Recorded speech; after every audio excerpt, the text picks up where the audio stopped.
You never would have imagined pulling over on a random road and saving a gorgeous woman 3 years older than you. Even crazier, she actually wanted to pledge her entire life to you after that. At 21, she is incredibly understanding and sharp, yet she still knows exactly how to act cute and pouty. She handles everything you cannot, while supporting everything you can. Then, late one night near a local bar, a sharp, terrified cry for help suddenly pierced the air. You whipped around toward the noise, realizing it came from a pitch-black alley where you could not even see your own hand. A voice sneered, "You do not know what is good for you. Why are you playing dead and keeping your mouth shut now after acting so tough just a second ago?" Brutal. Hearing those insults made your heart skip a beat. Was this school bullying? It was two girls ganging up on one. Your chest tightened as you crept closer, holding your breath to peek inside. Under faint streetlights, two girls holding umbrellas were viciously kicking and punching someone huddled on the wet ground. They spat out the most disgusting, unbearable insults. You could hardly believe your eyes. How could anyone be so ruthless? Suddenly, the leader grabbed the victim by her hair, violently yanking her up. The filth spewing from her mouth was so vile that even a grown man like you could not stand it. The next second, with a sickening thud, she grabbed the victim by the head and slammed it against the freezing brick wall. Right after that, she scooped up a rusted steel pipe from the ground and raised it high, a lethal blow. Realizing someone was about to die, you could not just stand there. Blood rushed to your head and you roared as you charged in, yelling for them to stop.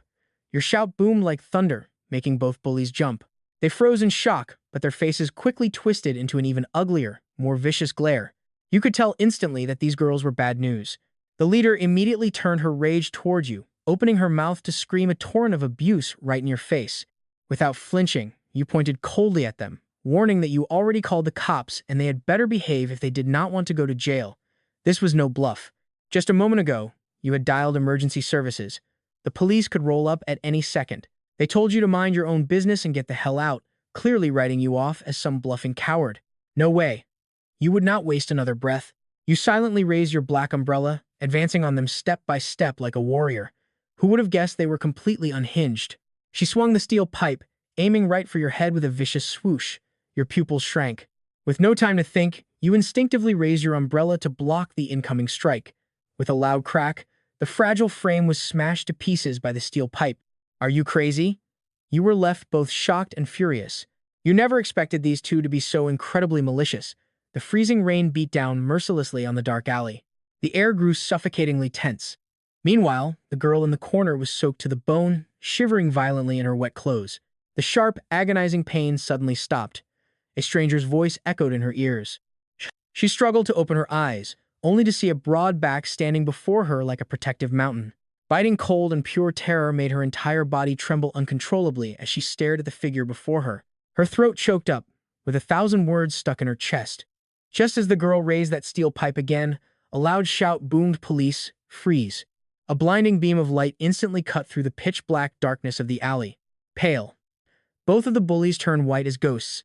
With a loud clatter, the steel pipe hit the wet ground. An officer barked to cuff them and take them back to the station. The officer's tone left absolutely no room for argument. Once they were dragged away, the alley fell completely silent. Only you, the shivering girl, and one remaining cop were left in the downpour. You finally turned to look at her in the corner. The officer kindly held his umbrella over both of you, asking the young lady if she was going to be all right. He asked if she could walk on her own. Though her breath was weak, she stubbornly nodded, leaning against the wall to stand. You instinctively reached out to steady her. Her body stiffened for a second, but she did not pull away. Seeing the cold sweat on her forehead and her fresh, bleeding wounds, you felt a wave of sympathy and offered to take her to the hospital. But she shook her head, muttering that she was fine. She insisted they were just scratches, but you instantly saw right through her worries and gently reassured her. "Don't worry, they'll be paying your medical bills."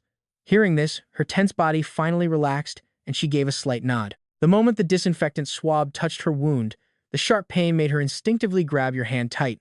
Her brows knit together and she bit her lip hard, refusing to make a sound. That stubbornness made your heart ache. You stared at her, only to realize that this girl was absolutely breathtaking.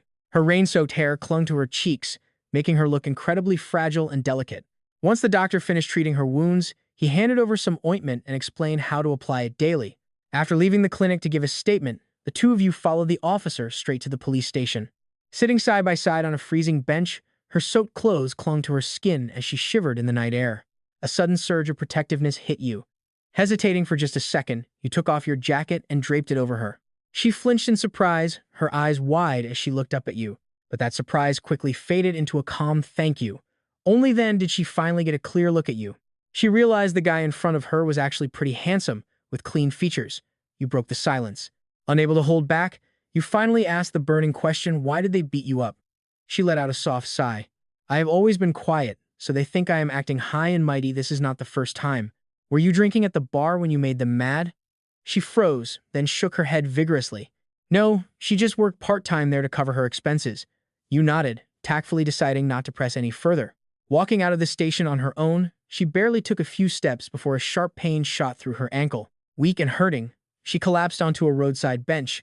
You rushed over, are you okay? Your chest tightened as you caught her swaying body.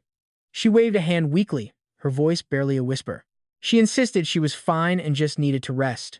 You stood silently by her side, the night air so quiet you could hear each other breathe. Suddenly, a loud growl from her stomach broke the quiet. She ducked her head, her cheeks burning crimson with embarrassment. You couldn't help but smile as you offered her the warm egg-fried rice in your hands. Bought this for you, you said. Eat up. She was already starving after lifting boxes and mopping floors since 8 p.m. Famished, she stammered, I am fine, but you are the one hurt. How are you going to have the energy to get home if you do not eat? You pushed the food closer, and she finally whispered her thanks. Eyes shimmering with unshed tears, she choked up. Her trembling hands reached out to take the warm box of rice. Never in her life had a meal tasted so good. With the first bite, the tears spilled over, blurring her vision completely. She raised her sleeve, wiping away the tears messily. With red eyes, she shoveled the rice into her mouth, looking as if she were swallowing all the pain she had bottled up for years. Under the dim yellow street lamps, the two of you sat in silence. Yet, a quiet understanding passed between your hearts. The rain had cleared, leaving behind an exceptionally peaceful night sky. Moonlight reflected beautifully off the wet pavement. She suddenly broke the quiet. Aren't you a student? It is so late. Why are you not heading back to campus? She turned to look at you, her eyes full of confusion. You let out a helpless sigh and stared at the moon with a bitter smile. The campus gates are already closed. I cannot get back in. Worry immediately washed over her face. Then what are you going to do tonight? I do not know. I forgot my ID, so a hotel is out. Plus my phone is almost dead. Worst case, I will find an internet cafe and pull an all-nighter. Her expression grew complicated, but she slowly nodded. Just be careful then. She stood up and began to walk away, looking back at you with every few steps.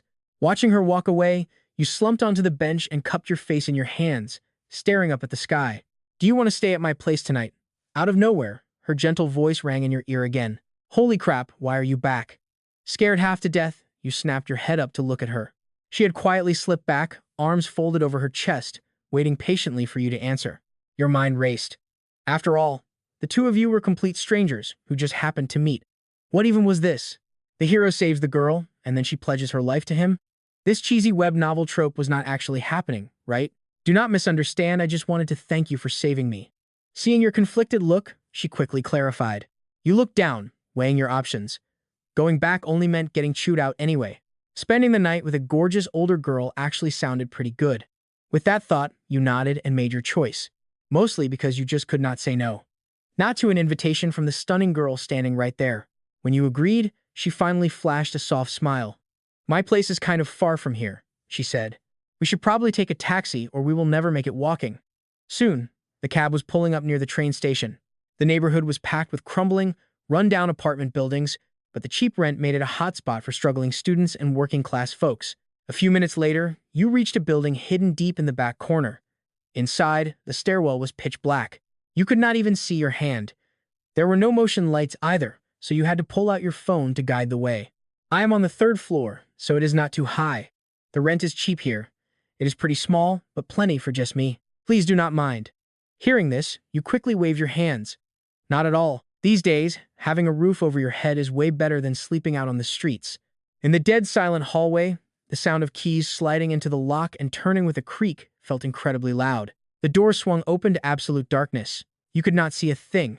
She fumbled inside and flipped the light switch on the wall. Light instantly flooded the space, but the sight made your chest tighten. The apartment was barely 400 square feet. Big sheets of paint were peeling off the walls, but the floor was spotless and everything was perfectly neat, showing her stubborn pride. It is tiny, so make yourself at home. Sit anywhere. I will go boil some water. You can take a hot shower to warm up. Do not worry, I can just stand. Do not go to any trouble. She said nothing else, just turning to walk into the bathroom. Soon, the noisy hum of the water heater kicked on, echoing through the small space. You looked around, feeling a wave of mixed emotions. Growing up spoiled by your family, you had never actually seen this kind of struggle before. After a long while, she finally walked out of the bathroom and slumped onto the sofa like a deflated balloon, looking totally exhausted.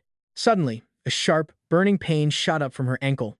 She slipped off her shoe and saw her skin was rubbed raw. The cut was messy with mud and blood. What happened? Is it bad? Your chest tightened at the sight, and you instantly leaned down. Let me help you with some medicine. Staring at the nasty scrape, you did not even wait for her to answer before leaping up and running to the bathroom. You needed to clean the cut before using the ointment. Okay, she whispered, staring at your back with a strange look in her eyes. Moments later, you popped your head out of the bathroom door, scratching your neck in embarrassment. Hey, Miss Yan. The formal name caught her off guard. She looked up, confused, and asked what was wrong. Why are you calling me that? You laughed. I just did not know what else to say. In the novels I read, that is how the heroes address ladies. Hang in there. This might sting a bit. You spoke softly, gently using a damp towel to clean the mud and blood off her skin. Once it was clean, you grabbed the medicine, dabbed a cotton swab, and clumsily but carefully applied it like a doctor. Thank you so much for tonight. To make things easier, she rested her foot on your knee, blushing while watching your focused face. Do not worry about it. Us good guys are always happy to help out. Ha ha. Then, she looked down at your filthy shirt. Do you want to wash your clothes? They are covered in mud. But what am I supposed to wear? After your shower, you stepped out of the bathroom and looked down. Your face was more sour than a lemon. She was sitting on the couch, ready to ask if it fit. But after one glance, her eyebrows knit together, and she quickly looked away. What on earth is this? I'm not wearing it. Just give me my clothes back. Seeing her lips tremble as she tried not to laugh, you got annoyed. She cleared her throat and turned back to you. I think you look great, she said, clearly holding back a laugh so hard she was about to burst. You pouted, turning to march back into the bathroom. If you dare put those dirty clothes back on, you are sleeping on the floor tonight. Do not even think about touching my blankets, she called out coldly from behind you. You took a few steps and froze. Silently turning back, you sat on the small stool, muttering that you suddenly felt this outfit was pretty retro. It has a real vintage vibe. She couldn't hold it in anymore and burst out laughing, resting her chin on her hand. She studied you up and down, staring until goosebumps broke out all over your skin. Lady, where did you even find those clothes? Aren't these floral shirts just for old ladies?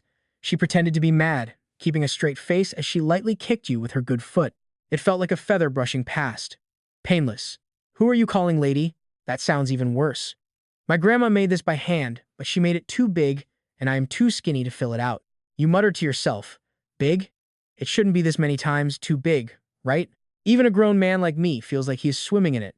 But the second her grandma was mentioned, the smile on her face instantly froze solid. Her mouth twitched, turning down uncontrollably.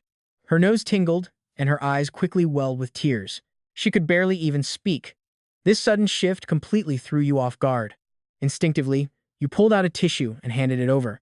But she looked up, her large, tear-filled eyes staring so helplessly, as if the dam would break any second. Seeing those tears about to spill, you panicked. In a moment of pure desperation, you actually reached out and clumsily wiped the tears from the corners of her eyes. Once the medicine slowly started to take effect, she stood up and silently walked into the bathroom. Listening to the sound of running water, you sat alone in the empty, quiet living room, feeling for the very first time how chillingly cold the apartment actually was. No heating, just an ancient air conditioner and a dusty old fan.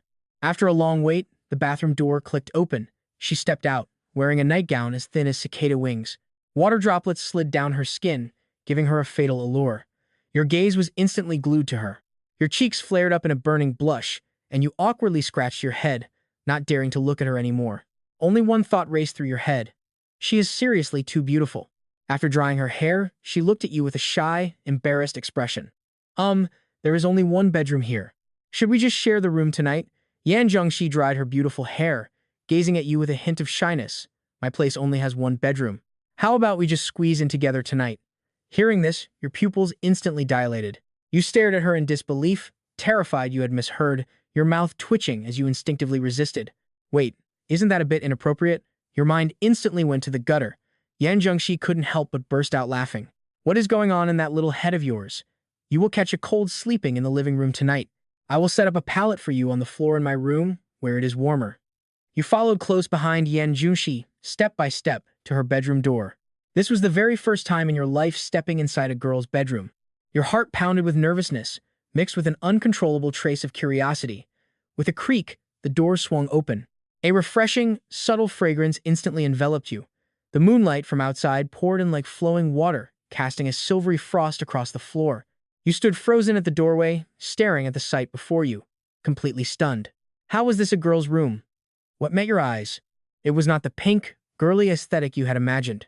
Instead, walls were plastered with music posters, and stacks of densely written manuscript papers sat on the desk.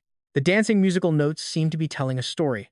In the corner, a lone guitar leaned quietly against the wall. What is wrong? Is a girl's room really that mesmerizing to you? Yan Jungshi leaned against the doorframe, a mischievous smirk playing on her lips as she teased you. No, it is just completely different from what I imagined.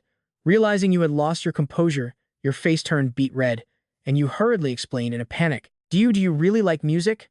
Yan Jungshi just gave a slight nod, a hint of complexity flashing in her eyes, but she did not say anything more. In the dead of night, Yan Jungshi took that old bamboo mat and carefully laid it out on the empty floor next to the bed. Afraid you wouldn't sleep comfortably, she even thoughtfully patted it down with some extra layers before setting up the bedding. Then she curled up in a corner of the bed, propping herself up with her hands behind her back. Her gaze pierced through the window, staring at the distant station lights. After who knows how long, a voice as gentle as water suddenly snapped you out of your daze. Lie down and see if it is too hard. If it is, I will put down another layer for you. It is fine. It is already very comfortable. Thanks. The moment the lights went out, the entire room was instantly swallowed by endless darkness. Lying flat on that floor mattress, a brutal wave of exhaustion hit you like a heavy tide. Sharing a room with a girl 3 years older for the first time, you actually weren't that nervous. Instead, a bitter feeling crept in. Seeing her on the bed just made you feel so small and powerless. Little guy, asleep? Her incredibly charming voice suddenly cut through the dark. Not yet. Why are you still awake? Aren't you up too? Yan Young rolled over to face you. Through the gloom, you could barely see her silhouette as she joked that she didn't dare sleep. She said she was worried you'd try something funny, leaving you feeling incredibly wronged by the tease. I am not that kind of person, you insisted. Yan Zheng just sighed with deep loneliness. Who knows? You can never really tell what's in someone's heart, she murmured under the cold moonlight. The two of you kept chatting softly, but her voice drifted further and further away until it fully dissolved into the night.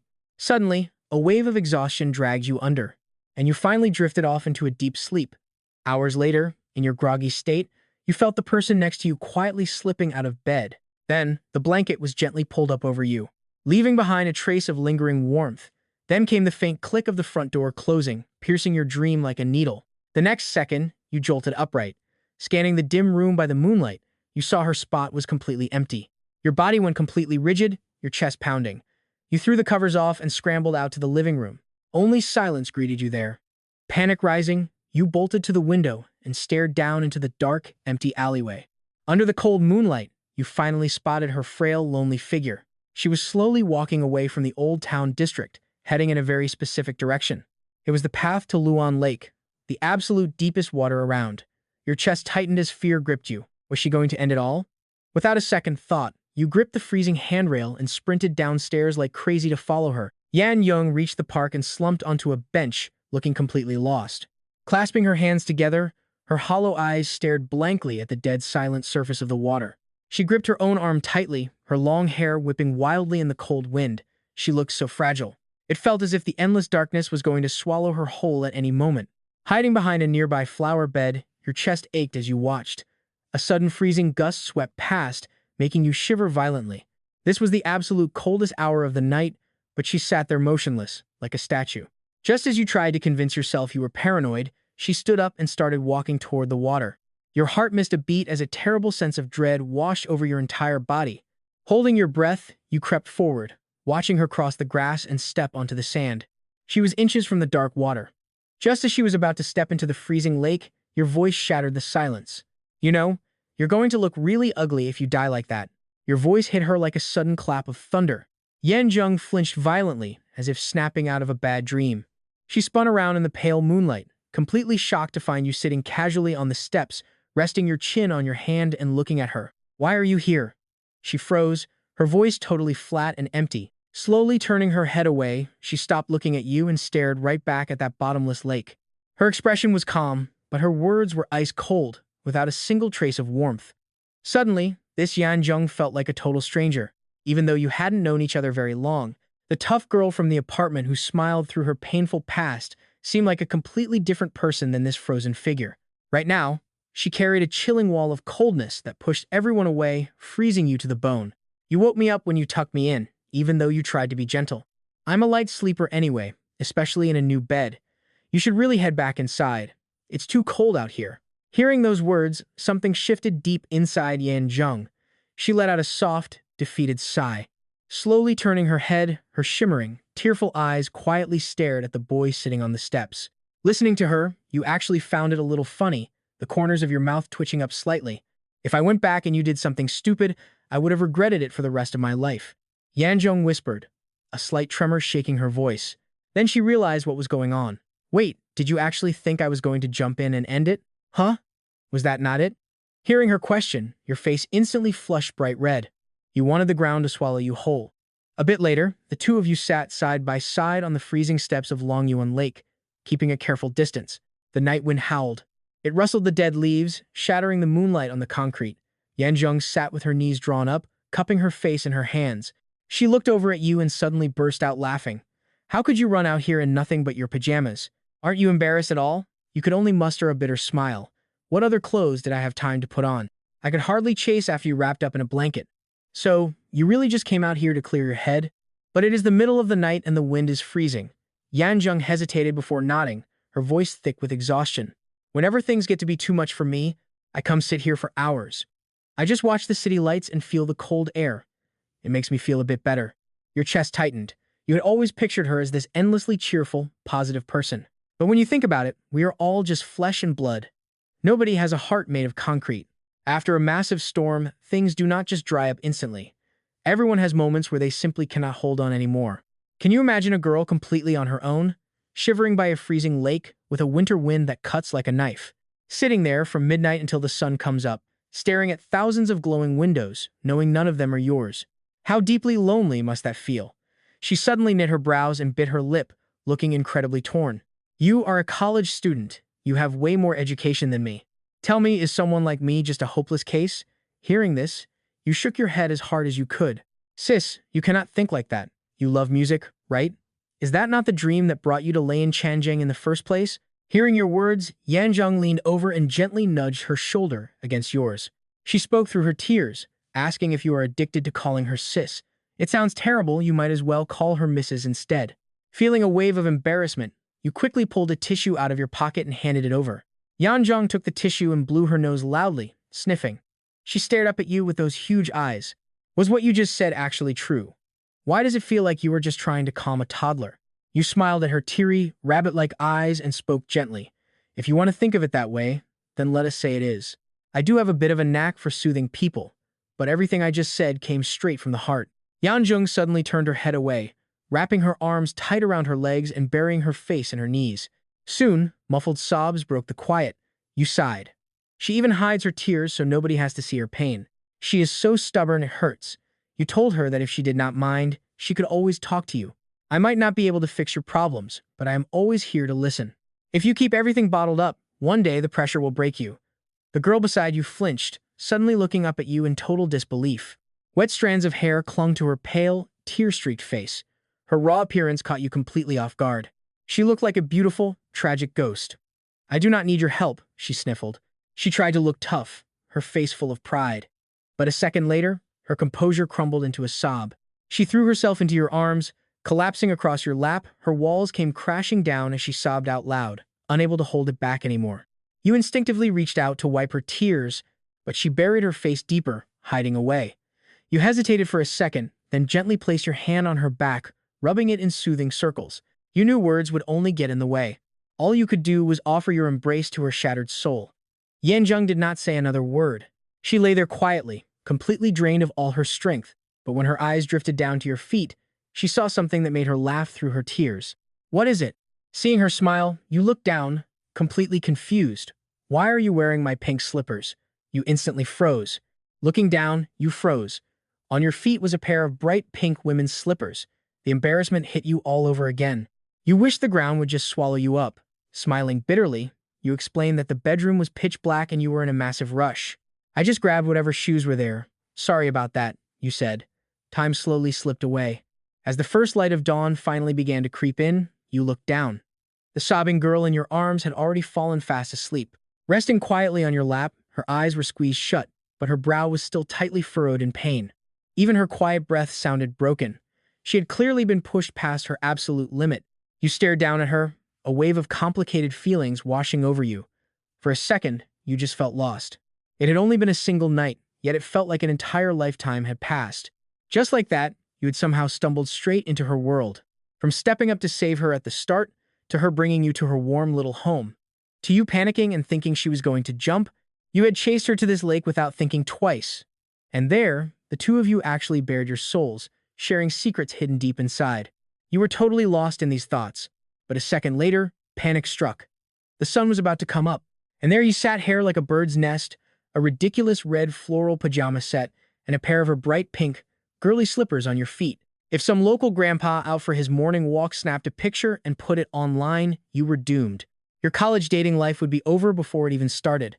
To make matters worse, you had a gorgeous older girl passed out in your lap. You panicked. Gently shaking her, you whispered, frantically, "Wake up.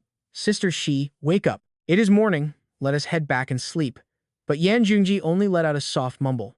Instead of waking up, she started snoring softly. They say when you are terrified, your senses get incredibly sharp, and that was exactly what was happening. You were experiencing that feeling firsthand. You could almost picture a mob of morning joggers and Tai Chi grandmas marching straight toward you at full speed. Early rising college classmates might even spot you. You were practically sweating from pure anxiety. You raised your voice, practically shouting at her to wake up, but she still did not move a muscle. Panicking and weighing your options, you finally gritted your teeth and made a decision. "Sorry, Sister Shi. For the sake of my next 4 years of college, I have to do this." You scooped Yan Jungi up in a bridal carry and, shuffling in those pink slippers, bolted straight into the woods.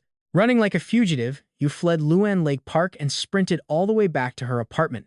You carried her straight into her bedroom, laid her gently on the mattress, slipped off her socks, and tucked her under a warm blanket. By the time you finished, the sky outside was already turning pale. The clock showed a little past 5 a.m. You pulled the curtains shut, instantly bringing back the dark. Crashing onto the floor mattress, you let out a heavy sigh as pure exhaustion hit you like a wave. Your heavy eyelids fought for a second before you completely drifted off into a deep sleep. By the time you woke up, the sun was high. You grabbed your phone, finding a massive wave of messages from your roommates. You could not be bothered to reply. Rubbing your sleepy eyes, you sat up, only to realize Yan Jungji was no longer in the bed. Instead, your clothes sat neatly folded on the mattress, held down by a small note. Her messy handwriting read, "Awake already? Help me fold the blanket. I went out to grab us some breakfast. I dried your clothes with a hairdryer, so hurry up and change back into them." You walked out and sat down on the sofa, just as the front door clicked open. Yan Junggi, now wearing a black dress and carrying steaming hot breakfast, walked in with a quiet click of her heels. Spotting you, she raised the plastic bags, eyes full of amusement, and asked if you were awake, had some breakfast, and were heading back to school soon. Sitting at the table, you both ate in silence, neither of you mentioning a single thing about last night. It was a comfortable, silent understanding. You broke it gently, confirming that yes, you were heading back to school. After all, you did not really have anywhere else to go, and there was stuff to do on campus. Yan Jungji nodded, her voice as soft as a breeze as she told you to study hard and that she was lucky to meet you. She seemed to have thought about those simple words for a very long time, finding no better way to say it. You looked over, gave a quiet nod, and said nothing else. It was just an ordinary breakfast. Steamed buns, fried dough sticks, and soy milk, simple things that somehow brought two pure souls together. Everything feels so quiet, but the storm always follows the calm. "I am leaving," you said. You lingered at the door, turning back, still pretty worried. "Remember to put on your medicine. And do not go to that lake alone at night anymore. The weather is getting colder by the day." After finishing your breakfast, you stood at the threshold and turned back one last time. Your eyes were full of anxious warnings, but she just gave a simple, "Okay, goodbye." She nodded eagerly, waving her hand. A smile bloomed on her face, brighter than you had ever seen before. You froze, staring at that glowing face. The sudden fear that this goodbye might be forever made your chest tighten up. You reluctantly waved back, Cut to the school opening ceremony, where the principal was droning on with his usual boring speech, except for a few pretty senior girls dancing up on the stage. The whole thing was dull enough to put anyone to sleep. Hey, Yoon, what a coincidence. The assembly ended, and you merged into the crowding students. Suddenly, a sweet voice from behind called your name. Could it be?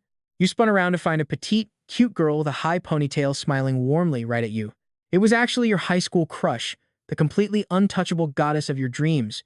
Too bad that whole dynamic was nothing but a sad illusion of one-sided love. You only realized much later that you were just the most invisible guy among all her admirers.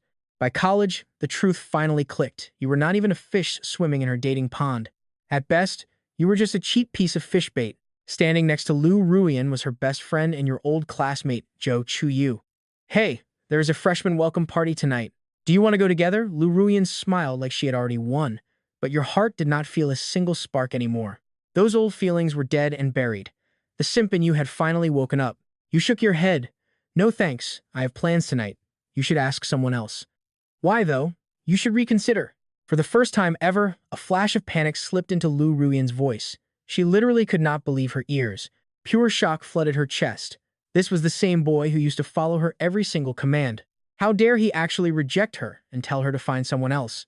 Meanwhile, right at the entrance of Lynching University, a striking figure suddenly became the center of attention. She was tall and slender, with a waist like a willow branch and a waterfall of bright, silvery white hair cascading over her shoulders. That cool, untouchable aura of hers made nearly every single passing student stop dead in their tracks just to look. One quick glance was all it took to get completely hooked by her breathtaking beauty.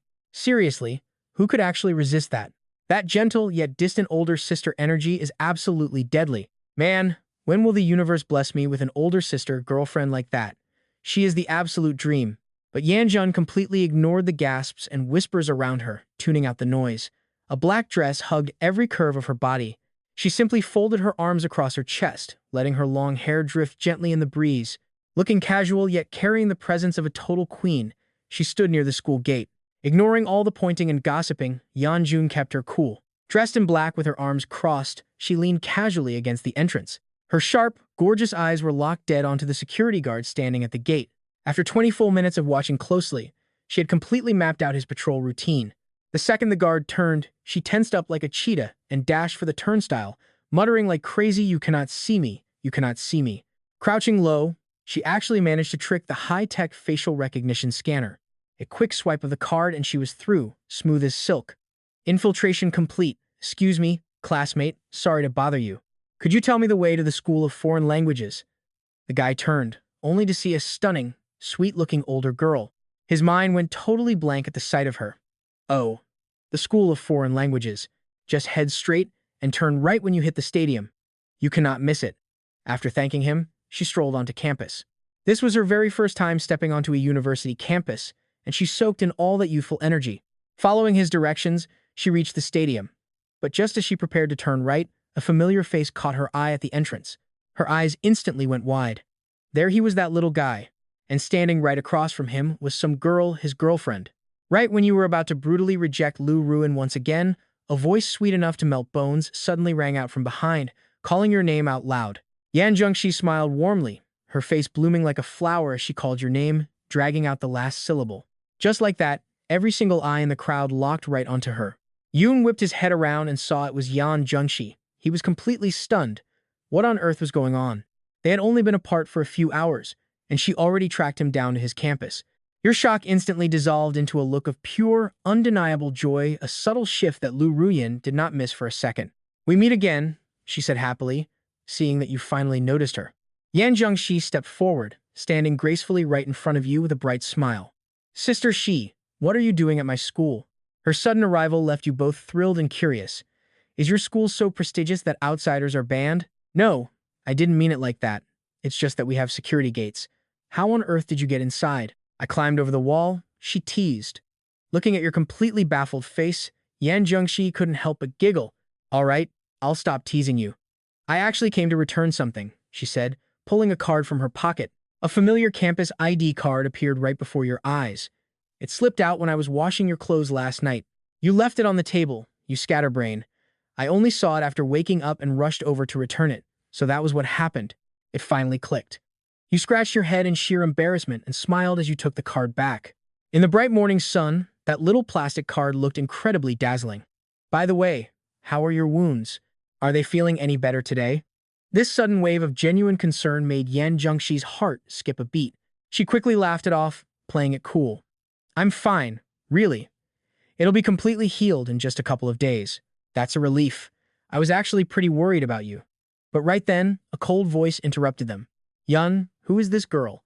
Why does she have your student ID? And what injuries is she talking about? Did you two spend the night together? The playful, cozy back and forth between the two of you sounded absolutely unbearable to her ears.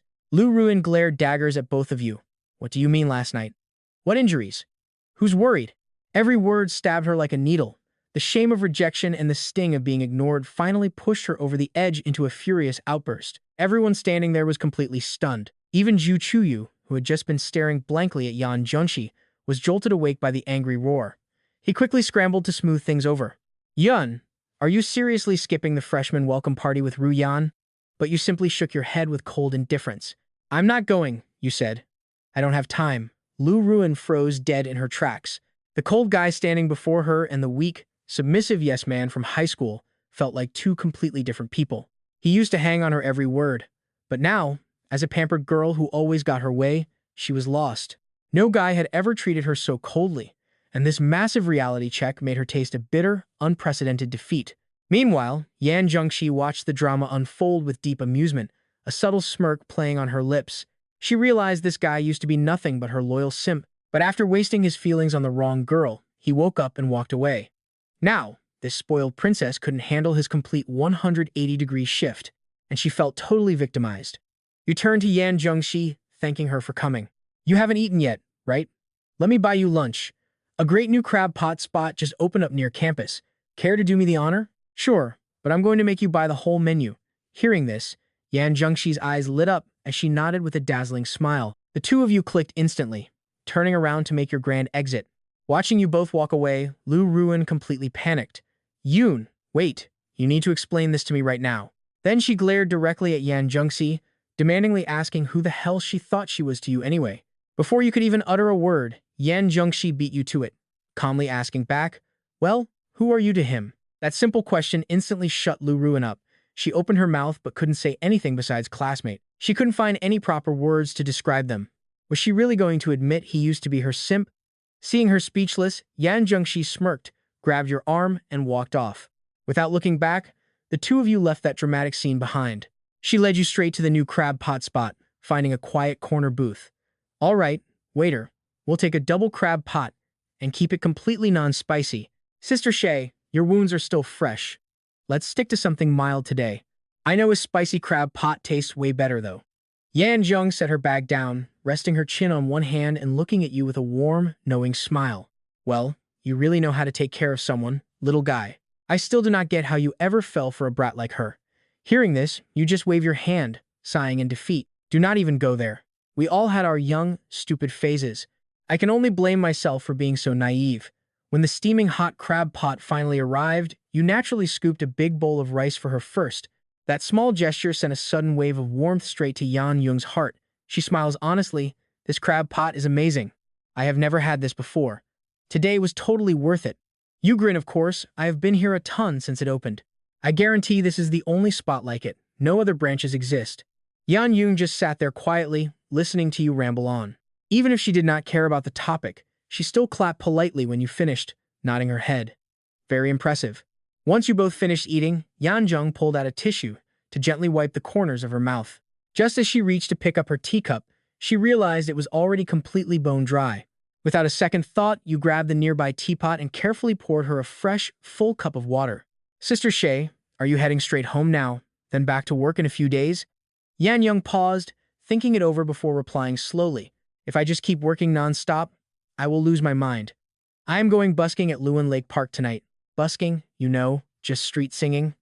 You know how much I love music. Back then, I did it every 2 or 3 days. Your mind immediately started racing. You leaned forward, asking her with a quiet, tentative voice. Can I tag along tonight? Then, what are you even going to do? Yan Zheng froze, her eyes widening with genuine curiosity. Why did this kid suddenly want to tag along? You shrug, I will go and be your audience, no matter what. We are loyal buddies who have survived a lot together. Can I not go support my best friend? Besides, I am totally bored tonight anyway. She tilts her head, but didn't you just tell what's her name? That you had no time for the freshman welcome party? You smile helplessly. That was clearly just a cover. I have all night. I barely have any classes over the next few days. If I go back to the dorm, I will just play video games. I might as well get some fresh air. Seeing the eager hope shining in your eyes, Yanjung smirked and finally gave in. Fine, we will go together tonight. After polishing off the crab pot, the two of you left campus and headed back to Yanjung's apartment. Stepping back inside her rundown rental apartment, a strange, comforting wave of familiarity washed over your chest. The bedroom door was slightly ajar, and with one quick glance, you spotted the floor pallet you used to sleep on. Tucked right inside the entrance, squeezed between the wardrobe and the bed, outside the window, a massive, brilliant sun was slowly sinking. A blood-red afterglow washed over the tiny room, stretching her long shadow high against the wall. Distant city noise drifted inside, mixed with the faint whistle of a train rolling down the tracks. Without thinking, you drifted over to the glass. You could picture her dragging her exhausted body home daily, curling up completely alone at the head of the bed after a long shift, hugging a stuffed bear, watching helplessly as the sky faded to black while thousands of city lights slowly began to flicker on. That bone-deep, heavy loneliness must have slowly taken over this small room, inch by painful inch. What are you staring at? Is a girl's bedroom really that fascinating? Without you noticing, Yan Young was already standing right in front of you, her quiet voice pulling you back to reality. You snap out of it, offering a silent smile.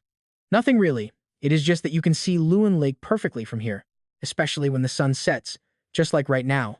Look, it is beautiful. You point outside as you speak.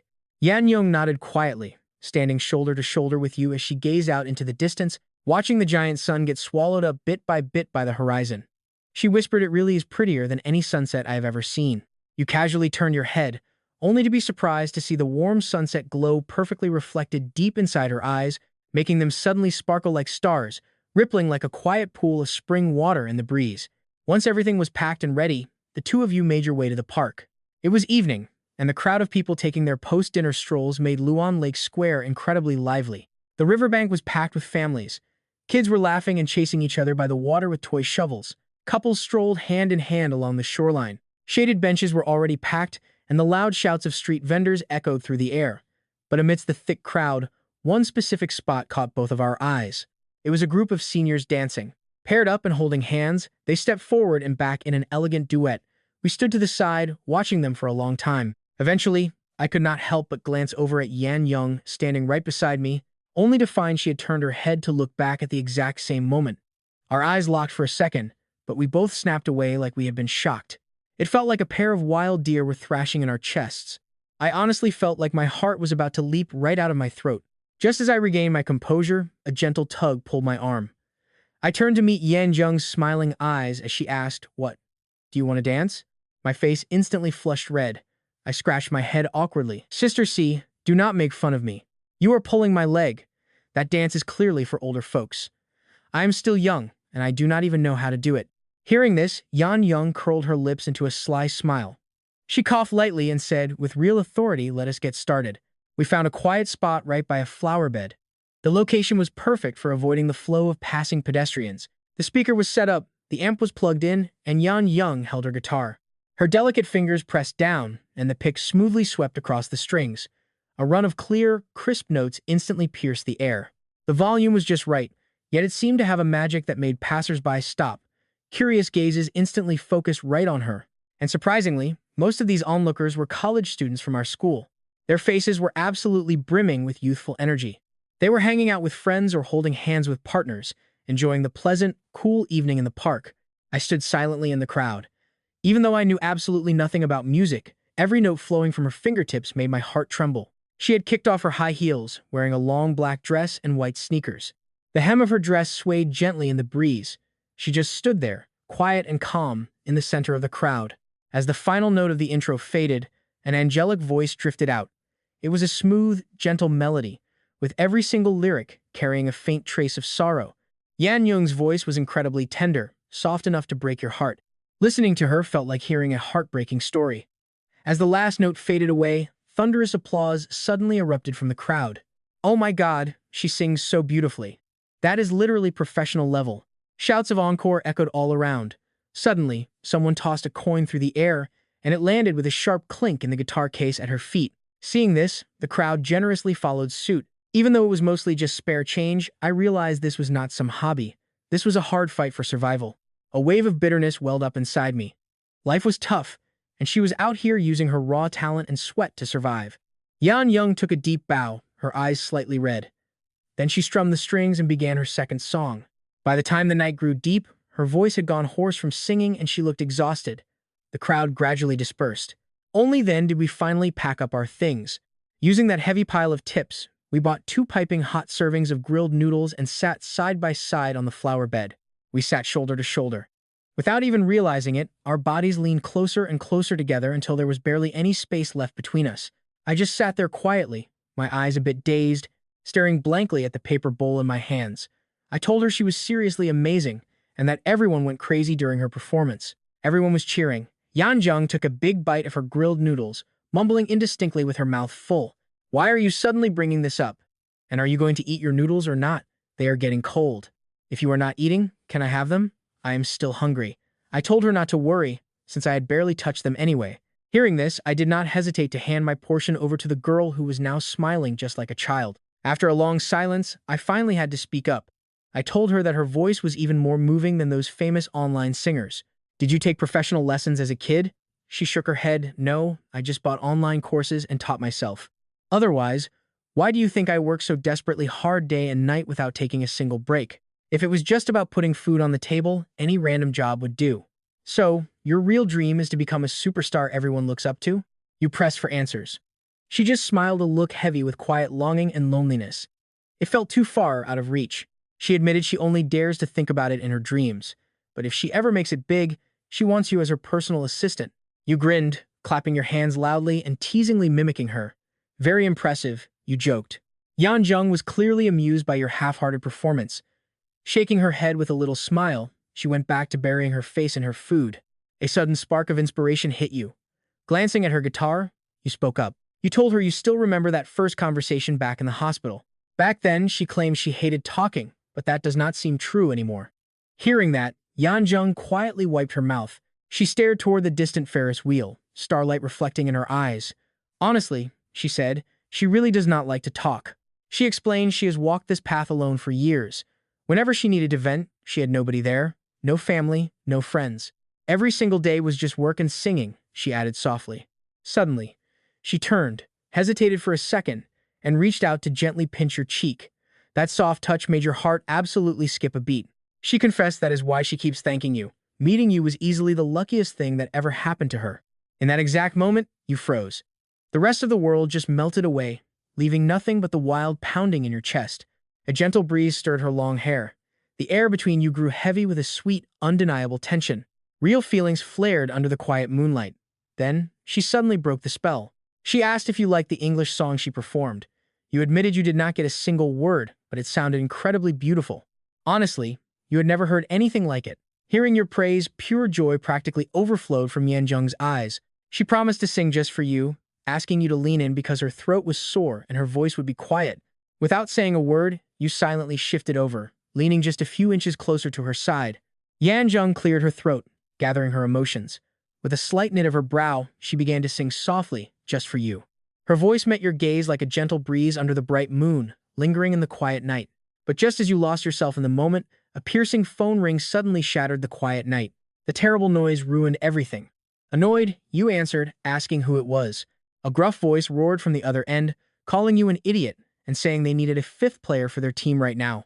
They told you to get online immediately. Hanging up, you casually explained to her that it was just your roommate. You told her to ignore him, but Yan Zheng hesitantly asked why he called you Xiao. You explained your name is Yun.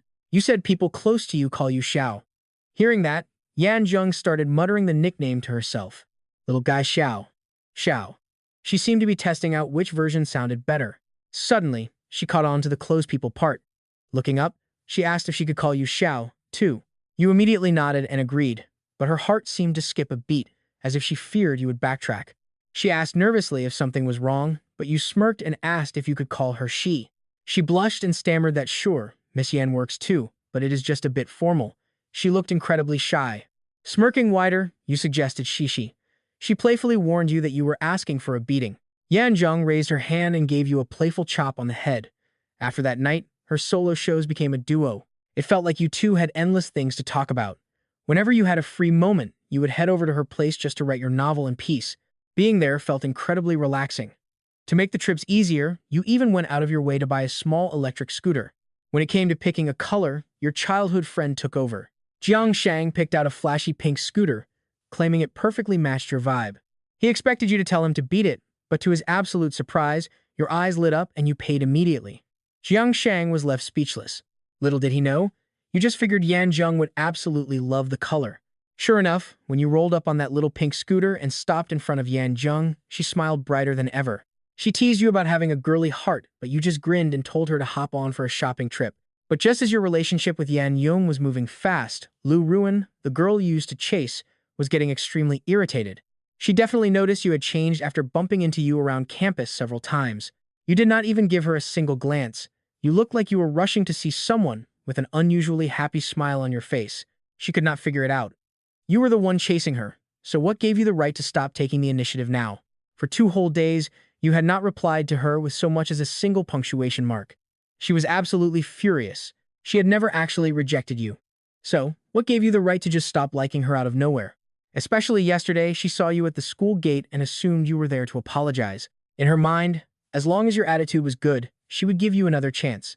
But you actually just nodded at her and rode off on that flashy pink electric scooter, leaving without another word. That was it. Lu Ruin completely blew up, swearing she would never talk to you again.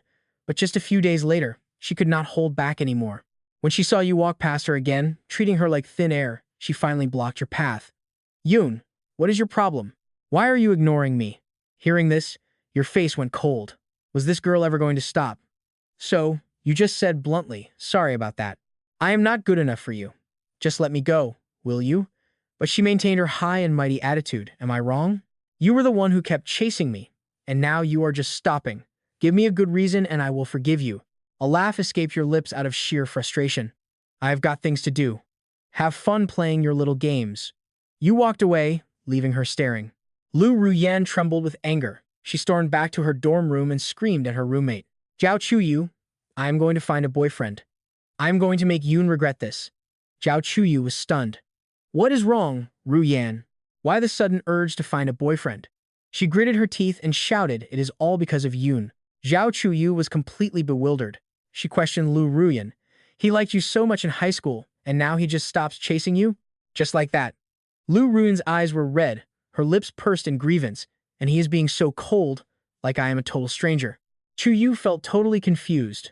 Wait, that does not make sense. Why is the situation reversed? Did you not say he was the one pestering you every day and doing whatever you wanted? Why does it sound like you are the one looking for him every day now, while he ignores you? Just then, their other roommate, Sunian, walked in after hearing Lu Ruin's tearful complaints. Sunian's head was buzzing. Trying to sort out the logic, she asked cautiously Ruin, if Yoon changed his mind right now, would you agree to be his girlfriend? How is that possible? Lu Ruin immediately interrupted, looking arrogant. I admit I had a tiny crush on him before, but it was honestly nowhere near that level. Sunian's head throbbed. She had to try a different angle, continuing to ask then what if he was still chasing you? But you met someone you liked more? What then? I do not know. I would probably choose to be with the person I like more. Then what about Yoon? Lu Ruin thought about it for a moment and answered matter-of-factly, what does it have to do with him? It is not like I ever accepted him. Did you not say you were always giving him a chance? Yeah, giving him a chance and actually agreeing to date are 2 different things. Sunian was dumbfounded on the spot. At first glance, this logic actually seemed flawless, but was she not just purely stringing the guy along? Not giving up, she continued to press. Then, have you ever actually thought about it? He chased you so hard for so long, and you kept giving him hope, only to choose someone else. How pitiful would he be? Lu Ruin's answer completely shattered Sunian's worldview. What else could I do? I cannot give up on the person I like for his sake, right? That would not be fair to me. Sunian's mind was a total mess. In that moment, she had a sudden urge to pack up and move out of this dorm immediately. She shook her head and completely checked out of the conversation. Even her best friend Zhao Chuyu was left speechless, but she still had to stand by her side. With a heavy heart, she comforted Lu Ruin against her own conscience. Ruyan, I think Yoon definitely is not what you think he is. Then what is he? He just chased you for too long without results. He got embarrassed and is pretending to be cold. I bet he will come looking for you within a few days. Sure enough, Lu Ruin immediately stopped crying. Her arrogant attitude flared right back up. Even if he regrets it, I absolutely will not give him another chance. Zhao Chuyu nodded vigorously. Right. Soon after, their class organized a big reunion. Lu Ruin flipped through the guest list over and over, but could not find your name anywhere. After hesitating repeatedly, she still sent you a text. Yun, why are you not going to the class reunion? But the next second, the prompt that popped up left her completely dumbfounded. The other party has enabled friend verification. You are not their friend yet. Staring at that bright red exclamation mark, Lu Ruin froze. He actually deleted her. She was always the one deleting people, never the other way around. Lu Ruyin bit her lip, hands balling into tight fists. At the class reunion, a wealthy kid named Wang Zerin started flexing the second he stepped through the door. He announced to the room that it was his absolute honor to share a class with them. After chugging a whole beer, Wang Zerin shot a quick glance at Lu Ruyan. All this just to get her attention. But Lu Ruyan ignored him completely because you had not shown up. Trying to save face, Wang Zerin cleared his throat. He raised his voice on purpose, asking where that guy Yun was and why he had not showed up. The moment those words left his mouth, Lu Ruyan slammed her palm hard against the arm of her chair. The class monitor, Yang Shen, turned to her and asked if she and Yun did not go to the same high school. He asked if she really did not know why he skipped. Hearing him call them close stung like a physical slap. Right then, the door swung open, and Zhao Chuyu rushed in, apologizing for being late and asking what they were discussing. Wang Ziren piped up immediately, telling her they were talking about Yun. He complained that Yun was the only one missing, asking who he thought he was. Hearing this, Zhao Chuyu froze, remembering she had just bumped into you. Because right now, you were hanging out at the mall, eating and shopping with an incredibly gorgeous woman. Smiling, Yan Junqi told you she was getting a little thirsty and really wanted some jasmine tea. You shook your head, telling her tea was boring and that you would get her an ice-cold Fanta instead. She watched with a growing smile as you ran off. Today, she wore a simple blue dress and sneakers. She looked like a fresh campus beauty, showing absolutely no sign of the nightclub queen she used to be. But inside the mall, a claw machine caught your eye. 10 minutes later, you were stomping your feet in pure frustration. You kicked the machine, demanding your coins back. Then it hit you she was still waiting. You sprinted into the supermarket, grabbed 2 cold cans of Fanta, and rushed back out to find her. Yan Junqi eyed you with heavy suspicion, asking what took so long just to grab a couple of drinks. Looking incredibly guilty, you quickly handed over the soda, claiming you definitely had not been playing any arcade games. You laughed it off and told her to just drink up. She took the can and took a slow sip. She admitted it was pretty good, though a little too sweet. You immediately smirked and told her so. Ice-cold Fanta is the absolute greatest. Watching your overly dramatic face, Yan Junqi suddenly asked a question. She asked what a student like you was plotting by hanging around her place every day. You scratched your head, feeling guilty. You claimed you two were basically life and death bros, and you just wanted to help her relax and feel better. Hearing this, Yan Junqi punched your arm and scoffed, asking who wanted to be your bro. You blinked in confusion. She smiled warmly and casually suggested that you two should be besties instead. You wondered if that was not just the female version of a bro. Suddenly, a familiar voice called out from behind. It was Zhao Chuyu, asking why you were there and who you were with. But before she could even finish her sentence, her eyes locked onto Yan Junqi. Zhao Chuyu completely froze, her breath catching in her throat. It was the exact same stunning beauty who had swept you away at the stadium entrance. Yan Junqi recognized her too, offering a polite nod and a soft smile. The gesture made Zhao Chuyu's heart race, her face turning red. Last time this girl was pure sex appeal, but today she looked like a sweet campus goddess. What kind of goddess was she? Zhao Chuyu's heart sank, realizing that if Lu Ruiyan saw this, she would stand absolutely no chance. Trying to stay composed, she invited you out, asking if you wanted to grab some food with the group. She mentioned Lu Ruiyan was there too, but you shut her down immediately, saying you were busy. You casually picked up Yan Junqi's purse and prepared to leave, leaving Zhao Chuyu standing there completely speechless. She wondered if you two were dating since you were carrying her bag and quickly chased after you. She pleaded for you to come, mentioning Lu Ruiyan again, but you cut her off without hesitation. Your gaze turned cold. You told her whatever Lu Ruiyan did was none of your business, then pointedly held up Yan Junqi's bag. Defeated, Zhao Chuyu finally gave up. But as you walked away, Yan Junqi stopped you in front of a claw machine and teased that you had been playing there earlier. You instantly felt guilty, scratching your head with a sheepish smile. I wanted to catch a plushie for you, but I tried over a dozen times and kept failing. Unexpectedly, Yan Yuni said she had never played this before. Play with me for a bit, she asked. You paused, then grinned. Okay. Standing nearby, Zhao Chuyu's jaw nearly hit the floor. What kind of insane chemistry was this? They were definitely dating. She did not dare stay any longer and fled in a panic. Oh my god, how was she going to explain this to Lu Ruyan? That woman was not just prettier than Lu Ruyan. Her presence was on another level, and she was the one who publicly dragged you away last time. If Lu Ruyan found out you skipped the reunion just for her, she would absolutely explode on the spot. Zhao Chuyu did not dare think about it anymore, rushing back to the private room. The moment she sat down, she heard Wang Zaren's booming voice. Oh, right, Lu Ruyan. I heard Yun chased you in high school and got totally rejected. Lu Ruyan got mad just hearing about it, her face tightening with resentment. Do not mention him. He followed me like a puppy back then and did whatever I said. Now he suddenly stops chasing me and even deleted me from his friends list, making me look like I was just full of myself. Wang Zaren instantly burst out laughing. That is hilarious. Is he not just a total joke? I was wondering why he did not show up. Turns out he is just terrified of embarrassing himself. Another girl chimed in. Yoon probably got to college and realized he was not good enough for you, then quit because he was terrified of losing face.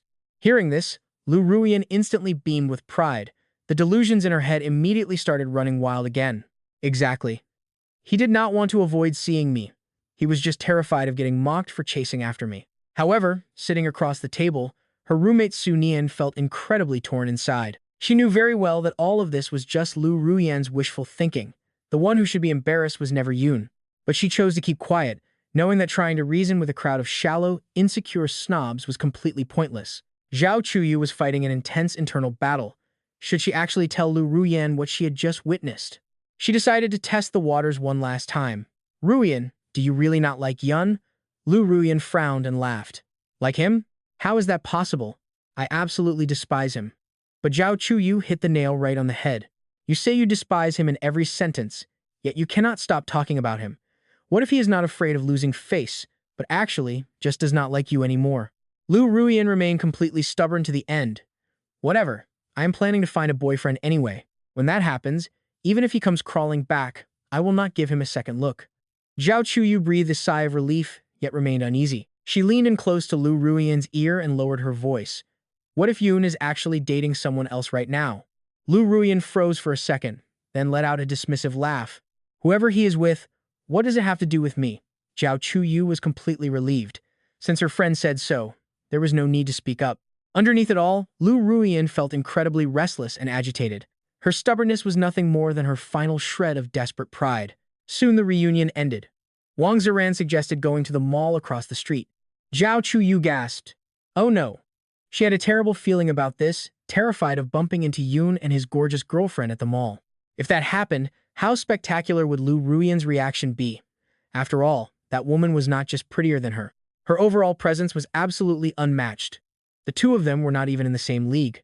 That night, you returned to your dorm, ready to crank out some chapters for your novel, but your mind kept drifting back to Yan Youngie.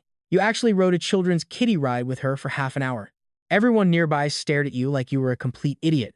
Did you not know how heavy you were? You felt like roasting yourself. That tiny ride was about to fall apart, but seeing how happy Sister She was made it completely worth it. You knew in your heart that her childhood had been incredibly bitter. While other kids played with toys, she was planting and selling vegetables.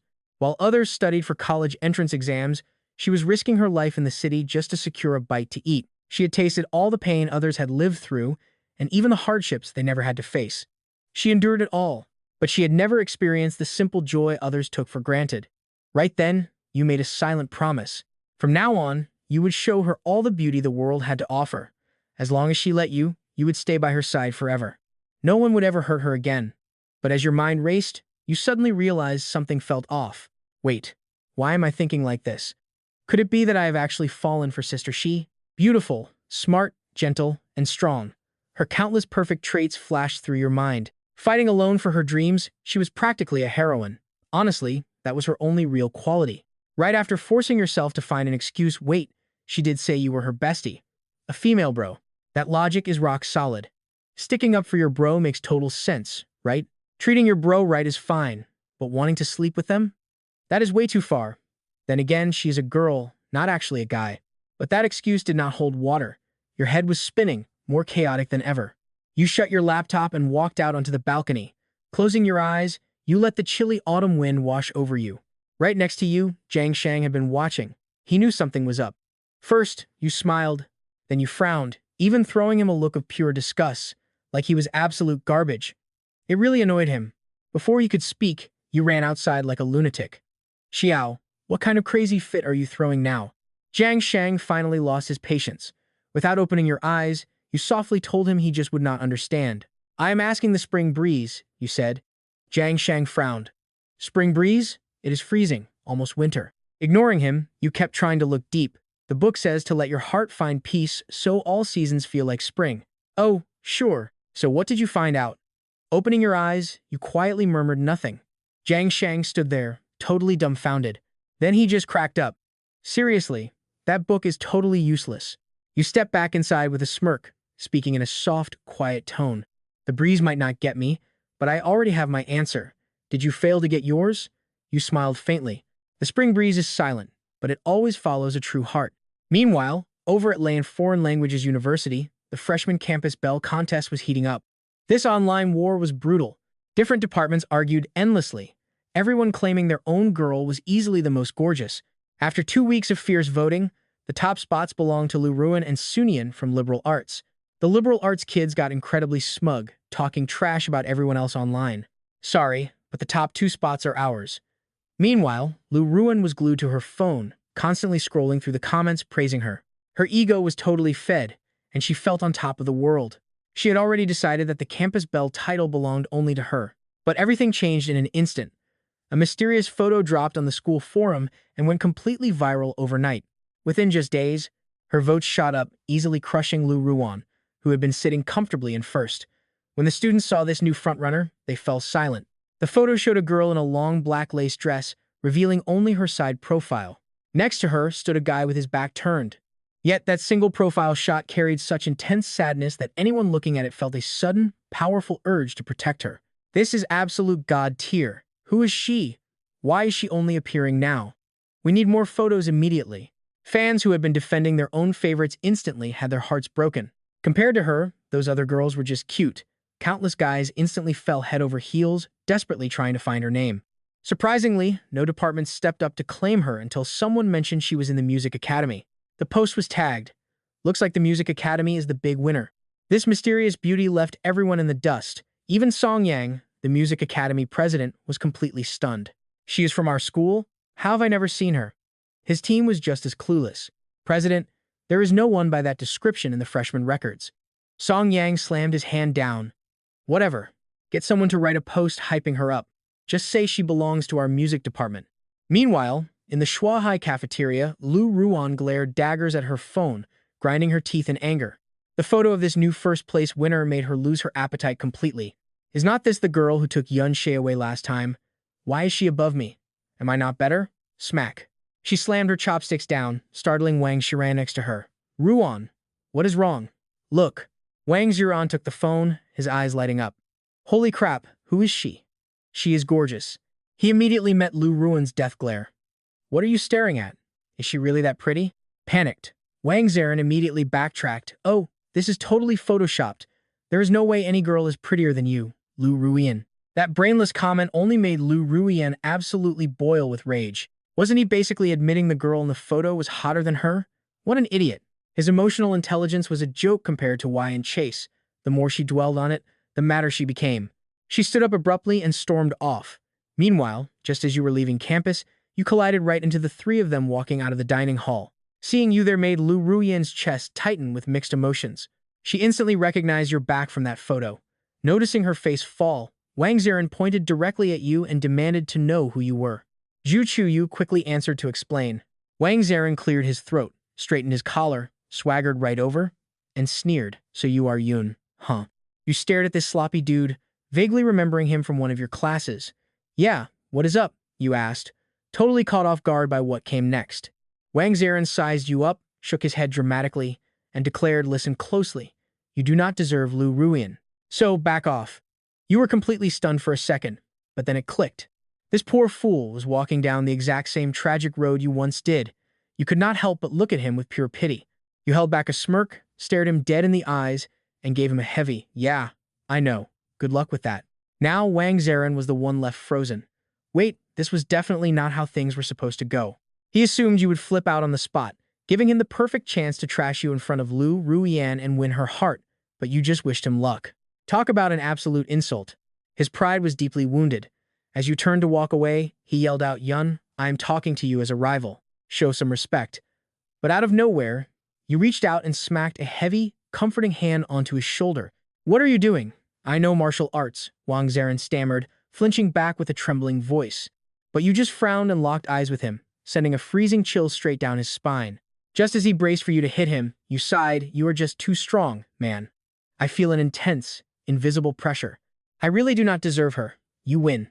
You squeezed out a fake, heartbroken expression, let out a massive sigh, and added, "I have stuff to do, so I will head out. Good luck." You were in a rush to meet up with Yan Zhengxi. Nobody has time to waste on a pathetic simp. Leaving them utterly stunned, you hopped onto a bright pink electric scooter and buzzed right past the group. But you hit a speed bump way too fast, making a loud clunk as your butt bounced hard off the seat. A faint cry of "holy shit" echoed back. Once you were completely out of sight, Wang Zarin could not contain himself any longer and burst out laughing. Did he seriously just ride off on a pink scooter? Lu Ruian watched you leave, letting out a cold, sharp snort. Meanwhile, cruising along on your little pink scooter, you were in an incredibly great mood. You stopped by a grocery store, loading up on fresh fruit, veggies, and a massive bag of snacks until your arms were completely full. You had no idea what kind of food she preferred, so you decided to buy a little bit of everything. When you showed up at Yan Junxi's place carrying all those heavy grocery bags, she smiled warmly and teased, "Are you moving in, kid?" You scratched the back of your neck, grinning as you asked if you could. Yan Zhengxi just rolled her eyes. In your dreams, she laughed as you slipped into the kitchen. "What are you craving?" "I can cook whatever. I am not picky." Soon, the kitchen was alive with the sound of chopping and sizzling food. You hummed a little tune, completely lost in the cooking. Sitting outside, Yan Zhengxi watched your back and smiled warmly, but then she started gently nagging you. "Look at you," she said. "If you had not met me, you would be living the normal college life." You smiled and answered, "But I ran into you on that dark, rainy night and ended up saving you. It has to be fate, right? Does destiny actually exist?" "Absolutely. It is like watching flowers bloom in the middle of winter." Meeting each other out of everyone in the world made Yan Junxi fall quiet. She realized she could truly let her guard down around you. Truth is, her destiny shifted the very second you rescued her. Suddenly, everything in her world started to look a bit brighter. Just then, your voice, which she was quickly getting used to, echoed from the kitchen, announcing dinner was ready. Yan Zhengxi stared at the massive spread and asked how they could ever finish it. Smiling, you piled food onto her plate. "It is our first meal together. Of course, we need a feast. Taste everything and let me know your favorite so I can cook it for you next time." But Yan Zhengxi only heard those two words, "next time." After dinner, a peaceful silence filled the room. Dressed in a plaid cotton dress, she sat cross-legged on the sofa, strumming her guitar and singing softly. The fading sunlight painted her peaceful face in a warm glow. She looked like a masterpiece. Looking at her, your heart started pounding wildly in your chest. Just as you were totally lost in the moment, she suddenly turned her head and asked if the song sounded any good. You finally snapped back to reality. How had you never noticed before? Her eyes were actually so incredibly beautiful. "It is really good." "What is it called?" She replied that she wrote it herself. "Since it is not finished yet, it does not have a name." Your heart skipped a beat, and you asked if she wanted to sing for more people. Yan Zhengxi looked totally confused, asking what you meant. Instead of answering directly, you kept pushing with another question. "Back when you sang at the bar, how many people usually listened?" She thought for a moment, guessing maybe a dozen or so. At most, maybe 40 or 50. A slight smirk played on your lips as you prepared to drop a total bombshell.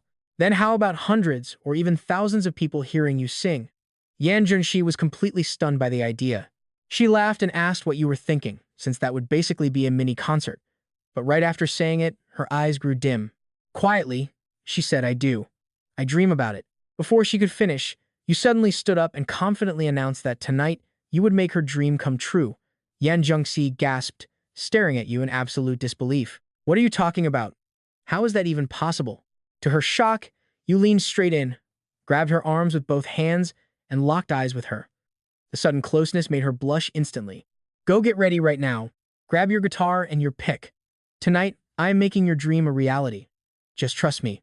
Looking at your determined face, even though Yan Junxi did not understand, she gave a soft nod, got up, and went to her room to pack. Meanwhile, you pulled out your phone right away. Knowing Miss Yan had just shot to first place on the campus beauty rankings, you logged into Jiang Shang's account and posted a message on the forum that would blow up the school.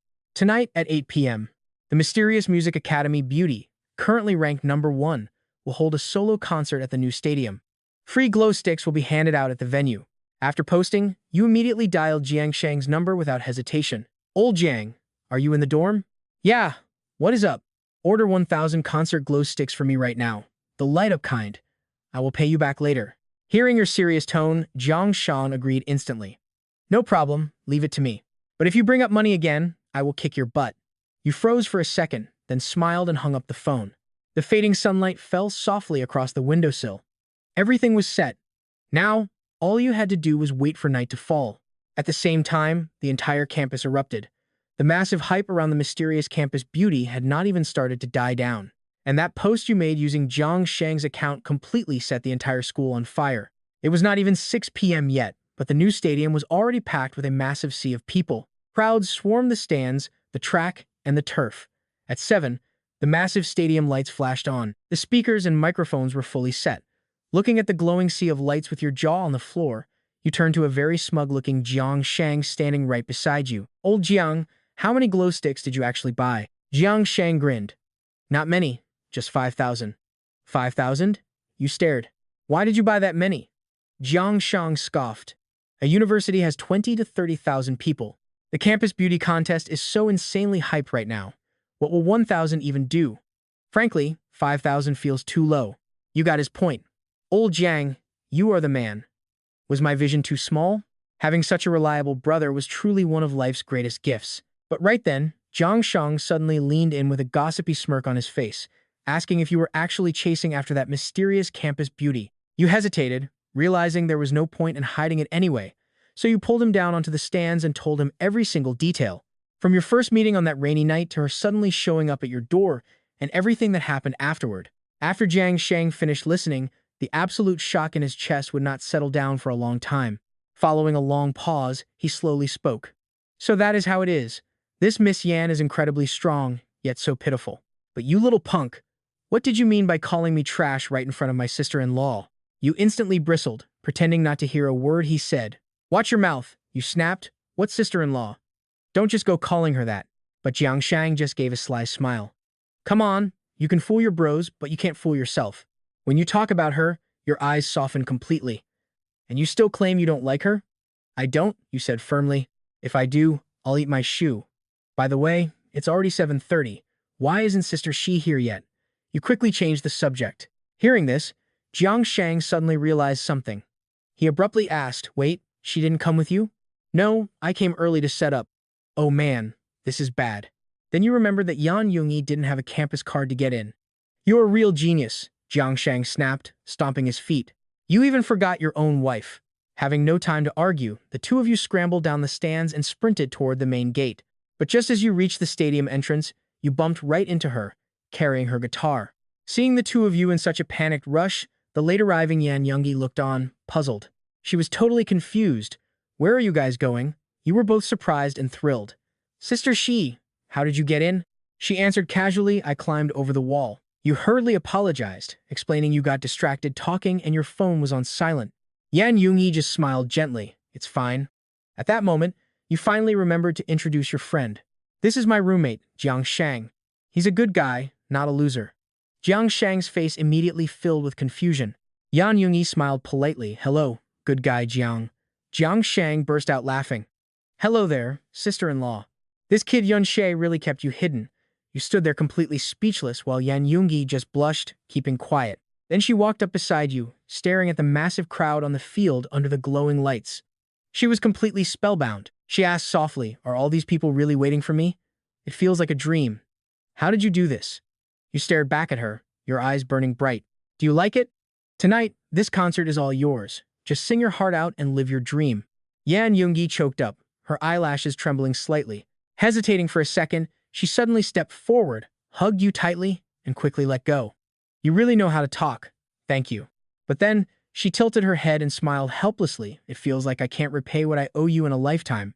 Seeing how moved she was, you blurted out without a second thought. Hey, What are you thanking me for? We're bros. The moment those words left your mouth, the air froze. Beside you, Jiang Shang stared at you in absolute disbelief. So this is what he calls knowing how to talk? Surprisingly, Yan Yungi just smiled, already completely used to your incredibly clueless, dense remarks. She closed her eyes.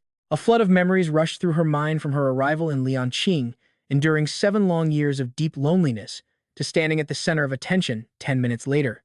But ultimately, only he remained in her thoughts. Suddenly opening her eyes, you nervously asked if she was okay. She answered honestly, yes. It's my first time performing for this many people. I don't know if they'll like me. Hearing this, you racked your brain trying to find a comforting word, but at this exact moment, your mind went completely blank. After struggling, you finally squeezed out, well, then what should we do? Beside you, Jiang Shang was utterly speechless, screaming in his head that you were an absolute savage. This guy is completely doomed. But Yan Yungi just smiled to herself. She asked softly, will you keep your eyes on me while I sing? You promised instantly. I will. I won't even blink. She smiled warmly, as if all her heavy burdens had suddenly vanished. Then I'm not nervous anymore. Watching this, Jiang Shang clicked his tongue in absolute disbelief. Sister-in-law is way too cool. I'm off then, she said, leaving those brief words. Yan Yungi slung her guitar over her shoulder and walked toward the stage. But before getting too far, she suddenly turned back and shouted right at you. Little Che, wait for me when I'm done singing. I really don't want to climb over that wall again. Her smile was absolutely radiant, even with tears glistening in her eyes. Standing frozen, you nodded vigorously and waved back. Good luck. I'll be waiting right here for you. Jiang Shang silently squatted on the ground, feeling like his single heart was being pierced by arrows over and over. I seriously can't take this anymore. Just then, Yan Yungi stepped into view, causing a massive wave of gasps from the crowd. And then, the entire stadium went absolutely wild. She wore a stunning black dress with light makeup, looking incredibly elegant under the gaze of thousands. Quietly, she walked toward the stage built just for her. The entire stadium fell so quiet you could hear a pin drop. A confident, radiant smile spread across her face, not just because of her own talent, but because at this very moment, someone special was silently watching her from the crowd. She stepped up and thanked everyone for coming to hear her sing, promising she would give it her absolute all tonight. Her voice faded, and the stadium instantly erupted in a wave of deafening cheers and applause. People screamed that she was the absolute best. Looking out at those loving faces, Yan Zheng felt her remaining anxiety completely melt away. A second later, she plugged in her guitar pickup and slowly closed her eyes. The sweet intro to the song Sunny Day started playing. As the music built, her beautiful voice filled every corner of the stadium. Her voice was like a clear spring, touching everyone deep inside. Glow sticks swayed in the dark as countless fans hummed along, whispering about how it brought back sweet memories of their very first love. Her vocals were incredibly solid and packed with raw emotion. By the time the final note faded, eyes were welling up with tears. Instantly, the crowd broke into a thunderous applause that was way more intense than before. Yanjung had tears shimmering in her eyes, yet she offered a stunning, radiant smile without saying a single word. Instead, she tilted her head and looked up at a specific spot in the stands. A familiar face was sitting right there. You and Jiang Shang watched silently. Jiang Shang nudged your shoulder with a laugh. Did you save the galaxy in a past life or something, man? But you tuned him out completely. Everything else around you had just faded to black. Your eyes were locked on the green grass and the girl standing right in the center. She had promised you without a second thought that she would pull this off. While the concert kept rocking on, an attractive girl carrying drinks walked right past you. But when you got a closer look, you froze. It was your actual college counselor, Sister Lu. She stopped dead in her tracks when she spotted you.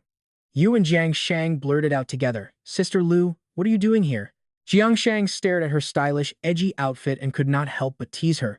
Seeing our polite counselor Sister Lu out here drinking alone is a massive shock.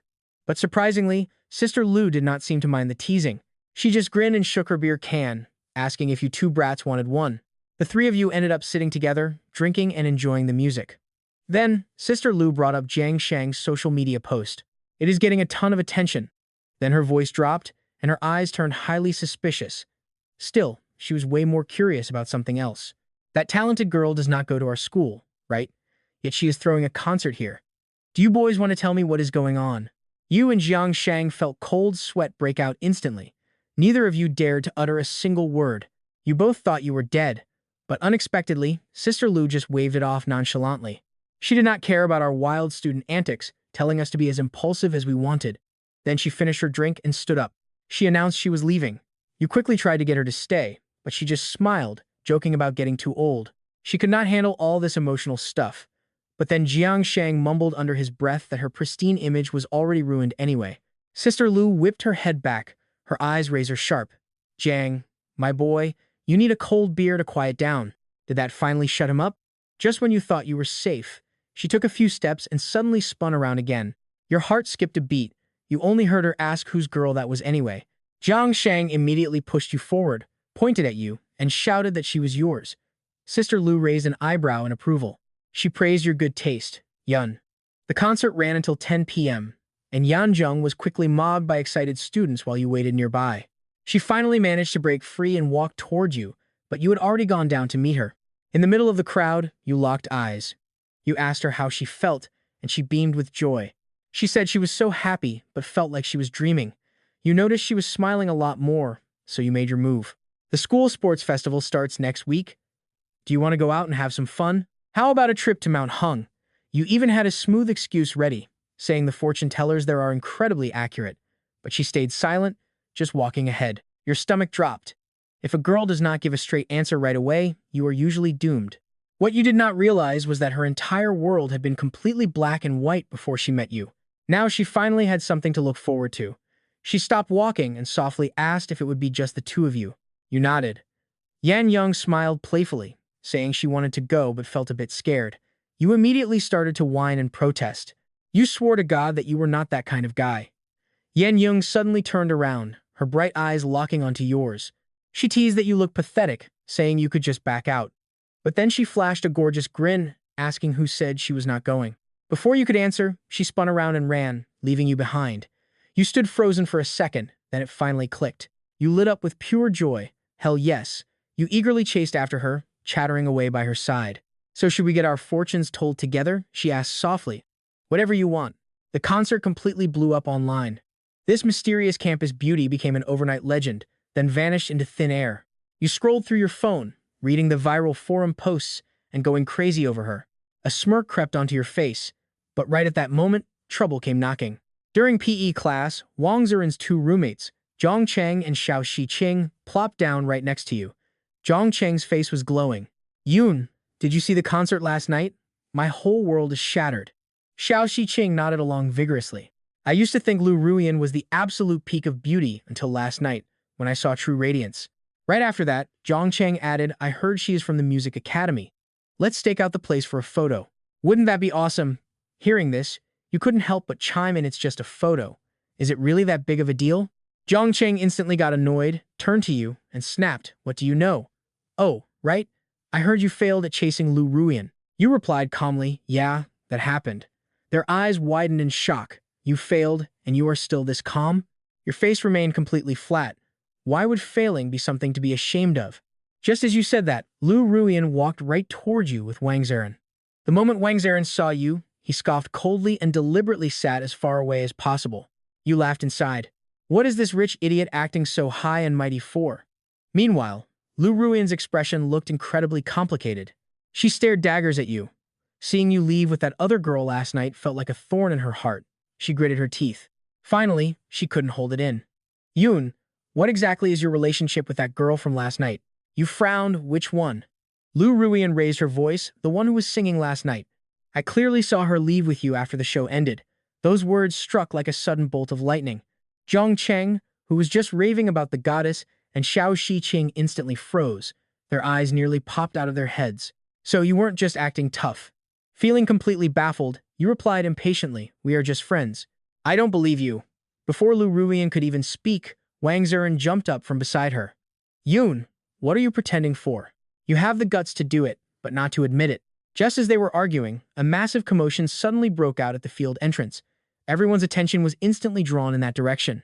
A girl in a flowing white dress, with her long hair blowing, walked toward them while carrying a bag. It was the mysterious campus beauty from last night, Yan Youngie. Wang Ziren's face went pale. He thought, no way. Lu Ruian stiffened completely, clenching her fist tightly. In the next second, under the dead, silent gaze of the entire crowd, Yan Youngie walked straight through them, ignoring everyone else, and stopped right in front of you. She flashed a breathtaking smile, pulling a bottle of Fanta from her bag. Ice-cold Fanta. You were completely stunned, Sister Shi. What are you doing here? Yan Youngie smiled, sat down next to you, and leaned in. I came to buy something at the school gate, so I dropped by to see you. You took the Fanta and chugged a huge gulp. But Yan Youngie suddenly pulled out some water, handed it over, and asked you to open it. Muttering in your head, Sister She, a tough girl who could take on 10 guys can't open a bottle cap, but you still took it, easily twisted it open, and handed it back. She tilted her head back, taking small sips of water, and nagged you drink less of that.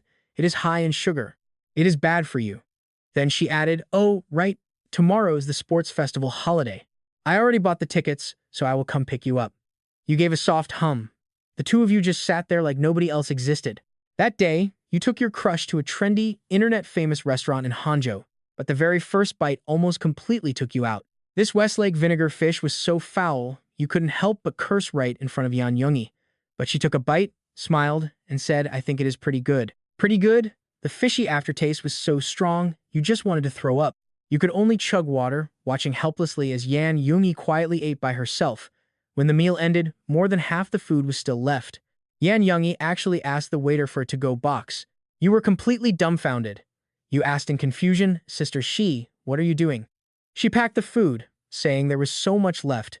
Why waste good food, right? But seriously, are you really taking these leftovers home? You quickly tried to convince her that leftovers are terrible for your stomach, but she just shrugged and said she grew up eating them all the time. It is no big deal, she said. Right then, a wave of sadness hit you. You could not say another word. The second you stepped out, you dragged her straight into a KFC and watched her eat a real meal. Next, you headed straight to Lingyan Temple. Just as you were about to light the incense, your buddy Jiang Shang texted, asking you to pray for his love life. You wanted to roast him, but he dropped his trump card, a week of free Fanta. You sent back a one-word reply, deal. When it was your turn to pray, you first asked for your friend's soda. Well, no, you prayed for his happiness instead. Then you made your own wish for your family to stay safe and happy year after year. But when you looked over and saw Yan Zhengxi praying with her eyes closed, you quickly made a second wish just for her. You wished that all hardships stayed far away from her, and she could be happy forever. But the exact second Yan Zhengxi opened her eyes, she caught you staring blankly right at her face. Panicking, you quickly reached out and pretended her hair was messy, gently smoothing it back to cover your track. You thought you got away with it, but she suddenly spun around. Her sharp eyes looked like they could see right through you. She let out a soft laugh, asking if you were thinking about something naughty while staring at her. Your face immediately flushed with guilt, and seeing your expression, Yan Zhengxi knew she had guessed perfectly right. Her voice shifted as she smiled and told you she has seen far too many men. She can tell what they are thinking with just one look, especially quiet, polite boys who are actually hiding all kinds of dirty thoughts. You just stared at her blankly while she smiled back. After a long, awkward silence, you quietly asked if she was talking about you. What do you think? Yan Zhengxi shot back. You instantly panicked and scratched your head, thinking you were totally doomed. Did this mean you could never keep a secret from her? You started stressing out over how you would ever lie to her again. Yan Zhengxi spoke up again with a gentle laugh, asking if you were stressing. Because you cannot lie to me anymore. Your eyes widened in shock. Did she actually have mind-reading powers? How could she know everything? But a second later, Yan Zhengxi said something that completely shattered your guard. Looking at you with complete sincerity, she told you not to worry, because she would never overthink things with you. She promised to believe whatever you say, and to always be honest with you. When you asked why, her answer was incredibly simple. Because I know you, she said.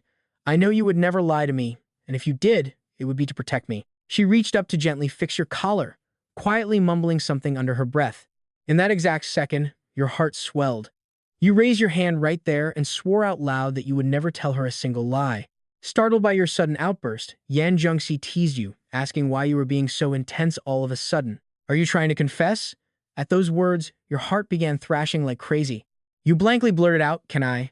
Yan Zhengxi quickly looked away, refusing to meet your eyes, but her quiet response felt like a dream. She quickly walked away, leaving you standing there in pure confusion. What was that supposed to mean? Shortly after, both of you went to take a boat ride across West Lake. You desperately wanted to ask for a photo together, but every single time you tried, you lost your nerve. So, you waited until she was looking at the water to secretly snap a bunch of photos. She looked absolutely breathtaking in every single shot. A massive grin spread across your face, but right then, Yan Zhengxi's voice suddenly cut through your thoughts. What are you snapping? Caught red-handed, you quickly scrambled for an excuse. I am just shooting the scenery, you stammered. The water is so beautiful, so long and white. I mean, so slender and straight. Before you could even finish, Yan Zhengxi leaned in with a playful smirk, asking to see exactly how white this water was. In a flash, she snatched your phone away and saw that your entire camera roll was filled with pictures of her. She scrolled through them with a smirk on her lips, mocking you about this beautiful scenery you were talking about. It really is long and white, isn't it? Your brain short-circuited and you blurted out that she was the most beautiful scenery. You expected her to get shy, but instead, she just reached out. She pulled you close and tightly linked her arm with yours. A soft warmth pressed against you, making your heart pound like crazy. You had no idea what to do. Yan Zhengxi suddenly raised her phone, pointed it right at you both, and told you to smile. Click. The camera snapped. In the photo, she was grinning brightly while you looked totally panicked. Your face flushed bright red. After that, you both arrived at a quaint, antique-looking street. Yan Zhengxi suddenly stopped in front of a small stall, staring blankly at a cloth doll. You immediately asked if she wanted it. She glanced at the price, $68 each, and immediately shook her head, quickly pulling you away. But you did not care.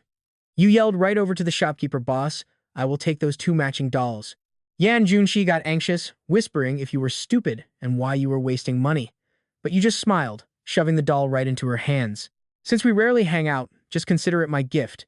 Yan Zhengxi instantly looked conflicted. The toy reminded her of her childhood and the doll her grandmother used to sew for her. While she stood there, lost in thought, you held one of the dolls up to her face with a cheeky grin. "Hey, Sister Shi, don't you think this doll is as cute as you?" She immediately put on a stern, annoyed face. She snapped that she was not cute. You teased her on purpose, saying then you would just give it to someone else. She snatched the doll right back, cradling it like a precious treasure. Striking while the iron was hot, you suggested naming them. Pointing at the one in your hand, you said, "This one that looks like me will be called Little Che, and yours will be called Little Zixi." Instantly, Yan Zhengxi's eyes flashed with a dangerous look. She asked what you just said.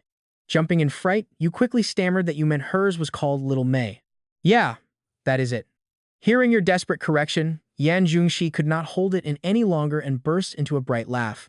You promised to stop teasing her and agree to her name, but in the very next second, she took the doll representing herself and shoved it into your arms. Keeping your doll for herself, she spoke softly. She told you to take care of little Zixi, while she kept little Che. You had better cherish it, just like she would cherish yours. Your heart skipped a beat at her words. You dramatically widened your eyes in disbelief. You asked if she just said she would cherish you, or if you heard wrong. Yan Zhengxi instantly raised an eyebrow. She denied saying that, but you were not embarrassed. You confidently insisted that you definitely heard her. Right then, Yan Zhengxi reached out and pinched your cheek with a smile, saying she only cherished it because the doll was so expensive. She teased that nobody said anything about cherishing you. Even with your cheeks stinging from the pinch, your heart was blooming with pure joy. That was fine as long as you believed it. She let go and tapped your forehead. She noted that little Che was getting bold, asking what happened to the sweet, well-behaved guy she first met. Then, she flicked your forehead hard again, joking that a good beating would set you straight. You stayed silent, watching her scold you with only one real thought running through your mind. How could she be this cute? In the blink of an eye, night fell, and it was time to head back. School only gave a 3-day holiday and banned staying out overnight. You still tried to convince her, saying that you really did not mind. You were close with the dorm warden, but she remained completely resolute. It was non-negotiable, and she would not let you get disciplined again. You went to raise your hand and promise, but she immediately unleashed her ultimate threat. Promises would not work either. Otherwise, she would just go back alone and let you stay here by yourself. Saying that, she turned and walked away without a moment of hesitation. Defeated, you could only follow her dejectedly, but then you remembered her promising there would be a next time for both of you. With that thought, all the frustration in your chest instantly vanished into thin air. And so you both boarded the late high-speed train back to Lian. As you were reading a novel, something soft suddenly leaned against your shoulder. Your entire body froze instantly, and your heart rate skyrocketed. Turning your head stiffly, you looked down at Yan Zhengxi's peaceful sleeping face. She was completely out. Watching her quietly, you could hear her soft breathing. She must have been truly exhausted. You carefully lowered your shoulders so she could lean a bit more comfortably. Right then, you wished more than anything that time would stand still. But then you noticed something was wrong. Her brows were tightly knit as she mumbled incoherently, looking incredibly restless. Was she having a nightmare? Your heart clenched with worry. Gently, you reached out a finger, wanting to smooth her troubled brow. She seemed to feel something, even with her eyes shut. She kept nuzzling her head against your cheek, slowly settling down, but your anxious heart only sank deeper. You had to wonder, did she just dream about her past? You grew up wrapped in love. Your world was always bright and warm. But her? You did not even want to imagine. On those quiet nights, was she crying alone in some cramped room, waking up sweating from a nightmare? Outside, 1,000 city lights flickered, but none of them belonged to her. You dread picturing that young girl alone during a wild, rainy night, trapped in some rundown house, covering her ears, too scared to cry out because she knew that once she started, she would never stop. And there was absolutely no one around to wipe those tears away. The thought alone burns your eyes. Your chest aches, but you force yourself to hold back the tears. Terrified of waking her, you just stare out the glass. Those city lights blur into a brilliant sea of stars in your eyes. Yet, none of those sparkling lights can compare to the face of the quiet girl resting beside you. Turning your head, you breathe a warm mist onto the cold glass and trace a little smiley face. You just want her to stop frowning, to stop hurting. She deserves to just rest on your shoulder like this, sleeping peacefully like a sweet, content cat. Even if she is technically older, to you, she is still just a fragile girl who needs protecting. You hesitate, then tilt your head to gently press your forehead to her cheek. Snuggling close, you finally drift off into a deep sleep. Stepping off the high-speed train, both of you are still half asleep. Once you drop Yan Yungi off, you get ready to head back to campus. Get upstairs and catch some sleep. Sister Shi, you urge. If you do not want to cook tonight, text me and I will come over. Yan Yungi pulls her coat tight, eyes full of care. No need. Get some rest yourself and drive safely. Do not speed. Thumping your chest, you flash a grin. Do not worry, Sister Shi. I am wide awake. Honestly, I feel more energized than ever. Right after talking big, you make a turn. A sudden dog bark startles you so badly you almost crash straight into a tree right before her eyes. My bad.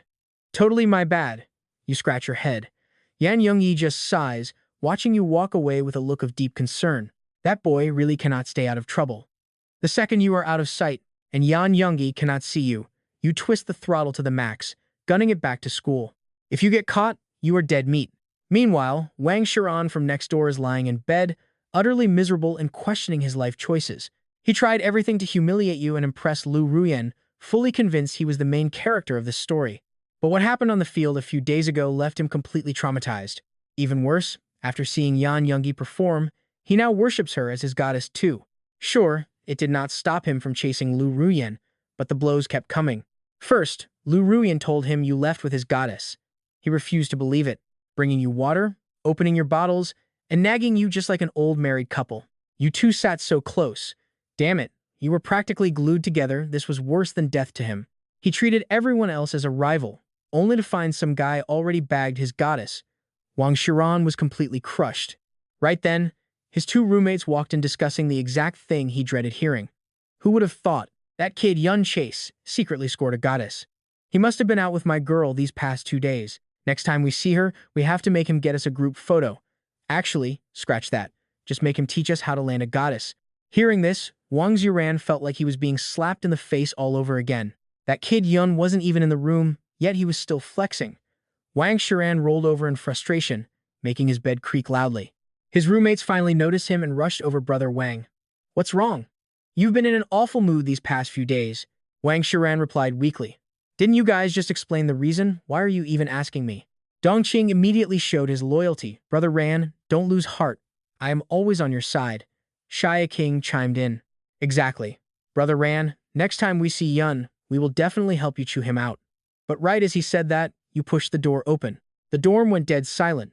At a glance, you saw Wang Shiran lying on his bed, looking completely half dead. The moment Wang Shiran saw you, his heart skipped a beat, and he just pulled the blanket over his head to hide. To him, just seeing you stand there radiating that annoying humble brag energy was enough to blind him. Zhang Chang asked in confusion, Yun, what are you doing in our dorm? You just strolled in, dropped 2 heavy bags on the desk, and smiled. You told them you went to Hio for a quick trip and brought back some local treats. Good things are meant to be shared with my bros. Oh my god, you're a lifesaver. I haven't even eaten yet. Yun, you actually have a conscience. They begged you to spill the tea about you and the goddess. The two instantly betrayed Wangzer, quickly pulling up a chair so you could pass on your wisdom. Wangzer violently threw off his blanket, absolutely furious. Xiao, Zhang Chang, did you lose your pride?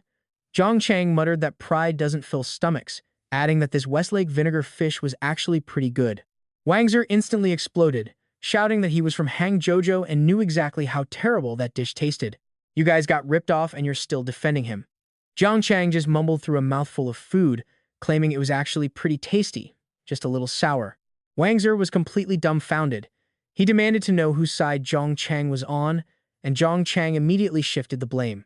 I'm totally on your side, but Xiao was the one who promised to help you Chu Yun out. This has nothing to do with me. Xiao denied it to the death, spitting food as he asked when the hell he ever said that. Hearing this, you understood everything. It seemed your interactions with Yan Junkie had dealt massive psychic damage to their pure, fragile hearts. Still, something felt a bit off. Wangzer tried to find new ways to mock you every single day, yet in the end, without you even lifting a finger, the guy somehow managed to defeat himself. Could Yan Junkie actually be a master at this? Suddenly, a brilliant idea popped into your head. You sat down and said casually, "Fine, I'll reluctantly share some of my experience with you guys, and while I'm at it, I'll tell you about the time I got rejected chasing Lu Ruan." You deliberately raised your voice on the name Lu Ruan, making sure Wangzer heard it clearly from his bed. Sure enough, Wangzer was instantly torn. This was a golden opportunity to learn about Lu Ruan, but letting his rival teach him felt like a total defeat. But chasing the goddess was what mattered most. After trying to hold out for a moment, Wangzer just couldn't resist. He leaped out of bed and pulled a chair right up across from you. He said proudly, "Let's get one thing straight. Don't teach me whatever simp methods you used on Lu Ruan. I will never become a simp." Looking at him, you just shook your head, deciding to give the kid a little ego boost. So you spilled every embarrassing, cringy thing you did while chasing Lu Ruan. The moment he heard the details, Wangzer's eyes lit up. He laughed, calling Yoon a massive simp. Your lips twitched as you muttered, "What did you say? Are you really enjoying this that much?" Wangzer sat up straight with a smug smile, saying, "You should have admitted you were this pathetic earlier. Doesn't that make us partners in misery?" Zhong Chang couldn't help but interrupt. "Yoon, don't just talk about that. Teach us how you actually managed to bag the goddess." You looked confused. "Who said I bagged the goddess? She and I are just friends." They begged you to stop humble bragging before their hearts broke, but you look completely innocent. "I'm really not." They sighed. "Fine, you're not. Then tell us, how did you even get close to the goddess?" You closed your eyes and thought about it for a second. You couldn't bring up the situation with Yan Junkie just yet. Instead, you cleared your throat, acting profound and mysterious as you offered to briefly share your wisdom. "Just spit it out, the suspense is killing us." As the two urged you frantically, you slowly offered two simple words. "Be genuine. If someone likes you, even God cannot stop it. If they do not, even being a god yourself won't make a difference. Sincerity is always the ultimate weapon." With that, you patted their shoulders and walked away, leaving them to figure out the rest. But little did they know, you were a complete rookie at romance yourself. Everything you just said was copied from some book. You were terrified that if they kept digging, your lack of actual experience would be exposed. Sure enough, the second you stepped outside, trouble found you. That same night, you were called straight to the office by your counselor, Lucy. She had seen right through your trick of sneaking out during the sports festival. Though you denied it to the absolute death, she could not be bothered to drag it out. She just warned you to behave yourself. For the next few days, you actually stayed quiet and avoided looking for Yan Junkie. For one, she was genuinely busy, and for another, you had no good excuse. But this morning, while wandering around campus, you suddenly found yourself standing right at the entrance of a music store. Drawn by some unseen force, you stepped inside. Under the dim yellow lights, one item instantly caught your eye. It was a guitar capo carrying the killer name Rose Peach Confession Edition. What was even more killer was the slogan printed on it. "What is the point of anything if it is not used for love?" Instantly, Miss Yan's face flashed in your mind. You remembered her old, beat-up wooden capo. She always claimed it was fine as long as it worked, but you knew she was just too stubborn to spend a single dime. You glanced at the price tag. Even though it stung a bit, you bought it right away without a second thought. Having not seen her in days, you were already starting to miss her. Rushing back to school, you hopped onto your little pink electric scooter, but the moment you looked down, you froze. You actually caught yourself thinking this shade of pink looked pretty good. Even the capo you just bought was pink. You raised an eyebrow, reached out, and patted the front of the scooter. "Let's go, little pink. Time to bring some warmth to Miss Yan." You rode your little scooter, puttering along toward the intersection just outside her neighborhood. But suddenly, showing up empty-handed with just a capo felt a bit too simple. So you parked the scooter, planning to hit the fruit shop across the street for her favorites. Right then, you noticed a frail old lady sitting right at the entrance of the fruit shop. At this busy intersection, she wore nothing but thin clothes. Her hair was stark white and she looked completely haggard. Your heart inexplicably ached. You wondered if she was in trouble. Without a second thought, you went inside, bought a bag of fruit, and walked straight up to her. "Hello, Grandma," you said, speaking up hesitantly. But the little old lady just looked up, staring blankly at you with no intention of taking it. Your heart skipped a beat. What was going on? Did she want cash? Reluctantly, you dug through your pockets for a bit, only to pull out a single 50-cent coin. Your mouth twitched. You were so embarrassed you wanted to die on the spot. But then, the old lady smiled softly. "Young man, I am no beggar," she said. "I am just a little tired and resting my feet." You instantly froze like stone, your hands stuck in midair, cringing so hard your toes curled inside your shoes. "Oh man, I am so sorry, Grandma. I did not know, I just thought," but she waved her hand and smiled, saying it was fine. "I can tell you have a kind heart," she added. Scratching your head in embarrassment, you asked if she was sitting there because she felt sick. She sighed. "It is just a stomach ache, an old problem. Some dry steamed buns will settle it." You frowned, glancing down at the bag beside her, only to spot a couple of carrots and a piece of stale, rock-hard steamed bun. Your heart sank. "Grandma, if your stomach hurts, how can you eat this? Wait right here for a bit." You immediately turned around to buy her some warm porridge, telling her to stay put. This time, she did not even try to refuse. She just stared at you with deep gratitude. You knew she had to be in agonizing pain. Moments later, you rushed back with a cup of piping hot porridge and a few fresh, warm buns. Seeing the food, she immediately tried to fish some money out of her bag. "How much was it?" she asked. Stunned, you quickly pressed her hand down. "It is just a couple of dollars, Grandma," you said, waving it off. But she insisted, muttering that this old lady had plenty of money. "I do not need your charity," she grumbled. Still, you refused to take her money. The old lady could not outstubborn you, so you sat down right on the cold steps to keep her company. After she finished the porridge, she exhaled a long, warm sigh of relief. "Much better. Thank you, young man. I really met a good person today," she said as you grinned. "I am just glad you are okay," you said. "By the way, Grandma, are you from out of town?" The old lady nodded. "Yes, I am." Looking at the massive bags beside her, you blurted out without thinking, "Are you here to collect a debt?" To your surprise, she burst out laughing. "No, I am here to find someone." "Find who?" "My granddaughter. She lives around here," she explained, "but I am old and cannot remember her building." Suddenly, your heart skipped a beat, hammering in your chest. There was no way it was this big of a coincidence, right? You asked tentatively, "Grandma, what is her name? I know this neighborhood like the back of my hand. Maybe I know her." The old lady studied your sincere face carefully. Deciding you did not look like a bad person, she slowly spoke up. "My precious granddaughter is working all alone in the city. She is such a good, sweet girl. Her full name is Yan Juni, but I usually just call her Zixi." You sat up straight, your whole body trembling. Even though you had a 1 in 10,000 hunch, you never expected it to actually be true.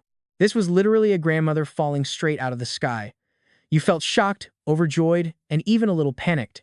"So you are Zixi's grandmother." The little old lady instantly grabbed your hand, firing off 3 questions in a row. "You know my Zixi? What is your relationship with her? Has she been doing well?" You were so excited, you started babbling.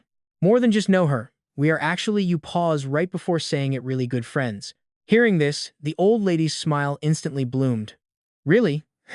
That is wonderful. I have always worried about her stubborn temper. Terrified she'd get bullied out here all alone." Hearing this, your heart truly ached. You knew how hard Miss Yan had it all these years, but you couldn't let the old lady worry, so you fought back the sadness and smiled. "Sister Zixi's doing great, eating well, sleeping soundly, always smiling. That's really good to hear. Then I can rest easy." As the old lady spoke, her eyes welled up. You stood up immediately. "Grandma, let's go find Zixi. I know where she lives, so let's get out of the cold." But the old lady was getting on in years and couldn't even stand up. You rushed forward, patiently helped her up, and slowly walked her into the neighborhood. But right as you reached the bottom of Miss Yan's building, the old lady suddenly stopped, panting, and said she needed to rest. You quickly wiped a clean spot on the planter's edge for her. Looking up, she asked, "Young man, what is your name?" "I am Yun." "Grandma?" The old lady nodded her head gently. "Little Yun, what floor does Zixi live on?" "The 3rd floor, Grandma. There is no elevator here. We will have to take the stairs in a bit." Tilting her head back, she muttered to herself, "3rd floor, huh? That is pretty high." You frowned. "Pretty high? What did she mean by that?" You immediately spoke up, "Grandma, let me carry you on my back." Surprisingly, she nodded without hesitation. Then, "I will trouble you, little Yun." You were left speechless. Right then, you realized this grandma and Miss Yan had the exact same personality. Once she finished resting, you hoisted Grandma onto your back and began climbing up the stairs. You walked extremely slowly, keeping your footsteps light because the old lady on your back felt just too light. It felt like carrying a bundle of dry firewood, fearing one wrong step might break her. For just 3 flights, you actually walked a full 5 minutes. Finally, reaching Miss Yan's apartment door, you very carefully set the frail old lady down. "Grandma, this is it." You raised your hand and gently knocked on the door. 12 seconds passed, but it was dead silent inside. Your chest tightened. What is going on? Is she sleeping? You checked the clock. No, Miss Yan does not have a habit of sleeping at this hour. Could she have gone out? You knocked harder, but heard nothing. The hallway was freezing cold, so after thinking it over for a moment, you decided to speak up. "Grandma, I have a spare key here. It's cold outside, so how about we go inside first?" The old lady instantly became alert. "Little Yun, why do you have a spare key to Zixie's place?" You panicked internally, struggling to find an excuse. "Well, actually," but her eyes suddenly lit up, asking if you were Zixie's boyfriend. You froze on the spot. In a sheer moment of panic, you blurted out, "Yeah, I am Zixie's boyfriend." Your voice completely lost its confidence. Your voice was so quiet even you could barely hear it. But hearing this, the old lady instantly beamed with a massive smile. "I knew it. Zixie is a good judge of character and trusts you." Feeling guilty, you could only let out a couple of awkward laughs, unlock the door, and help Grandma inside the apartment. The old lady looked around the room, muttering to herself, "So this is where Zixie lives." You asked her tentatively, "Grandma, have you never been here before?" She shook her head. "Zixie wouldn't let me come, but I missed her. I caught a bus here at the crack of dawn."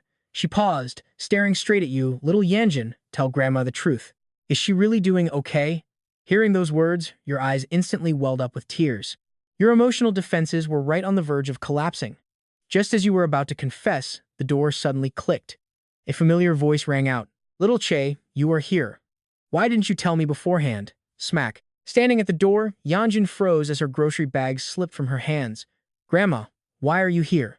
Seeing her granddaughter, the old lady burst into tears. She stumbled forward. "Oh, my precious Sixie grandma finally gets to see you." Yanjun hugged her grandma tightly, feeling her frail, thin body as tears burst from her eyes. "Grandma, how did you travel all this way? Are you cold?" Watching this unfold, your eyes turned red and your tense nerves finally relaxed. But the very next second, the old lady's words made you feel like you had plunged right into an ice cave. "Grandma ran into Shaoyun today. He is such a wonderful grandson-in-law." "Wait, grandson-in-law?" Yanjun's head snapped up, staring daggers straight at you. You trembled all over, your newly relaxed nerves instantly pulling taut again. You forced a wide, awkward grin, feeling too guilty to look her in the eye. But Yanjun didn't say anything. She just looked down at Grandma, her eyes welling with tears. "Grandma, you can't do this next time. It's just too dangerous."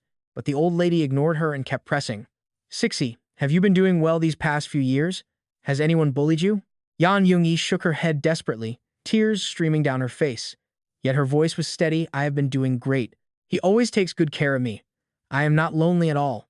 You stared at her blankly, a lump forming in your throat. You could not say a word. She was covering up your lie. The old lady's brow finally relaxed, and she smiled. "Good, good. Grandma can rest easy." You quickly stepped forward to close the door, picking up her bags off the floor. "Grandma, let us hurry inside. It is freezing out here by the door." The moment those words left your mouth, Yan Yungi shot you an icy glare. Your scalp went numb, it just slipped out. You shut your mouth, guiltily looking away. Heading into the living room, you set the bags down and sat with them. Yan Yungi dug through the sack and pulled out rock-hard dried buns. New tears began to fall from her eyes. "Grandma, is this really all you ate on the way?"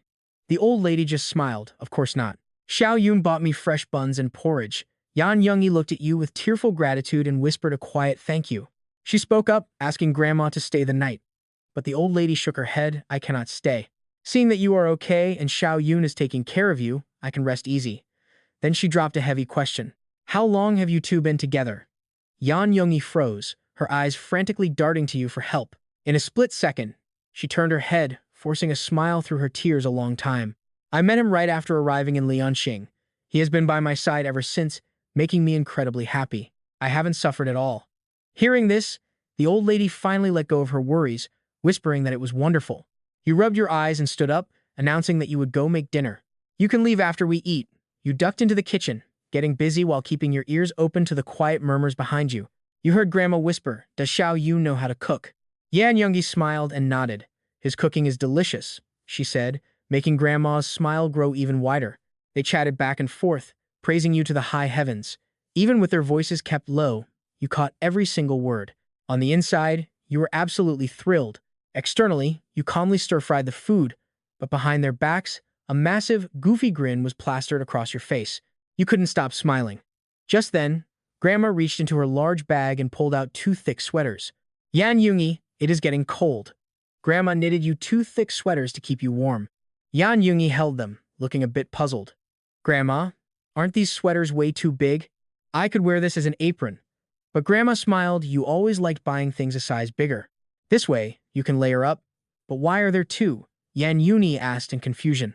The old lady fell silent for a long moment, then smiled with 2. They will last you longer. Grandma is getting old. My hands are not as nimble anymore, and I do not know if I can knit for you next year. She paused, her tone softening. If you really cannot wear it, give it to my grandson-in-law. It should fit him perfectly. Yan Yungi froze on the spot, then forced a smile.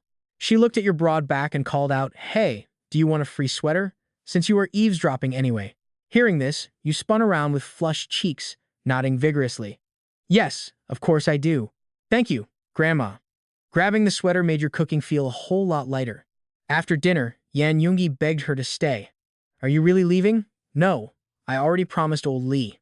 He is waiting for me at the intersection." The old lady grabbed her bag to leave. "It is cold outside. You two stay inside."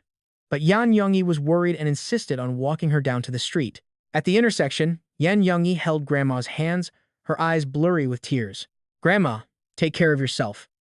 I will come back for the new year and stay a few extra days." The old lady smiled and glanced sideways. "Just you? When are you bringing Xiao Yun home for the holidays?" Yan Yungi froze on the spot, completely conflicted and not knowing how to answer. Right then, you stepped forward and spoke up with confidence. "Do not worry, Grandma. I will talk to my parents. If not this year, we will definitely visit next year." Grandma finally smiled. The moment you finished speaking, a minivan honked and pulled up. The window rolled down and a kind-faced old man poked his head out. "If it isn't little Yanjin, you sure made it hard for your Grandpa Lee to find you." Yanjin hurried forward. "I am so sorry, Grandpa Lee. Please drive safely on the way back." My Grandpa Lee flashed an okay sign. "Don't worry, I guarantee she'll get home safe and sound. By the way, are you coming back for the new year?" "You are." "That's great. You have no idea your grandma talks about you all day long." The old lady fiercely interrupted him. "You old geezer, you talk too much nonsense. Are we leaving or not?" She ignored Grandpa Lee and turned back to Yanjin. "Grandma is leaving now. Make sure to bring my grandson-in-law home for the new year." You immediately shouted, "Grandma, don't worry, I'll definitely take good care of Sixie." Yanjin pouted. "Who are you anyway? Who needs you to take care of them?" At that moment, you don't know where you got the courage, but without blushing, you shouted back, "Her grandson-in-law? Of course." Seeing your shameless face, Yanjin actually laughed. Satisfied with what she saw, the old lady got into the car. Watching the small van drive away, Yanjin suddenly felt a wave of emptiness. She wrapped her coat tighter around herself, absent-mindedly slipping her hands into her pockets. The next second, she froze. She slowly pulled out a small package wrapped in newspaper from her pocket. Unwrapping it, she found several $100s cash, along with the sour guju she loved most as a kid. In a daze, she realized what it meant, and tears instantly streamed down her face. Your heart ached. You stepped forward, softly saying, "Sixie," but before you could finish, Yanjun smacked you right on the forehead. "You're addicted to calling me that, aren't you?" You asked sheepishly, "Can I not call you that in your dreams?" "Grandma's gone, so you're not allowed to." You had no choice but to suggest, "Let's head back then. It's pretty cold outside." Yanjun wiped her tears and gave a soft nod, but seemed weighed down by her thoughts. She walked incredibly fast, leaving you far behind. You just followed her like that, taking it one step at a time. Just as you were about to head upstairs, you finally mustered the courage to speak. "Sister Yanjun, about earlier actually." But she didn't turn around. She gently interrupted you. "You don't need to explain, I know what you're going to say. You just didn't want Grandma to worry." "Thank you." Hearing those words, your heart inexplicably felt empty, and your mood instantly plummeted. Right at that moment, you suddenly remembered that the gift you got her was still sitting in the basket of your pink bike. But the next second, you let out a heavy sigh. "Forget it, I will give it to her next time." In the days after Grandma left, Yanjun would constantly wake up trembling from nightmares. In the blink of an eye, the beginning of winter arrived. Meanwhile, thousands of miles away in the courtyard of her quiet hometown, Grandma was leaning against the stove cooking porridge when a sudden, agonizing cramp seized her stomach, completely paralyzing her. Her vision instantly went black and the spatula clattered to the ground, slipping from her grasp.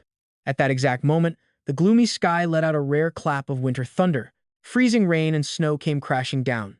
That evening, you were sitting in front of your computer in the dorm, typing away. Everything was totally normal, but then, your phone suddenly rang.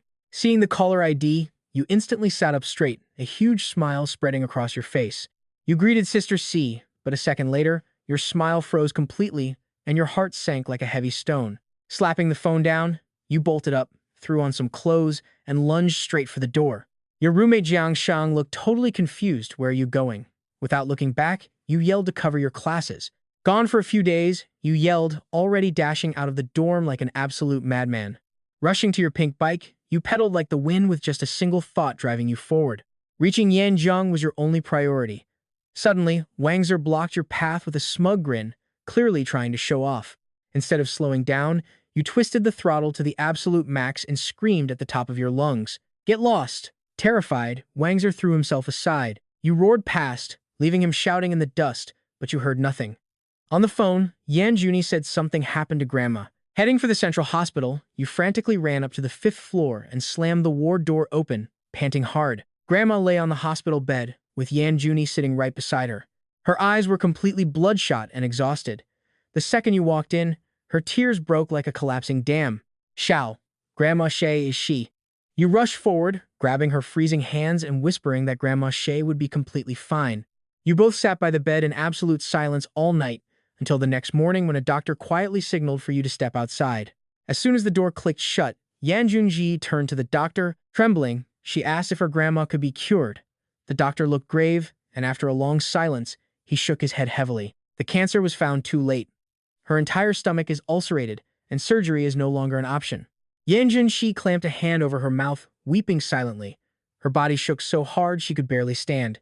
You quickly held her up. Seeing her break down like this made your own tears start pouring out. Gathering her strength, she asked shakily if there was really no other way. The doctor frowned and said grimly that she likely won't survive until next spring. Those few short words instantly felt like a death sentence for Grandma.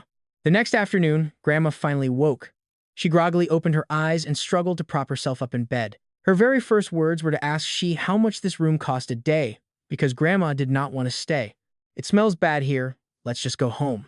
Yan Jun fought back tears, comforting her that they would go home when she got better. But Grandma kept muttering about wanting to go home. In the end, the two of you made a hard decision. Right then, the ward director told you to clear the bills before she could be discharged. Exhausted, Yanjin was about to get up, but you gently pushed her back down.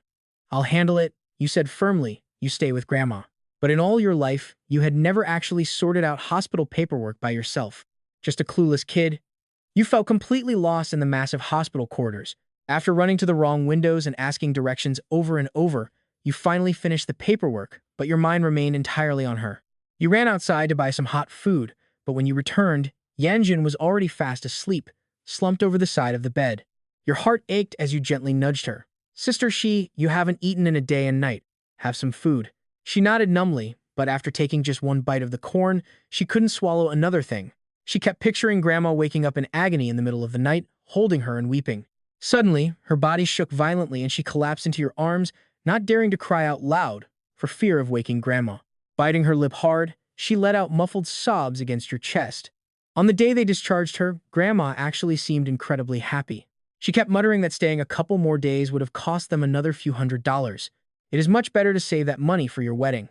You bought high-speed rail tickets to make the trip easier on Grandma, but when you finally arrived at her hometown, you were completely stunned. It was a dilapidated old house, completely bare and destitute. Its shabbiness was heartbreaking. You gently laid Grandma on the bed. Her sallow face was completely drained of color. She woke up, looked at the two of you, and forced a weak smile. Grandma's fine now. Since we are home, the pain is gone. She shakily reached out, whispering to Shi that she heard a loud boom a few days ago. Thunder in the 12th lunar month is so bizarre. The old folks say winter thunder means fresh graves in the dirt, an ill omen. Hearing this, Yanjun instantly broke down. She slumped over the bed, tightly gripping Grandma's freezing hands as she sobbed, begging her not to talk like that. It is all fake. The days back home offered a rare comfort. At night, you sat outside in the courtyard with Yanjun, looking at her exhausted face. Your heart ached. You shifted closer. When you are with me, you don't have to be strong. That single sentence shattered her defenses. With red eyes and a hoarse voice, she confessed she knew Grandma would leave eventually. But now that the moment was here, she still could not accept it. Before she even finished speaking, she buried her face in her hands, her shoulders shaking violently. Sobs slipped through her fingers. Moving closer, you held her hand tightly and whispered that while you didn't know how to comfort her, she should just cry. You paused, then promised her that she could always rely on you. I will always be right here. Later that night, Grandma suddenly jolted awake from a dream, mumbling your names incoherently. You both woke instantly, rushing to her bedside before even putting on your coats. Yanjin reached out and held Grandma's hand. Grandma, I am here. The old lady drifted in and out of lucidity, but seeing the two of you there, she finally calmed down. Right then, Grandma suddenly asked where her grandson-in-law was. You quickly grabbed her other hand and told her softly that you were right there too. But to your surprise, the old lady fell quiet for a moment, squinting at you to ask if you two would get married. You froze, then answered without hesitation. When we are older, we will marry. Good, she whispered. I really wanted to see what you would look like on your wedding day. Hearing those words, a lump instantly formed in your throat, and a wave of raw emotion hit you hard. Just then, the old lady struggled hard to sit up in bed. Perched at the edge of the bed, she began rummaging through the cabinets. Seconds later, she pulled something out of a worn trunk. Shaking the dust off the unfolded fabric, she looked at you both with eyes full of nostalgia. Sixie, this is the veil your mother wore when she got married. Can you put it on and let Grandma see? Tears were already streaming down Yan Zhengxi's face. She nodded through her tears and took the veil, but then turned to look at you. Xiao, help me put it on. You said nothing, only offering a heavy nod. After your clumsy hands helped her arrange the veil, Grandma spoke up once more. Can you two lean in closer? Let Grandma get a good look. So you pressed together, cheeks almost touching, while her failing eyes gazed at you both. A deep joy filled the old woman as she whispered from her heart what a perfect match. Once you get married, you must be even happier than you are today.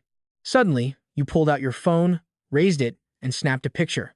In that shot, Grandma, despite being withered by sickness, wore a beaming smile. Beside her, the girl in the pure white veil leaned incredibly close to the bright-eyed boy. This photo captured their final moment of pure happiness. Deep in the night, after Grandma slept, you strolled through the silent courtyard. Tracing your steps, Yan Zhengxi spoke in a soft whisper. When I was small, we were so poor during the winter solstice, but she still wanted to make dumplings for me. Grandma sold almost everything we owned. She paused, then went on. But she did not just buy meat, she brought home two other things. You turned around, asking with genuine curiosity, what were they? Yan Zhengxi smiled warmly, lifting her hands to cover her ears, a pair of pink earmuffs. They were so incredibly small. I cannot even fit into them now. She dropped her hands and gestured toward her chest and a red sweater. It was incredibly thick. I wore it every single day until it got filthy. Once washed, I would leave it near the stove to dry. She let out a laugh, but it ended up getting scorched. It was so itchy to wear after that. I was so foolish back then, right? That first night back, after Yan Zhengxi fell asleep, you sat beside Grandma, listening to her talk. She told you about Yan Zhengxi's brutal childhood, a 7-year-old girl cooking dinner all alone after school. Thick smoke from the stove would make her eyes stream with tears. Her small frame could barely lift the heavy wok, leaving her hands covered in burns. In the bitter winter cold, she had to drag vegetables to the market, standing there in the cold all morning just to make $12. Whenever Grandma felt guilty and bought her a rice cake, she refused to eat it. Even when it turned cold, more than half remained. Late at night, so she would not wake her crying grandmother, she bit her lip and let the tears flow silently. Not long after, the grandmother, who seemed completely healthy just the day before, closed her eyes and never woke up again. A few agonizing wails broke the silence of the old house, instantly swallowed by the bitter winter wind, lost like dust. On the day of the funeral, firecrackers burst in the air like flying red confetti. Snow blanketed the entire courtyard. Yet Yan Zhengxi did not shed a single tear. She simply held her grandmother's portrait, looking utterly lost, walking all by herself at the very front. You trailed behind the procession, watching her lonely figure from a distance. Your heart ached as if cut by a knife. Finally, unable to take it anymore, you ignored every rule of traditional etiquette and customs. You suddenly pushed through the crowd, walking straight up to stand by her side. Walking shoulder to shoulder, you wanted her to know she was not alone. But an elder nearby signaled you to back off, warning you not to break tradition. Already deeply frustrated, you did not even bother to explain yourself. You glared coldly at him. Old man, look closely, I am her grandson-in-law. Once the mourners departed, you sat beside her by the low grave, letting the freezing wind whip past your ears. At dusk, you return to the old house, standing at the door to bow in gratitude to neighbors offering their condolences. Exhausted from working nonstop all day, a feverish flush colored your face. That was when old man Lee walked in, his voice heavy. Xiao, your grandmother left some money for you. With those words, he placed a plastic bag on the table.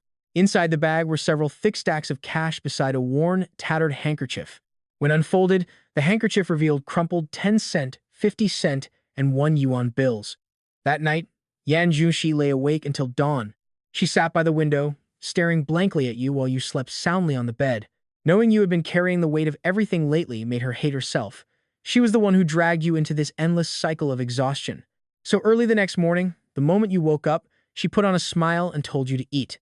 But at the dining table, she suddenly told you, Yun, you should go back to school. You froze, instantly blurting out, what about you? She just gave a faint smile and said she wanted to stay in her hometown for a while. You did not need to stay. Panic gripped your heart. She was driving you away, and you started explaining incoherently that it was fine. You told her you had easy classes at college, your memory was incredibly good, and you understood books after reading them just once. You tried to keep explaining, but Yan Juni cut you off, her voice thick with emotion. You have to go if I plan to stay here forever. Are you going to stay with me forever? Her words stabbed into your heart like a sharp knife. We belong to two different worlds anyway. She stopped mid-sentence, as if suddenly realizing what she was saying. The next second, she went quiet, her face pale with exhaustion, looking as if even breathing took effort. She muttered a quiet apology, telling you to forget it. Go back and focus on your classes. Once I figure things out, I will return to Liaoning to find you. You were completely at a loss for words, your heart breaking. You asked how long it would take, saying you would handle school and come back. But Yan Juni just shook her head, her face looking frighteningly pale. She forced herself to step forward and squeeze out a smile. All right, do not be stubborn, be good. She even raised her hand to swear. I will definitely come find you, she promised. Seeing her pretend to be strong made you even more confused. Why? Why was Yan Juni driving you away? You walked toward the station completely alone, utterly devastated. But right then, the sound of hurried footsteps echoed behind you. You whipped your head around and saw Yan Juni. She ran up to you, panting heavily, and stuffed a bag of hot steamed buns into your hands, telling you to eat them on the way. Then she slipped off her own scarf, stood on her tiptoes, and carefully wrapped it around your neck. Your eyes instantly filled with tears, unable to hold back. You pleaded to stay, but Yan Juni just smiled. Are you worried I will do something stupid? I am not a little fool like you. She hesitated for a brief second, then suddenly opened her arms and hugged you tightly before gently pushing you away. With tears in her eyes, she smiled and told you to let her know when you arrived safely. Though you were reluctant, you grasped at this final straw. Pinky promise? Yan Juni froze for a second, then smiled and reached out her hand. Your pinky fingers hooked tightly together, but as the bus finally pulled away, you saw the light in her eyes completely fade. In the blink of an eye, over a month went by. During this time, every single message you sent her went completely unanswered. You were totally drained, zoning out during lectures, losing your appetite, and unable to muster energy for anything. Several times you bought a bus ticket, only to refund it at the very last minute. You worried she would be unhappy to see you. So, you just visited her rented apartment alone to clean up, air out the blankets, and pretend she was still there. Your roommate, Jiang Shang, saw you half dead and finally snapped. You jerk, I help you with your homework and cover your shifts, and you come back giving me this garbage attitude. Seriously, the second you heard him mention grandmother, your mouth instantly drooped with sadness. Jiang Shang got even angrier, tugging at your lips and yelling at you to give him a smile. Even Qin Diwang could not stand watching it. He asked what was up with you moping around all day. Even Lu Ruyan ran over to ask what was wrong with you lately. Even Lu Ruyan noticed how down you were, and she even suspected that you and Yan Juni had broken up. Your family called, urging you home, but you just cleared your throat. You vaguely told them to wait a bit longer. That evening, you walked into a convenience store alone. Your voice was hoarse as you bought 2 cans of beer. Carrying them, you sat alone in the stadium bleachers. The empty sports field instantly reminded you of Yan Juni holding her concert right here. The sea of glow sticks, the gentle breeze. Time felt both fleeting and endless. You took a huge gulp of beer, the bitter taste making you frown. It tasted awful. As you muttered to yourself, a sharp female voice suddenly rang in your ear. You turned your head, it was actually Louie. She walked over, carrying a pack of beer of her own. You just glanced at her, then lowered your head with a heavy sigh. Louie frowned and sat down next to you, popped open a can, and took a big swig. Ah, refreshing. She shot you a sideways glance and asked, casually, got something on your mind? Let us hear it. After listening to you pour your heart out, Lucy didn't comfort you. Instead, she said this might not necessarily be a bad thing. Maybe it will help you grow up a bit. You suddenly looked up with bloodshot eyes, wiped your tears, and asked her sullenly, what do you mean? Lucy finished her beer in one gulp and let out a long sigh. Think about it. If you hadn't left back then, what would have happened? You shook your head in confusion, so Lucy continued. Even if you two somehow ended up together in the heat of the moment, did you ever think about the future? That girl sees things much clearer than you do. You belong to different worlds, meaning your outlooks, values, and spending habits all need to be aligned. These are all the troubles you would have to face later. Ask yourself, are you really prepared for that? Is this just a momentary impulse, or have you actually thought it through? Her words felt like cold water splashed over your head. When she told you to leave, she was probably struggling even more than you were. Staying calm after being blinded by love is incredibly rare. Then, she threw out an even more devastating question. She has no one to lean on right now. Are you really confident you can take care of her? Or rather, can you even take care of yourself? Dead silence. You lowered your head, rubbing your exhausted face. You really were being greedy, assuming those good times would just last forever. You had even fantasized about countless futures, like gifting her a chameleon, her scolding you for wasting money, but secretly treasuring it, pulling out a rose to confess to her once the Ferris wheel reached the peak, reading Jane Eyre to her on a rainy night, calling her your Jane Eyre, or writing in the afternoon while she played the piano, living a peaceful, beautiful life. But now, you were back to square one. You slowly spoke up, your voice heavy with unwillingness. I really didn't think that much. Isn't it just natural to treat the person you like well? I know she needs company, and I'm not saying this to get anything in return from her. I've even thought about introducing her to my family and friends so she wouldn't suffer any grievance. You looked up, eyes resolute. Even if it ends badly, I would still choose her. I love her good sides, and I'll learn to love her flaws too. That's what it means to truly love someone. You might see me as young and reckless, but I know deep down when to act on emotion and when to weigh the pros and cons. I can tell the difference. You only wanted a clear conscience. Your words actually left Lucy a bit startled, and she praised you. The fact that you can think like this means you've already surpassed so many people your age. But then her tone shifted and she smiled gently, admitting she underestimated you. She shook her beer can, her tone suddenly turning light. If your views are different, compromise. If there are too many obstacles, overcome them. If a relationship doesn't weather any storms, how can it be considered good?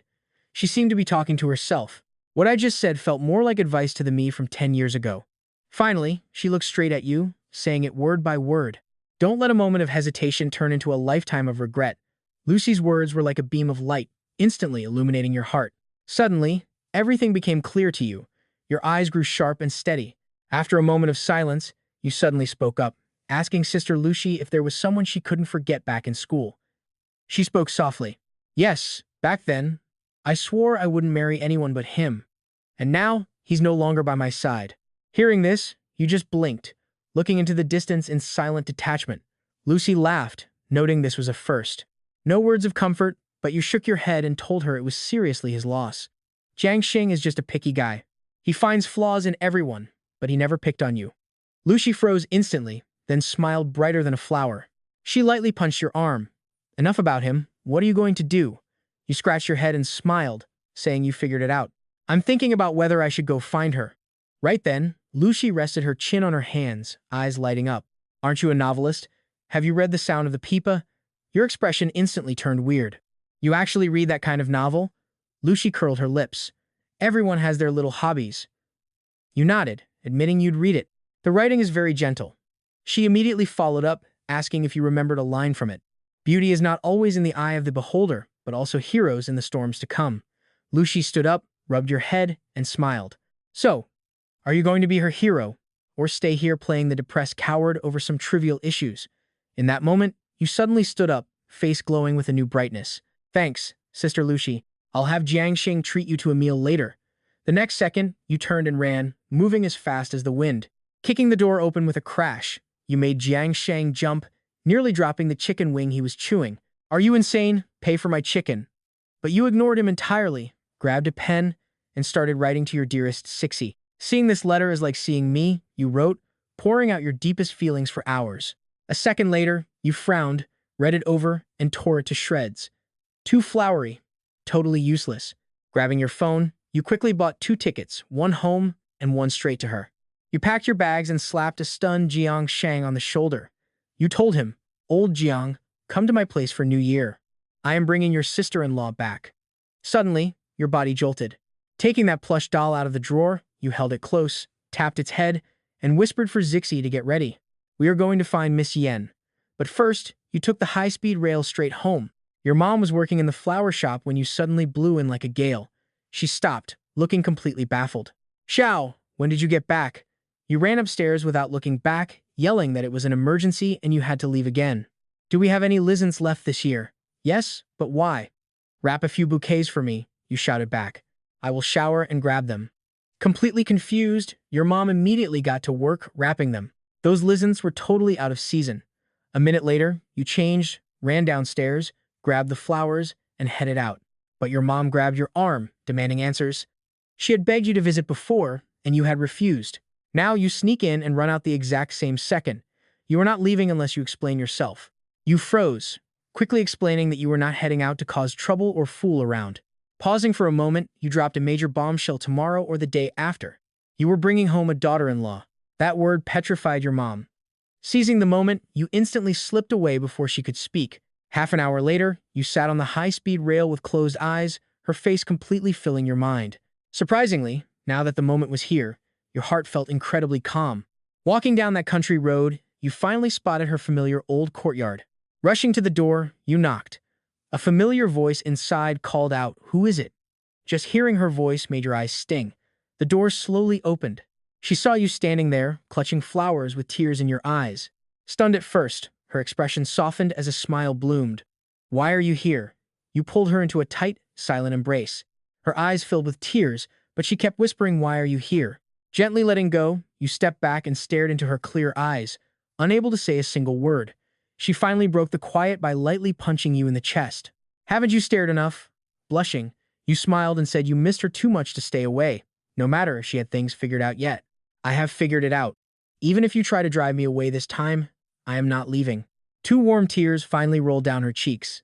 Instantly, she stood on her tiptoes, gently pressed her forehead to yours, and whispered, "Xiao, Xiao."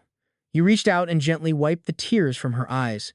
"You won't look pretty if you cry," you whispered, handing her the bouquet of lisianthus along with your heart. Yan Zheng took the flowers, looking down to gently stroke them before heading inside. She set the flowers neatly by the bedside, right next to the plush doll you two bought together. Walking up to her, you asked softly, "You haven't eaten yet, right? What do you want?" "I will make it." She thought for a moment, then softly asked for egg-fried rice. You were stunned. Egg-fried rice? What is so good about that? But she just shook her head. "I just want to eat it." "Are you really unwilling to make it?" You quickly waved your hands in denial. "Of course I will, but just that isn't enough. I will whip up some hot dishes too." Yang Zheng nodded, telling you to wait a bit. She said she would go to the village entrance to buy groceries, turning and leaving as soon as she finished speaking. Pulling up a stool, you sat alone at the doorway. You looked around. The old courtyard had not changed a single bit. Yan Zheng had not changed either. She was still just as beautiful, making your heart flutter just like the first time. But the countryside nights were freezing. Burying your face in your collar, you remembered you came here to show your determination. Yet your heart was starting to chicken out again. Right then, you suddenly thought of a way. Standing up, you rushed inside and dug through your backpack. A moment later, you pulled out a bottle of ergu liquor. You had bought this at the village store. They do say liquid courage can embolden even the biggest coward. You figured it might come in handy, so you leaned in and sniffed the bottle. A sharp, burning smell of cheap alcohol hit you. You rarely even drank beer, but a second later, you gritted your teeth. "Screw it." Down the hatch. Another swig. You tilted your head back and took a massive gulp. God, it burns. Your face twisted in agony as you stared at the vile bottle. But deep down, you figured Yan Zheng probably drinks this stuff like it is nothing, right? Whatever. I already took the first sip. If I do not get drunk now, it is just a waste. With that thought, you took sip after sip. In the blink of an eye, half the bottle was gone, tears streaming down your face. You cursed under your breath. Why am I not drunk yet? Is this fake? But 10 minutes later, your head started spinning. Suddenly, the buzz hit. You felt completely light and floaty, stumbling your way out of the courtyard. As luck would have it, you bumped right into Yan Young returning from grocery shopping. She looked at you in total confusion. "Che, why are you out here?" Your cheeks flushed. You suddenly puffed out your chest, staring at her with clenched fists and heavy breathing. Yan Zheng blinked, finding you incredibly strange. But before she could step closer, you suddenly spoke up, your voice trembling. Sister Shay, no. You quickly shook your head and changed your words, shouting at the top of your lungs. Yan Zheng, I like you. Smacked the bag in her hand, dropped heavily to the ground. Yan Zheng opened her mouth, her throat trembling. She raised a hand to her mouth but quickly regained her composure. She just bent down to grab the bag and walk past you without a word. You stood there completely dumbfounded, following her in silence. But after Yan Zheng put her things inside, she surprisingly walked back out. Leaning against the doorframe, she smiled at you and actually asked, "Why do you like me?" At that moment, the alcohol rushed straight to your head. Looking at her smile, your usual cowardice vanished instantly. You wiped your mouth and said loudly, "Sister Shay, before I say this, you must know I am not just acting on impulse. These are my true feelings, something I have thought over and confirmed for a very long time." You took a deep breath, looking at her with misty eyes. I do not want to call it love at first sight, but the first time I saw you, I felt this indescribable connection. On that rainy night I saved you, I had no regrets. That was our destiny. When you brought me that card at school and joked about climbing over the wall, I thought you were just so cute. It was pouring that night and we were covered in mud. You did not mind at all, taking me home, boiling water for my bath, and even making my bed. You were so gentle. And later, when you opened up to me, I realized how incredibly strong and amazing you really are. I simply could not help but want to know everything about you. During that concert, under an ocean of glowing lights, you sang in the crowd while I watched you from the stands. That was the exact moment I realized how beautiful it is to meet the right person at the absolute perfect time. Then, when Grandma passed away, I saw your heart break and felt your pain. I wanted to stay by your side forever, but you insisted I go back to school. I felt like you were pushing me away, but then you ran all that way to bring me hot steamed buns and gave me your scarf. I do not think you wanted me to leave either, right? During the days we spent apart, my entire world turned gray. Sleep was impossible. Food lost all flavor, and even my favorite Fanta tasted like absolutely nothing. Whenever I missed you, I would visit your rented apartment. Of course, I never dared to sleep in your bed. Absolutely not. I just missed you. I eventually returned to Hijo, but without you, the whole world felt like a fragile dandelion. One gust of wind, and your shadow was everywhere. I made the same wish as before, hoping to see more smiles on your face. If possible, I want to protect you forever, whether for your lifetime or mine. You took a deep breath and shouted with everything you had. Either way, I love you. I want to be with you, and that is enough. With those words out, tears brimmed in your eyes. Your face was burning red. You exhaled slowly, suddenly feeling sober, but you did not regret a thing. You raised your hand, wiped your eyes, and asked her softly, "Sister Shay, did my feelings reach you?" Yan Yung smiled and answered crisply, "They did." Your heart tightened as you pressed further. "Then do you like me?" But she did not give an answer. Noticing something, she stepped forward, leaned in close, and sniffed you. Instantly, her eyebrows furrowed, and she questioned you sternly. "Did you drink? Was it hard liquor?" You quietly admitted you only drank a little, just over half a bottle. Yan Young's tone instantly turned serious. "Who told you to drink?" At this moment, you could not hear anything else. Your eyes quickly welled with tears. This was nothing like you had imagined. She still had not answered your question. Did this mean Yan Jun did not like you? But then, she pulled out a tissue and gently wiped away your tears. The next second, she held out 2 fingers just like before, flicked you hard on the forehead, and scolded you. "If you turn into a drunkard in the future, how can I ever feel safe trusting my life to you?" You froze, completely stunned, and blankly asked what she meant by that. In response, she just called you an idiot. Then Yan Jun reached out her slightly trembling hand, stroked your tear-stained face, and said softly that she liked you, too, you idiot. Boom, your mind went completely blank, and you deliriously muttered over and over that she liked you. "She likes me too. Yan Jun likes me." The next moment, you suddenly snapped back to reality, cheering a loud hell yeah. You bent down, scooped her up in your arms, and sprinted outside. This sudden move gave Yan Jun a massive scare.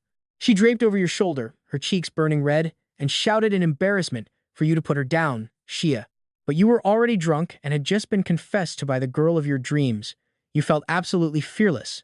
You ran, shouting Yan Jun at the top of your lungs. Almost in tears, she cried out for you to stop. "If you keep this up, I won't like you anymore." But you did not buy it, roaring back that you did not believe her. "You already said you like me, and I am going to remember it forever." In the distance, fireworks bloomed under a starry sky.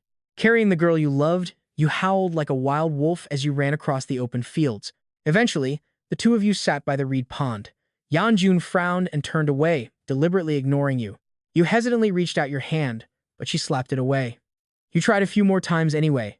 Getting the same result, you looked completely dejected, muttering that you were wrong. But suddenly, she turned around, smacked your forehead, and asked if you learned your lesson. You nodded your head vigorously. Only then did she sigh. No heavy drinking from now on. You can drink if you have to, but I must be there. Sister, you are not mad anymore? Yanjun smiled helplessly, admitting it was hard to stay mad. You immediately shimmied over and pressed closely against her. Seeing you act like this, she turned her face away again, yet her body leaned slightly toward yours. Suddenly, as if remembering something, she smiled and mentioned that she actually read your new novel after you left. You instantly looked guilty, knowing the main characters in that novel were based on the two of you. Seeing your reaction, Yanjun held back a laugh and softly told you it was pretty good, but to make it a bit sweeter next time. Your heart instantly soared. Once again, you could not help but lean in, desperately wanting to hug her. Unexpectedly, she planted her palm flat against your face and shoved you back, glaring and asking if you could just let her finish. You looked completely innocent, letting out a dumbfounded "oh," while Yanjun watched your little hooligan act with total helplessness. It turned out that when she told you to leave back then, it was entirely because she felt deeply conflicted. Afraid that being together would bring you endless trouble and wear you out, she confessed she had said things she did not mean that day. She apologized, admitting she actually could not bear to let you go. Hearing this, you softly replied that it was okay. I know you were just doing it for our own good. You told her that if she had not done that, your feelings might not be as rock solid as they were right now, nor would you be so fearless about the future. Yanjun smiled and told you to stop. After a long silence, you finally asked quietly if you could hug her now. She frowned, asking if a hug was all you ever thought about, you little hooligan. You instantly pouted, the corners of your mouth turning down as you looked as wronged as a little child. She finally softened, sighed, and told you to hug her properly this time instead of throwing her over your shoulder again.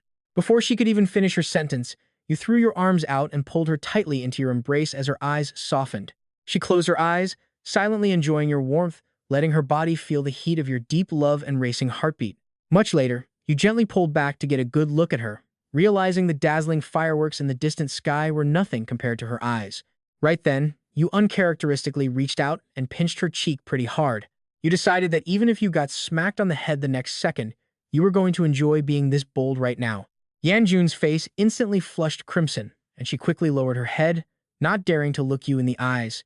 In her entire life, all her moments of shyness combined did not add up to today, leaving the two of you sitting there awkwardly. You suddenly spoke up, getting straight to the point, asking if you two were boyfriend and girlfriend now. But she softly admitted she might not be a good girlfriend, so you immediately squeezed her hand, smiling and promising to love her exactly as she was. I will even learn to like your flaws, she added, though being with me might be really tiring. He did not hesitate. That's okay, he said. Being with you might tire my body, but never my heart. Even if I'm exhausted, I'll be happy. Even enduring hardships will feel like a blessing. She still struggled, admitting her temper was terrible. You smiled, it's okay. My temper isn't any better.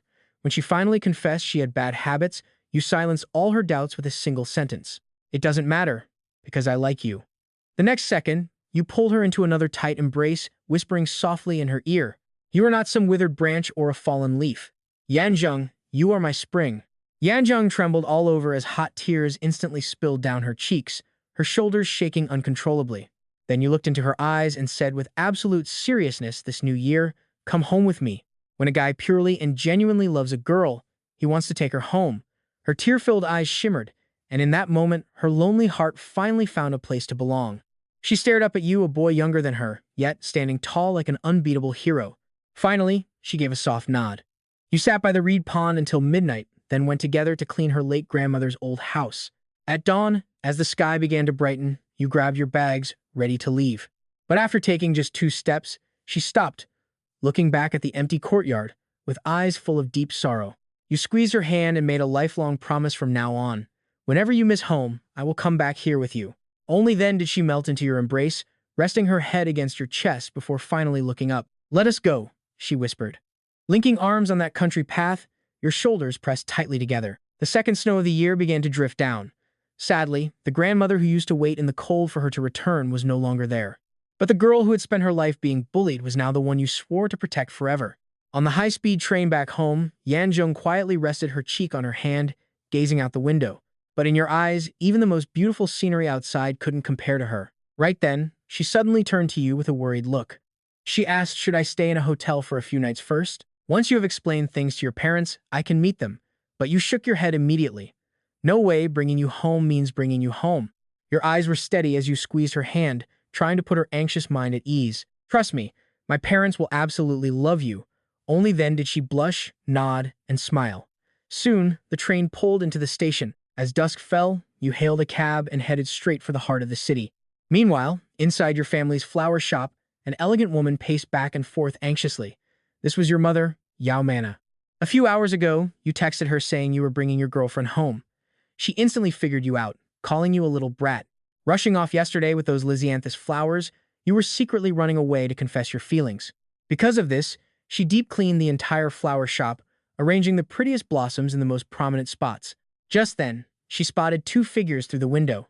Walking toward the shop, it was the two of you. She quickly got up to greet you, teasing that you were finally back, but she froze before finishing her sentence. Seeing Yanjung beside you, her look of playful scolding turned instantly into pure joy.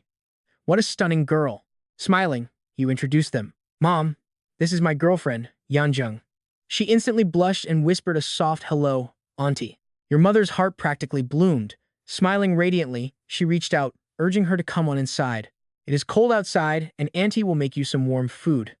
Walking into the shop, Yanjung was instantly stunned. While light snow fell outside, inside the flower shop it was as warm as spring. The room was full of light and blossoms, holding the very essence of spring. After setting down the bags, you looked around, asking where your dad was. Your mom, already affectionately holding Yanjung's hand and pulling her to sit down, answered you. He went to a seminar to prepare for next year's National Floral Design Competition, which only annoyed you. Why did he sign up again? It has been 7 or 8 years, and the result is exactly the same every single time. Your mom immediately frowned. How can you talk about your father like that? If he loves it, let him go. I support him.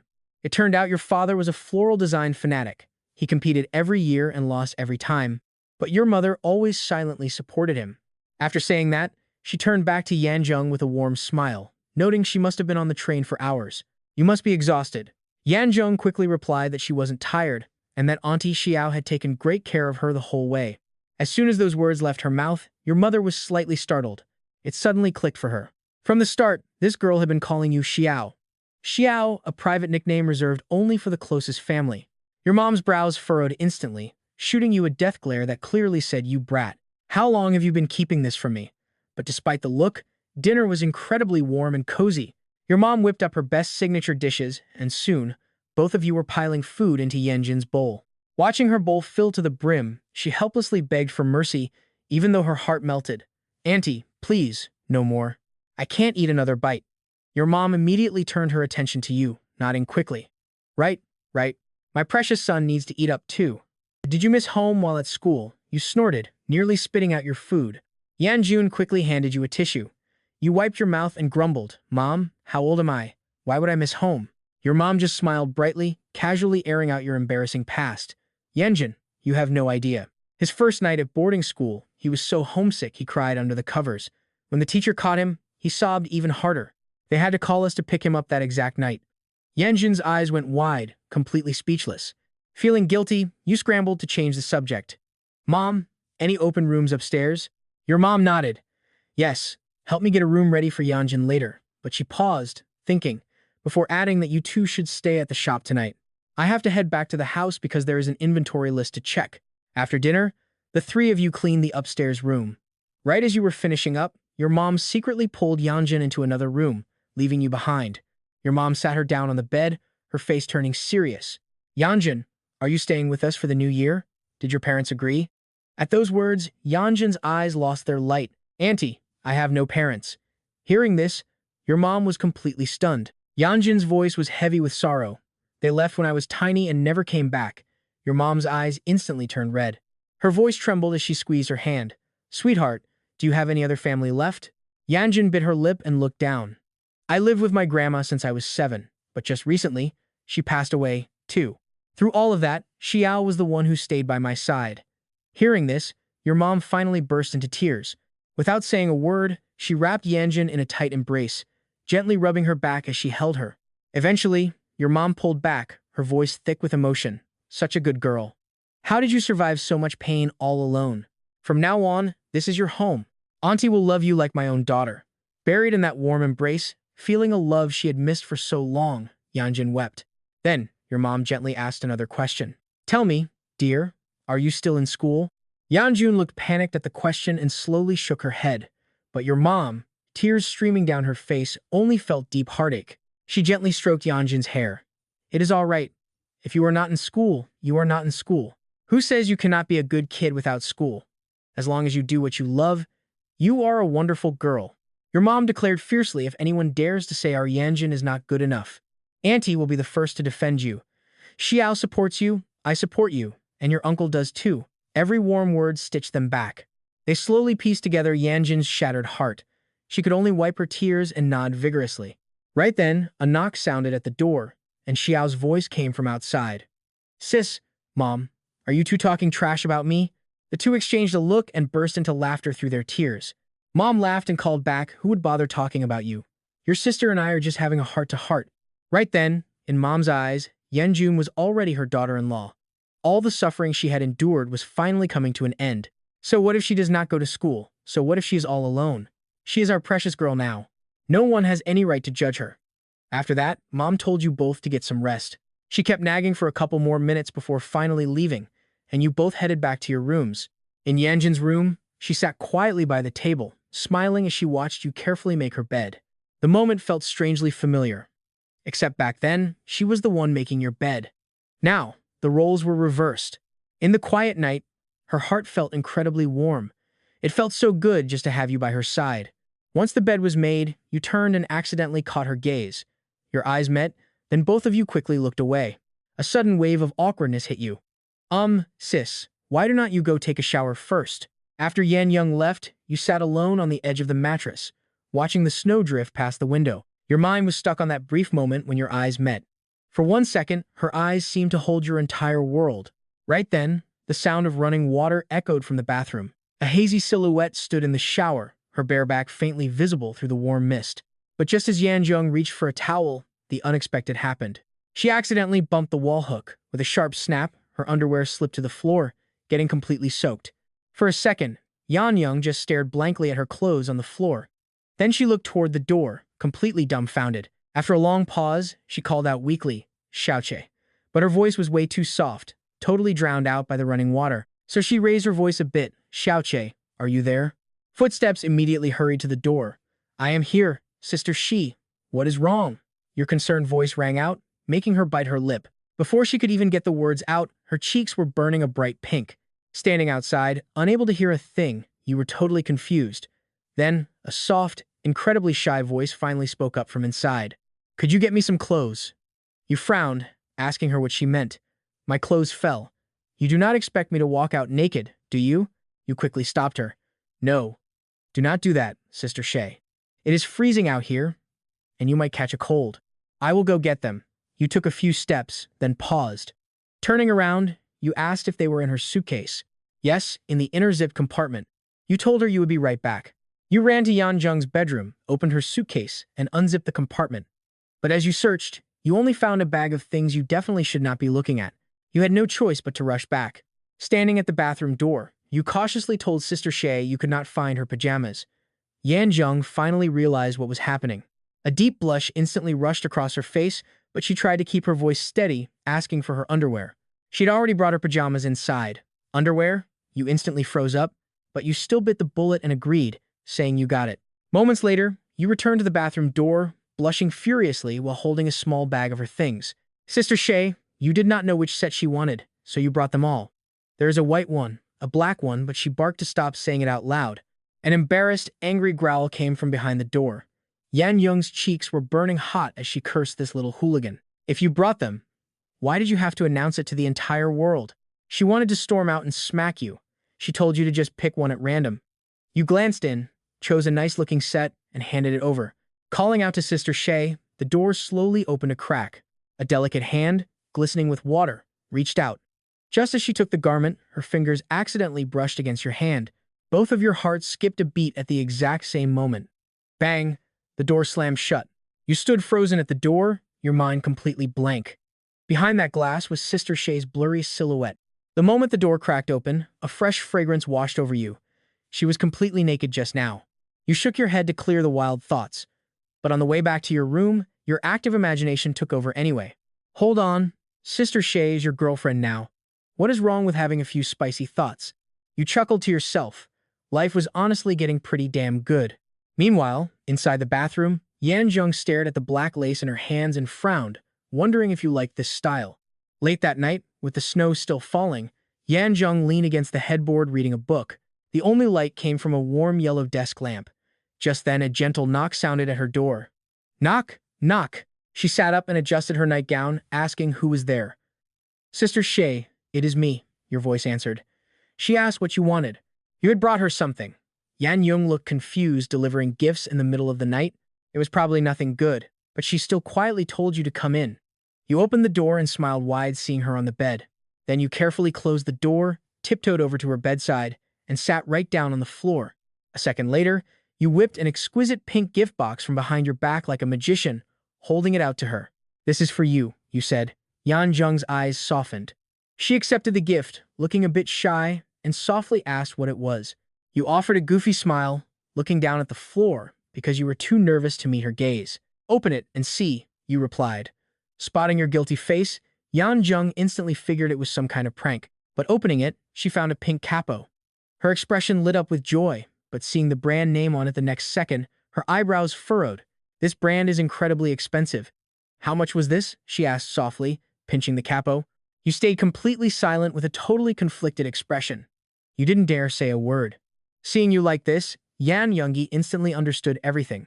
She carefully put the item back into the box, sat cross-legged on the bed, crossed her arms over her chest, and interrogated you from above. Are you going to tell me or not? You opened your mouth guiltily. What happens if I don't? Well, if you don't, you and the capo can both get out. Do you have to be so heartless? Yan Yungi shot you a fierce glare. You immediately shut your mouth, swallowing 1,000 words. You muttered under your breath, instinctively shielding your head. Sure enough, the very next moment, her hand went up. But her hand stopped in midair and never came down. A few seconds later, she let out a soft sigh. In the end, she just poked you hard on the forehead. She told you to return it, but you stubbornly craned your neck. Why? I already bought it. But Yan Yungi was dead serious. She had a perfectly fine one and didn't need a new one. Her tone left absolutely no room for argument. She was genuinely angry this time. Look, her old capo only cost $12, but right then you inexplicably talked back. Return it?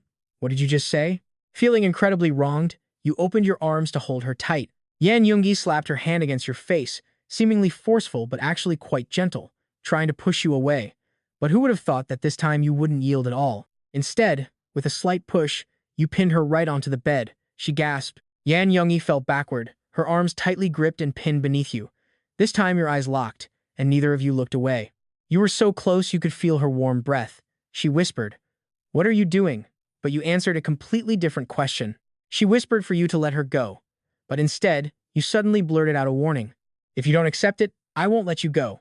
If you don't, I will," you stuttered, your mind completely blank. Finally, you blurted out that you would forcefully kiss her. Huh? Yan Yungi furrowed her brows, as if hearing the biggest joke in the world. Then she actually smiled and challenged you, "Sure, try it if you have the guts." Seeing her teasing look, you instantly lost all your bravado. But looking at her flushed, lotus-like cheeks beneath you, you knew she was just putting on a brave face too. Damn it, are you a man or not? Stealing your resolve, you suddenly lowered your head and kissed her hard. Except, you kissed her forehead, lingering for only a few seconds. You lifted your head, panting heavily from the sheer nerves, looking at her with hazy eyes. At this moment, Yan Yungi was completely stunned. A few seconds later, her cheeks flushed bright red right before your eyes. She blushed so deep, her cheeks looked like they might burst. You hurriedly got off her and sat on the floor, trying to act tough. How was that? A kiss is a kiss. Yan Yungi slowly sat up, staring straight at you without saying a single word.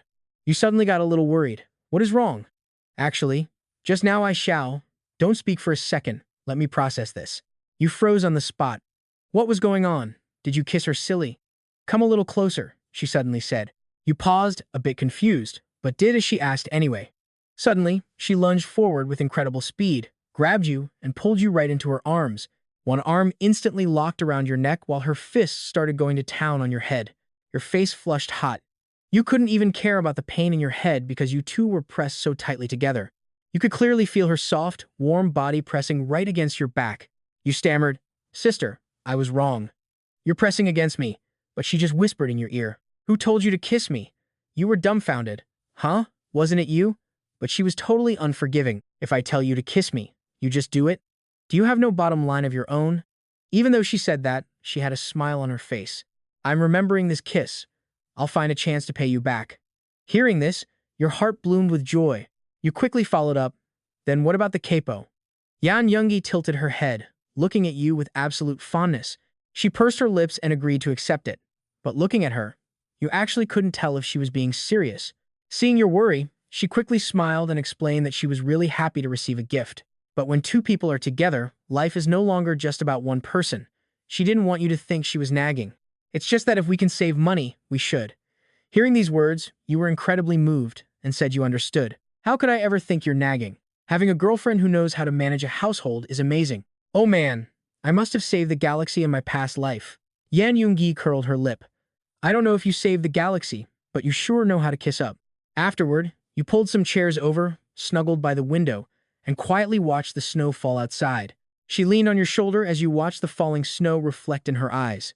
She turned her head, blinking with a sweet smile. "Am I really that pretty? Or have you not looked enough?" You didn't answer. Instead, you raised an eyebrow and asked if she'd sing a song. On this gentle, snowy night, the girl you deeply loved sang just for you. Her voice became the only sound in the whole world. Then she bumped against you, suddenly getting all sentimental. She complained that it still wasn't quite romantic enough. "If you could play guitar to accompany my singing now, that would be romantic." You were instantly at a loss for words, "But I don't know how to play." Her eyes lit up with excitement. "Then how about I teach you how to play? It is honestly really easy to learn." You froze for a second. She was going to teach you? Doesn't that make her your actual teacher then? Wait, does that mean I can make her wear a uniform like they do in Japanese manga? Holy crap. You were feeling pretty damn good about this. "Don't you want to learn?" Seeing you spacing out, she looked dejected. You stammered, "I'll learn. If you teach me, I will definitely learn, but I'm afraid I can't do it." "Just don't despise me for being slow," you quickly promised. Surprisingly, Yan Juni wasn't happy to hear that. She turned serious. "What kind of talk is that? When two people are together, are they supposed to despise each other over every little thing?" You let out a confused "huh," completely clueless. Immediately after, she suddenly asked, "Then let me ask you, do you think I'm pitiful?" You instantly sucked in a cold breath, a chill running down your spine. Oh no, this was definitely a trick question. Seeing you hesitate, she raised an eyebrow and teased, "Tell the truth and I might go easy on you. Lie, and you can imagine the consequences." Your anxious heart sank completely. "So you were getting beaten up no matter what you said, huh?" Steeling yourself, you conjured up some fake emotion and acted pitiful. Pitiful? Of course.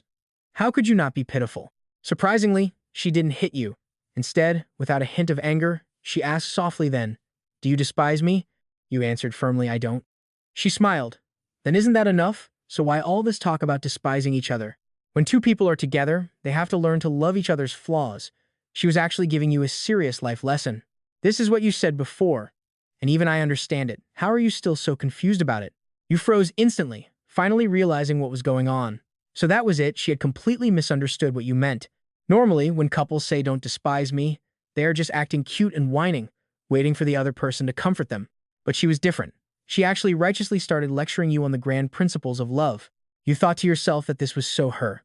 But on second thought, if someone like Sister Shay acted cute and whiny, wouldn't that be absolutely amazing?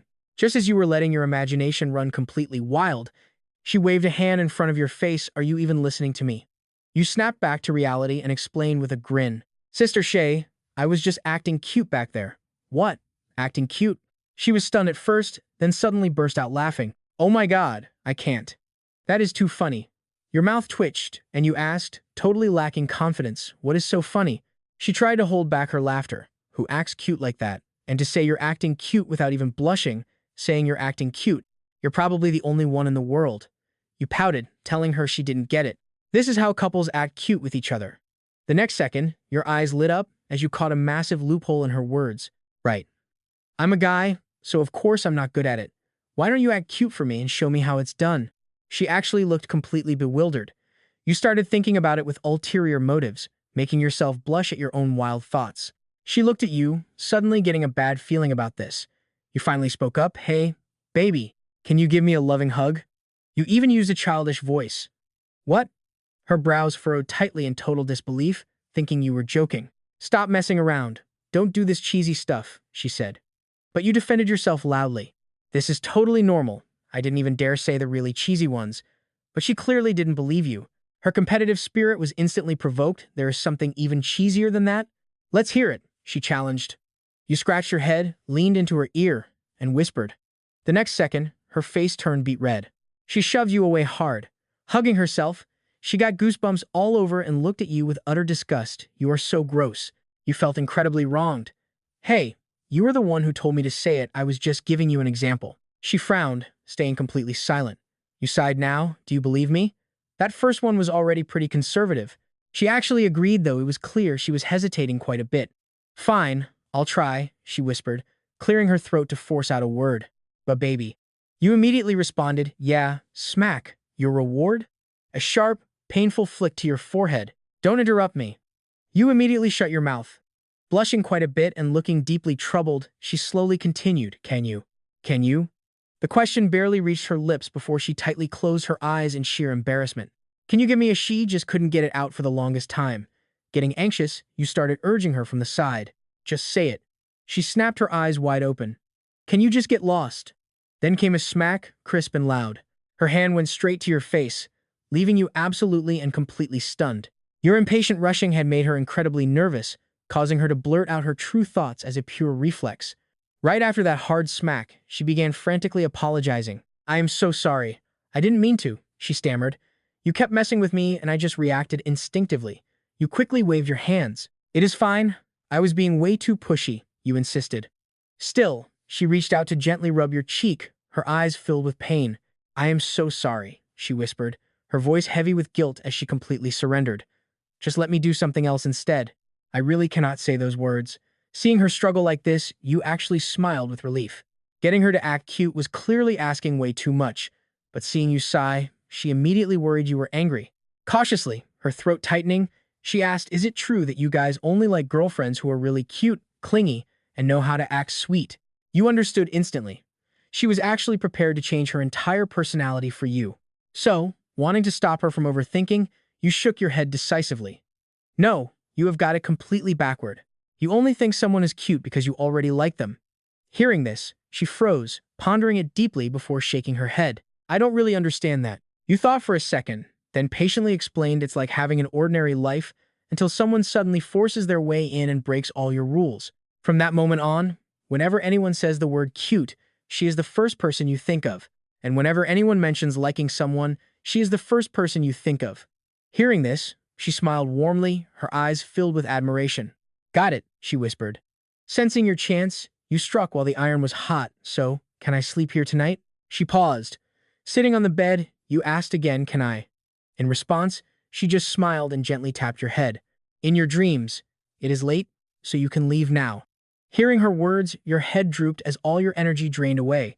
Seeing your disappointment, her smile only widened. She quietly hugged her knees, staring out the window. The heavy snow had finally stopped. Sighing, you stood up and prepared to leave all right. Then, I'm heading out. But a second later, she jumped up, threw her arms around you, and pulled you into a tight, warm hug. Startled at first, your tense body slowly relaxed as you gently rested your chin on her soft shoulder. Moments later, you pulled back. She stood on her tiptoes, gently pressing her warm forehead against yours. Her eyes curved into beautiful, bright crescents. Looking closely, you could see your own reflection shining in them. Good night, she whispered. You softly repeated the words back. The moment you closed your eyes, her face was all you could see. Even your dreams were incredibly sweet. Early the next morning, you braved the heavy snow to buy her a hot breakfast. Reaching her bedroom door, you raised your hand to knock, but it swung open on its own. Yan Zhengxi stood there, rubbing her sleepy eyes. Spotting your raised fist, she flashed a mischievous, wicked smile. What? Are you trying to knock me out so you can have your way with me? You quickly dropped your hand, blushing with embarrassment. No way, you stammered. I just brought you some hot breakfast. Those few simple words sent your mood soaring. You practically skipped all the way back downstairs. As you set breakfast down, Yan Zhengxi sat right beside you. She picked up her soy milk, looked at you, and sighed. I didn't sleep well last night. Your heart skipped a beat. You had no idea what she would say next. Someone kept invading my dreams, begging me to act cute. So scary. Hearing this, it was obvious she was teasing you. It couldn't be me, right? She glanced down with a smirk. What do you think? It had to be. Suddenly, the flower shop door swung open. Yao Mana walked in and immediately spotted the delicious breakfast spread on the table. She understood instantly. So you little brat, got up this early just to buy breakfast for Yan Zhengxi? She felt a bit jealous. When would her own son ever buy breakfast for her? Lost in thought, Yao Mana casually grabbed a steamed bun. Mom is taking one. We have tons of orders today, so you two just watch the shop. Hearing this, you quickly spoke up. Mom, what are you even talking about? I already got your breakfast, too. Yao Mana freezes, staring at the massive three-person portion on the table. Her eyes instantly well up with tears. Her boy has finally grown up. Once breakfast wraps up, customers start pouring into the shop. You take Yanjiang on a quick tour, pointing toward a beautiful bouquet. These are ranunculus, symbolizing happiness and perfection. Then you point across the room. Over there is the tulip, the absolute superstar of the floral world. That purple rose over there is called Ocean Song, and carnations represent deep maternal love and longing. Suddenly, feeling a bit shy, you turn your head to look at Yanjiang. Your voice is barely a whisper, but it rings in her ears like thunder. Those Lysianthus I gave you, their flower language is unchanging love. Yanjiang's heart skips a beat. A bright blush rushes to her cheeks, but right then, a few fruit-like flowers catch her eye. She asks curiously if these are actually flowers since they look like little fruits. You nod and explain. It is called the 5 generations fruit. It symbolizes good health for everyone and a complete, prosperous family. The look Yanjiang gives you is suddenly filled with pure admiration. When she asks how you know so much, you reply naturally. I just hear it from customers and remember it over time. Next, she is drawn to a bouquet of jewel-like pink hyacinths. You look at them in her hands and gently explain they mean admiration and romance. Your gentle tone makes nearby customers turn and stare with admiration. But you definitely did not expect what happens next. 2 girls suddenly march right up to you. The long-haired one looks you dead in the eye and says, "Hey, handsome. You cannot just explain things to the pretty lady next to you because she's gorgeous. We are paying customers too." Both you and Yan Young are completely frozen on the spot. But a second later, she just crosses her arms, clearly enjoying the free show. You feel completely helpless. Could she seriously not be even a little bit jealous? But since they are customers, you keep your patience. You ask who they are shopping for, and the other girl quickly blurts out, "My bestie." You look down and think for a brief second, then point toward the center of the shop. You suggest they check out the mentor roses over there. The long-haired girl's eyes light up as she asks if they have a special meaning. A small smile touches your lips as you explain that mentor roses symbolize the very first encounter. But the most important part is the intent, the sender's hope of seeing the other person's face light up with a smile. Your poetic explanation completely charms the 2 girls. Their looks quickly turn very intense. A second later, they pull out their phones, obviously trying to get your number or social media. At that exact moment, you step sideways and grab the hand of Yan Zheng, who was just enjoying the drama. You announce it loudly for everyone to hear. Besides, she is not a customer. She is my girlfriend. The 2 girls freeze instantly, their faces turning bright red with pure embarrassment. "Oh, we had no idea. We are so sorry about that." The long-haired girl apologizes to Yan Young, who just blushes, shakes her head, and smiles. It is totally fine, but the girl looks back at you, completely envious. She sighs at how well you treat your girlfriend, but your face remains blank. Your heart is calm as still water. Looking down at the hyacinths, you murmur that treating the person you love well is only natural. The moment you say this, the admiration in their eyes grows even deeper, mixed with a heavy dose of regret. An incredible guy like you is already taken. But you quickly change the subject, suggesting they buy a bouquet of crushed ice blue roses for themselves. It symbolizes hope as a vast sea of stars, a perfect gift to a better version of yourselves next year. You even offer to talk to the boss lady and get them a 10% discount if they buy now. Yao Mana chimes in loudly from the counter. She has no objections. You two working in perfect sync completely confuses the 2 girls. They sense something is a bit off but can't quite figure it out. They just nod blankly and say okay. After a chaotic morning, Yao Mana asks if you can help deliver an order this afternoon since she is just too busy. You happily agree, walking over to massage her shoulders. After lunch, you head to the counter and grab the delivery details. The slip says to deliver before 6 p.m. to the central flower bed at Times Square. With snow blocking the roads, walking is your only option.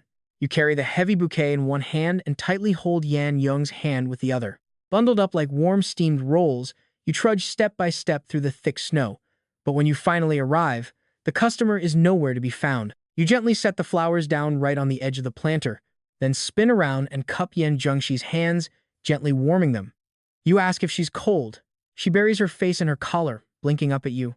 Not anymore, she whispers. Suddenly, frantic footsteps echo behind you. A guy in glasses and a suit dashes up, completely out of breath. He asks, "Excuse me, is this the flower shop?" You grab the bouquet. "Yes, sir. These are your Scottish roses." The man gasps out his thanks over and over. You hesitate, then ask, "Is everything okay?" You look like you're in a massive rush, but instead of panicking, the guy suddenly stands straight and lets out a booming, hearty laugh. His face lights up with absolute joy. "Tonight," he says, "I'm proposing to my girlfriend of 7 years." 7 years? A proposal? You and Yan Junshi stare at him, totally stunned. They have been together for 7 years. Why make a grand gesture now? Seeing your confusion, the man scratches his head. He explains that he grew up in the countryside and met his girl back in college. Her parents were wealthy and completely against them being together, but she refused to marry anyone else, nearly cutting off her own parents. They ended up together in secret, no official announcement, no big promises. She followed him to this city and stayed for 7 long years. She put up with endless hardships and quiet heartbreak for him. Luckily, his career has finally taken off, and she is still right there by his side. The struggle is finally over. The man looks at you with determination. "I want to ask her officially, to proudly show the world she is mine." Those words hit you hard, planting a sudden, heavy thought in your own chest. "Make it official." You mutter the words under your breath, turning to glance at Yan Zhengxi, only to find her staring back at you. A quiet warmth passes between you two. You turn back to the man, "Good luck tonight, and congratulations on your future marriage." The man beams. "Thanks so much, and I hope you two find your own happy ending very soon." You wave goodbye and keep walking hand in hand across the open square, but beneath a glowing streetlight, you suddenly pull to a stop. "Do you want to take a picture together?" Yan Zhengxi tilts her head, blinking in curiosity. You nod, trying to sound as dramatic as possible. "I just want one photo with you." "Is that really too much to ask?" You grin, letting a playful smirk slip out. "Kiss me first, then we take the photo." But instead, you hear a sharp smack. She flicks you right on the forehead. "You are getting way too shameless, aren't you?" You quickly backtrack. "Fine, then I will kiss you." She shakes her head. "No way." You rub your forehead with a pout. "Then how do you want to take it?" She suddenly snatches your phone. "Hand it over," she says. In one quick motion, she yanks you close. Your cheeks press together as Yan Zhengxi raises the camera. Click. Done. She hands the phone back with a soft smile, but you just stand there completely frozen. Your face burns bright red. You can still feel the touch of her cheek against yours. She felt so soft and wonderfully cool. Before you can get lost in the feeling, Yan Zhengxi grabs your hand. "Why are you daydreaming? Come on, let's go home." You look down at the screen, your mind totally made up. You quickly open your phone to draft a post. No dramatic, poetic captions, just one straightforward line. "Meet my girlfriend." You attach the photo and post it directly to your feed for everyone to see. Yan Zhengxi understands immediately. That stranger's story really got to you, and now you want to make things official in front of everyone. With that done, you let out a long breath and lock your phone, only to realize she is staring directly at you. She squeezes your hand a little tighter, speaking softly. "You really did not have to do that, you know." "I do not care about labels," she says, but you look at her seriously. "It is fine. Going public is what people do. Then why do you have that huge grin?" You look puzzled. "Because I am with you." "Obviously. What else would it be?" Yan Zhengxi smiles warmly. "I know. I just wanted to hear you say those words." "Fine then. I will say them to you every single day. What if I get tired of hearing it?" Before she even finishes the sentence, Yan Zhengxi drops your hand and darts ahead. Then she stops short and turns around, her bright eyes overflowing with pure, silent affection. A sudden blush covers her cheeks. She calls out loud, "If you can catch me, I will give you a big hug." "How about it?" You stand frozen, wondering if you misheard. Is she actually being cute? No, this is definitely a tease. A playful spark glints in your eyes. "Hey, if you want a hug so badly, you could have just asked." You leap forward like a predator chasing down prey. Yan Zhengxi squeals, spins on her heel, and runs. But she barely takes 2 steps before you snatch her from behind, locking your arms around her waist. "Got you. Now hand over that hug." She blushes furiously, glancing around. There are too many people watching. "No way, I changed my mind." You get anxious. "You are cheating. Then let go of me. Only if you promise not to run." "I won't, I promise." Though suspicious, you slowly let go. The next second, she takes off running, yelling back that of course she would run. But she underestimated your quick reflexes. You reach out, grab her arm, and bend down. In an instant, you are about to hoist her over your shoulder. Just as you lift her, she completely panics, crying out in fear. She begs that she was wrong and will not run anymore. Fortunately, you know your limits. Hearing the genuine fear in her voice, you gently put her back down. Then you look at her smugly, your eyes telling her that she cannot run away without a hug today. But in the very next second, Yanjung suddenly stands on her tiptoes and plants a soft kiss on your cheek, happily announcing that her revenge is taken. She says it is time to go home. On the way back, light snow starts falling again. Carrying Yanjung on your back, you walk slowly. She asks if she is heavy. You shake your head, you are very light, so eat more. Then she leans down, whispering in your ear that those things you said earlier make it seem like you really understand a girl's mind. You reply nonchalantly, saying you just spoke, whatever came to your mind. Yanjung's eyes narrow into a smile as she brings her head close to yours, asking you to guess what she is thinking. Teasing her, you say she wants to flick your forehead if you guess wrong. As you walk, she suddenly looks a bit worried. With you acting like this, she says, lots of girls are bound to fall for you in the future. Are you jealous? Not exactly, she says, shaking her head, though her eyes look incredibly firm. She says that when your heart is set, she can rest assured, and she is even more devoted. Tilting your head, your eyes meet, and she looks down, beautiful as a painting. She asks if you will stay by her side. You say she is your shield and your reason to reject others, but she quickly adds that she cannot be with you every single moment. She asks, what if you meet a prettier girl one day? But your expression remains unchanged, and you say softly, having seen the magnificent ocean, other waters are no longer worth looking at. Having admired the majestic clouds of MANHWA, other clouds simply pale in comparison. Looking deep into her eyes, you tell her word by word that she is that water, those clouds. Hearing this, Yanjung pouts, calling you a sweet-talking man. But beneath her seemingly calm reply, her heart is already blooming with joy. As distant fireworks light up the sky and the bustling streets hum with noise, Yanjung wraps her arms tightly around your neck, relaxing against your back. But you instantly blush, clearly feeling her soft warmth pressing right against your back. So you start dawdling, swaying with every slow step just to stretch out the journey. Yanjung, of course, sees right through your little scheme, but instead of exposing you, she just gently rests her head on your shoulder like a sweet, well-behaved cat. After returning to the flower shop, you help your mom tally up the daily orders. 600 orders in a single day. You are stunned on the spot. Your mom, Yao Mana, sighs as she remembers how hard things were when they first opened. We survived, thankfully. You immediately make her a promise. Starting tomorrow, Sister Shi and I will help in the shop. You seriously need to thank her. Then she immediately starts complaining about your dad. She sighs. Why do you always make your mom do all the work? What if I collapse? Still, your mom and Yanjun Shi secretly share a smile. Their faces are glowing with happiness. Just like that, you spend your days helping at the flower shop.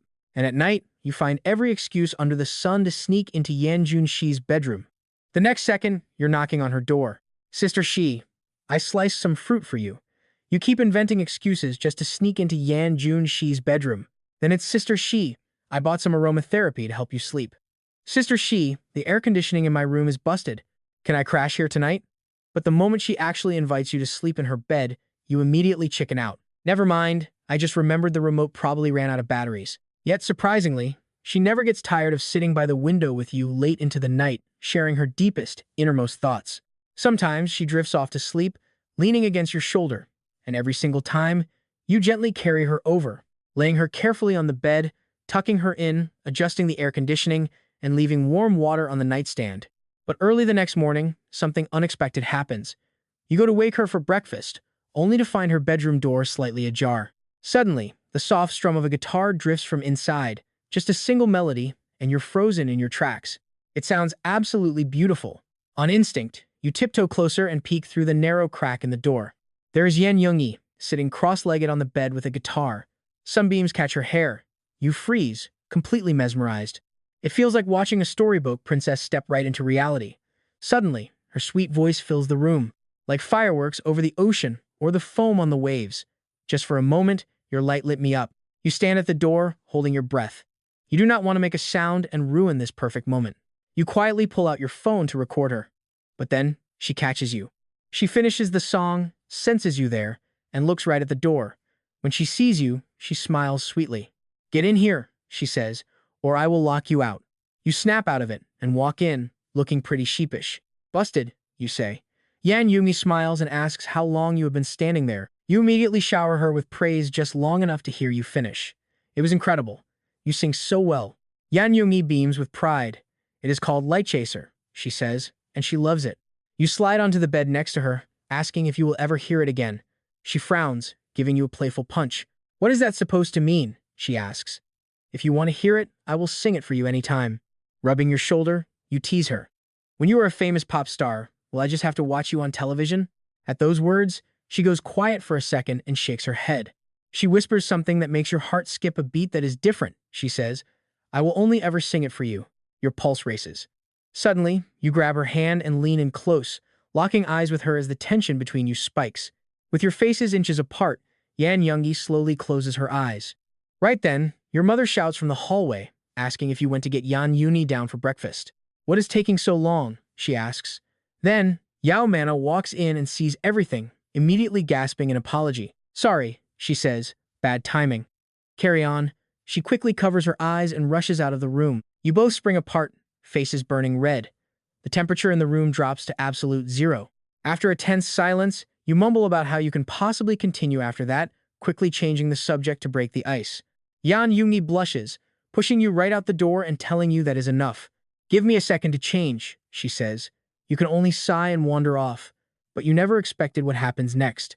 When she opens the door, she finds you waiting like an idiot at the top of the stairs. Are you seriously just standing there waiting for me to go eat? She asks, not knowing whether to laugh or cry. You are acting like a little kid. Just like that, all the tension vanishes into thin air. At the breakfast table, the three of you are having a wonderful time. Your mom suddenly suggests celebrating New Year's Eve right there at the flower shop. It is bright and lively there, she says, and you nod along.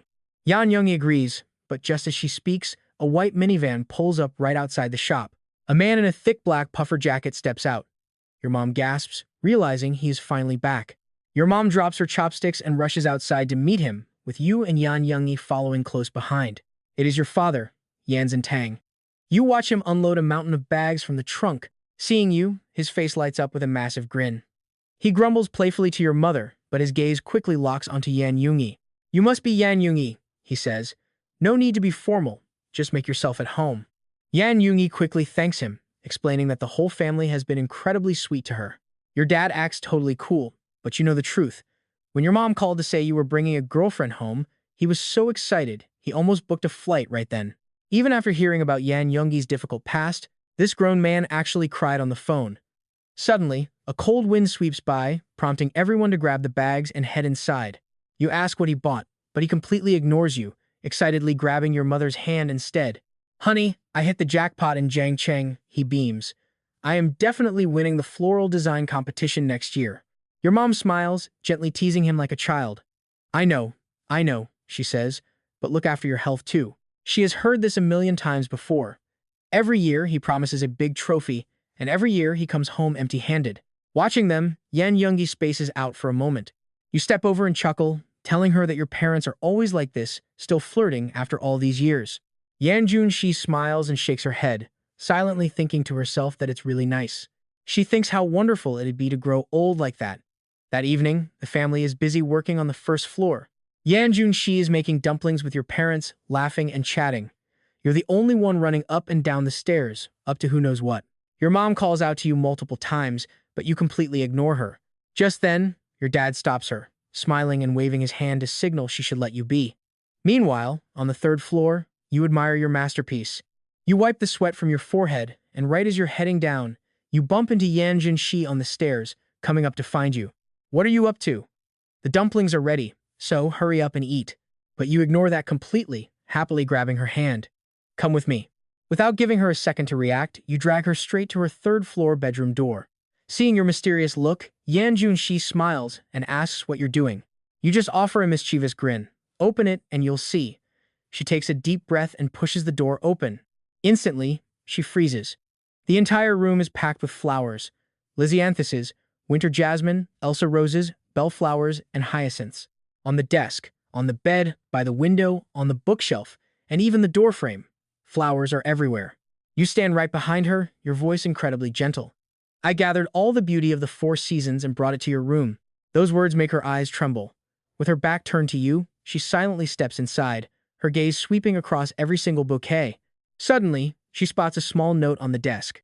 Written on a pink bear sticky note, beside two hand-drawn stick figures, are 5 simple words. Yoon loves Yan Junshi. Just 5 simple words, but they hit her heart like a sledgehammer. She stares at the note, suddenly raising a hand to cover her mouth.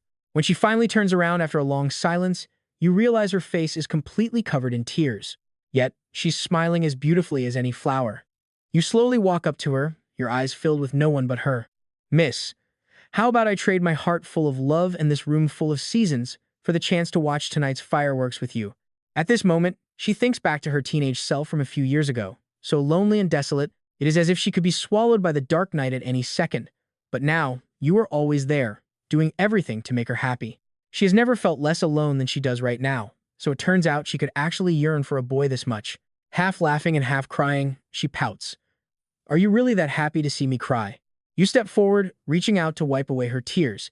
This time is different. You're crying because you're happy, and I am only happy when you are. She asks softly, is loving someone really this wonderful? You chuckle and tell her that depends on the person. Unexpectedly, she suddenly tilts her head and mutters, I am not happy. You instantly panic, quickly leaning in close and making a goofy face to make her laugh. You're lying, you tease.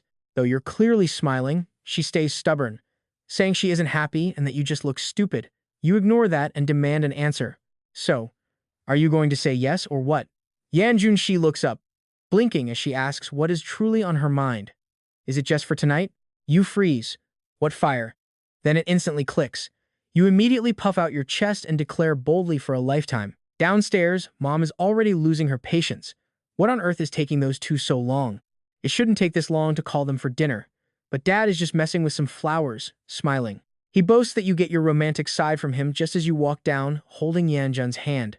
You play dumb and ask Mom, what is going on? Why aren't we eating yet? Mom rolls her eyes. We were waiting for you too, and the dumplings are already drying out. The second you sit down, you suddenly remember something. You quickly pull out your phone and text Yang Shang, Happy New Year, old Jiang. Have you eaten your dumplings yet? Minutes later, he finally replies, yeah. What do you want? Your text made my screen lag. Now I'm going to lose this game. You raise an eyebrow. What are you doing? His reply is instant. Just playing games with Lucy. She is terrible and has dragged me down for several rounds now. You find it pretty weird. She is gaming with you on New Year's Eve instead of being with family. He shrugs. Who knows? Want to join? You quickly turn him down. No, I am too busy tonight. Out of nowhere, Yang Shang changes the subject. By the way, how are things with you and my sister-in-law? Are you two official yet? A massive grin spreads across your face as you type out your reply. You mean Miss Yan? She is sitting right next to me eating dumplings. The other side instantly explodes, you absolute jerk. You were not even going to tell me unless I asked, right? Just you wait, I am coming over tomorrow. You reply calmly. Grab some Fanta on your way or don't even bother showing up. Oh, and tell your parents I said hi. But Jiang Xing's next text completely blindsides you. Say hi, my ass. They're still stuck working at the office. Your chest tightens. He's all by himself. You offer to bring dumplings with Yan Juni, but Jiang Xing snaps back, no need. He says he's living the dream solo, plus Lu Shi is calling him. Catch you tomorrow. You set down your phone and keep eating. Over dinner, your dad starts bragging with massive excitement about everything he saw during his recent trip to Jiangchang. You have to cut in. Dad, from what you're saying, you might actually have a real shot at the tournament this year. Your dad chugs down some water, absolutely radiating confidence. He grins way more than just a shot. Mark my words, top 10. Hearing this, you nearly choke on your dumpling. Yan Juni immediately leans over to pat your back. Seeing your face full of pure disbelief, your dad just chuckles and stays quiet. But right then, he abruptly gets up, grabs a bottle of hard liquor from under the counter, and bangs it down. Your mom's expression instantly sours, and she demands to know, when did you buy that? Why am I just finding out? Your dad quickly flashes a cheeky grin. Oh, come on now. It's a happy holiday. I will only have a tiny splash. You stare at the bottle, completely forgetting your manners, and shoot your hand up while shouting that you want some too. A second later, two voices bark out in perfect synchronization. You are absolutely not drinking. Incredibly, Yan Juni and your mom said it at the exact same moment. Everyone freezes before bursting into hysterical laughter. In the end, they let it slide. You and your dad get beautifully buzzed, grins plastered across your faces. After eating, you grab Yan Juni along with a container and rush to the door, yelling that you two are heading out. We will be right back. Your mom quickly asks where you are going. You wave the container, smiling, and say you are delivering food to Jiang Xing. He's home alone. Your mom pauses, then asks with concern if that's actually enough for him. If not, she can easily boil more. You thump your chest and swear this is plenty. They are still piping hot. This will definitely stuff him. Let's go. Out on the busy streets, Yan Juni slips her arm through yours. Under the quiet night sky, gorgeous fireworks explode as soft snowflakes begin to fall. You point toward the horizon like a little kid finding a brand new world. Look at that one, doesn't it look like a cat with two little ears? It actually does. So beautiful. You look over and see Yan Juni's face glowing softly under the flashing colors. A warm thought hits you. The falling snow is pure magic, but this girl right beside me is my entire universe. Of course, you had dreamed of confessing on a Ferris wheel or at sunset on a sandy beach. But when the moment actually came, it happened in a shabby old house. No fancy dinners, no campfires, no music. Yet right then, it felt like the absolute coolest thing ever. Suddenly, Yan Juni's voice snaps you back to reality. We have been walking forever. Does Jiang Xing seriously live all the way out here? You quickly look around and slap your forehead. Damn it, we totally walked past it. You grab her hand and backtrack until you spot the door. You knock heavily on the door. Inside, Jiang Xing calls out that he's coming, wondering who it could be. A second later, the door swings open. Jiang Xing stands there clutching his phone, a slipper dangling from his finger, his eyes totally locked on his screen. You flash a massive grin. Hey there. Happy New Year, my guy. Yan Juni also smiles and says hello. Instantly, Jiang Xing's rapid-fire gaming thumbs freeze in midair. He looks down at the container of food in your hands, but before you can step inside, Lu Shi's angry voice blasts from his phone speaker. What on earth are you doing, Jiang Xing? Did you seriously just stop moving to troll me right now? You instantly lean over and shout, Sister Lu, Happy New Year. It's Yun. Jiang Xing was just opening the door for us. She immediately changes her tone, wishing you a Happy New Year too, before telling Jiang Xing he can go ahead and go offline. You were terrible anyway, so it makes zero difference. Hearing this, Jiang Xing completely loses his mind, swearing under his breath as he exits the app. He looks up at you with an arched eyebrow. Get inside and shut the door already. Can't you tell? I am basically in my boxers. Are you trying to freeze me to death? Only then do you and Yan Juni notice he's just wearing a thin shirt, looking ridiculous. You carry the food inside, but the next second, you freeze in total shock. His dining table is completely stacked with an absolute feast. You look at the simple container in your hands and feel like cursing. But before you can say a word, Jiang Xing snatches the dumplings away. He drops onto the couch and happily begins stuffing his face, groaning about how desperately he was craving homemade dumplings. You really are the best. You can't help but ask where his parents are. Still busy. Jiang Xing answers completely off topic, stuffing one dumpling after another into his mouth. Aunt Yao's cooking rules. Next New Year's Eve, I'm absolutely crashing your place for dinner. You clear your throat and quietly remind him that Zixi actually mixed the filling tonight. Jiang Xing freezes, swallows instantly, and gives Yan Youngyi a thumbs up. Seriously, great cooking, sister-in-law. After that, you both just quietly watch him wolf down his food. He inhales over a dozen dumplings in one breath, declaring he's stuffed. You really can't hold back. With all this food on the table, why are you eating like a starving ghost? Jiang Xing just pouts, completely unbothered. Store-bought takeout from restaurants sucks anyway. It is nothing like home-cooked food. You chat with him for a bit, and since it is getting pretty late, you prepare to head home. Surprisingly, right as you step into the elevator, Yan Yongyi turns and asks if Jiang Xing has a bad relationship with his family, since no one is keeping him company on New Year's Eve. You shake your head and smile, explaining that his family actually gets along great. His parents are just incredibly busy. He's not lonely, just single for too long. Having someone to talk to is enough. Yan Yongyi nods at that and stays quiet. Just then, you step out of the elevator and conveniently hold the door open for a delivery guy. The guy thanks you. Meanwhile, after Jiang Xing sees you off, his mood is noticeably much better. He lounges on the sofa watching TV and laughing out loud. Suddenly, the doorbell rings. He sits up abruptly, wondering if you guys came back, but a voice calls out from the hallway. Delivery service, your hot dumplings are here. Jiang Xing is completely bewildered. What the heck, he didn't order any dumplings. Excuse me? The guy asks if he's Mr. Jiang Xing. He nods, so the delivery is right. Looking totally confused, he carries the takeout inside. He glances down at the paper receipt and two words are clearly written on it. Lucy. He instantly freezes, looking from his phone to the dumpling box on the table, staying completely silent. After a long pause, he stuffs a dumpling into his mouth, mumbling that he'll just carry her for a few more rounds later. New Year's Eve, 10:30 p.m.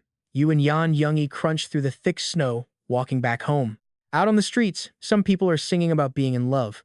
You suddenly grab Yan Youngie's hand and raise it high. He pauses for a brief moment, then understands what you want. The next second, he cooperatively stands on his toes and spins around your hand. Your movements are pretty clumsy and completely uncoordinated, but you are laughing happier than anyone else. It doesn't look like dancing, but it feels like making a lifelong memory. 11:35 p.m. Only 25 minutes until midnight. By the window in Yan Youngie's bedroom, you pull up chairs and sit closely together. He suddenly speaks up. A room full of flowers representing the four seasons. How did you think of that? You smile proudly, asking if it is romantic. But Yan Youngie shakes his head immediately. Not romantic. You instantly get anxious, asking if he can just be honest for once. He asks in return, if I say it is romantic, will you be really happy? You nod frantically, saying you will. Only then does he smile. Super romantic. But compared to you confessing to him, it is still lacking just a tiny bit. Time check. 11:45 p.m. You suddenly get incredibly nervous, admitting you are getting panicked as the new year draws close. Yan Youngie, however, is totally calm, asking what you are nervous about since it is not your first time. You reply confidently, but this is my first time crossing into the new year with Zixi. His eyes turn cold. He warns you not to call him that again. You quickly change your tune, teasingly asking if he could really hit you. Suit yourself. 11:55 p.m. The last 5 minutes, you feel your heart racing, counting down the final moments. Yan Youngie also takes a deep breath, admitting he is getting a little nervous too. You instantly catch his slip, laughing out loud. You knew he was just pretending earlier. He gets flustered and annoyed, complaining that you just had to say it out loud. Right at this final moment, you suddenly remember something you forgot. You quickly jump up and dash back to your room. 30 seconds before midnight, you finally rush back, holding two cute plushies in your hands. You immediately place little Zixi and little Che on the windowsill, pressing the two little figures tightly against each other. The next second, you finally sit down securely. Just 5 seconds left. You both press your palms together, making a wish at the exact same time. You silently pray in your heart. You pray that little Zixi is always happy, while he wishes the same for little Che. The clock strikes 12. The new year has arrived. Happy New Year. You both say it together. Sitting side by side, you unconsciously hold each other's hands tightly, your eyes meeting. Your heart immediately races out of control. Looking at her, your eyes grow hazy, your breath heavy. Suddenly, you mimic her, gently pressing your forehead against hers, your voice rough. See? A second later, brilliant fireworks burst across the night, filling the sky with fiery light. You lean down. She tilts her head up and your lips meet. Your mind instantly goes blank. So, this is kissing. Her lips are cool and soft. You scream frantically in your head. Should I use my tongue like in novels? Damn it. Would she mind? I should have asked first. After a long moment, you finally pull apart. You look totally dazed, wanting more. I want to kiss again. Yan Zheng frowns with a smile. No more kissing. You immediately hang your head like a sad puppy. Suddenly, she launches a sneak attack, planting a quick kiss on the corner of your mouth, then swiftly pulling away. She turns her head, pretending nothing happened, leaving you completely bewildered. A second later, you stick out your tongue and lick the corner of your mouth. Seeing this, Yan Zheng furrows her brows tightly and coldly spits out a single word. Pervert. But you don't care at all, smiling foolishly as you scoot closer to her. She dodges, you get closer, and she dodges again. Ah, you're pushing me away? Then stop moving. We'll just get closer and closer. Finally, she just rests her legs on your lap, sitting sideways comfortably. Outside the window, the fireworks are deafening as snowflakes drift into the room. Yan Young stretches her voice, wow, so pretty. She reaches out both hands, waving them vigorously. Under the glow of the fireworks, you suddenly notice 2 tear streaks on her face, instantly realizing what she just remembered. It was the beginning of the story, that dark alleyway, the brutal beating from those two. She used to dream her true love would ride in on colorful clouds to save her, and you actually showed up. Except you weren't wearing golden armor when that steel pipe came crashing down. You rushed into the alley with nothing but a black umbrella, yet you shielded her desperately behind you. She also remembered when you handed her that plate of egg-fried rice, the one where you added an extra egg just for her. She was thinking about how her hero didn't wear golden armor or ride on colorful clouds. Instead, You rode a little pink e-bike through the biting, knife-like winter wind, chugging all the way to the hospital just for her. Just then, she reaches her hand out the window, muttering softly that a guy like Xiaoqi is a real hero. I love this winter with Xiaoqi by my side. This snowy night is so warm and gentle. Hearing this, your heart skips a beat. You're stunned. You actually thought she was just missing her grandma. So, you suddenly pull her in by her slender waist and ask softly if she wants to visit her hometown in a few days. Yan Yung snaps back to reality, wiping away her tears as she flashes you a smile. Why say that all of a sudden, she asks. You answer honestly because you saw her cry, so you just assumed. Before you can finish, Yan Yung suddenly reaches out, wrapping her arms tightly around your neck. Thank you for always caring about my feelings. I'm fine, I just thought of some happy and sad things. Happy and sad things. You're completely lost. But she lets go, smiling as she asks, let me ask you something about that rainy night. Why did you rush in to save me? The question catches you off guard, but you decide to tell the truth. I was just doing the right thing. Surprisingly, Yan Yung just nods, not shocked at all. Actually, she looks satisfied. She immediately follows up, and how long did this right thing actually last? Now you feel much more at ease, instantly understanding her point. You laugh, saying it was probably until the night she held you and cried. You want to keep teasing her. You have no idea you were crying, like a delicate little flower. But before you can finish, you suddenly yelp in pain as Yan Yung ruthlessly pinches the soft flesh of your waist, glaring right at you. Shut your mouth. You instantly break into a cold sweat. Making a face, you mutter inwardly that Miss Yan can be really fierce. However, Yan Yung stays silent for a moment, then suddenly lets go.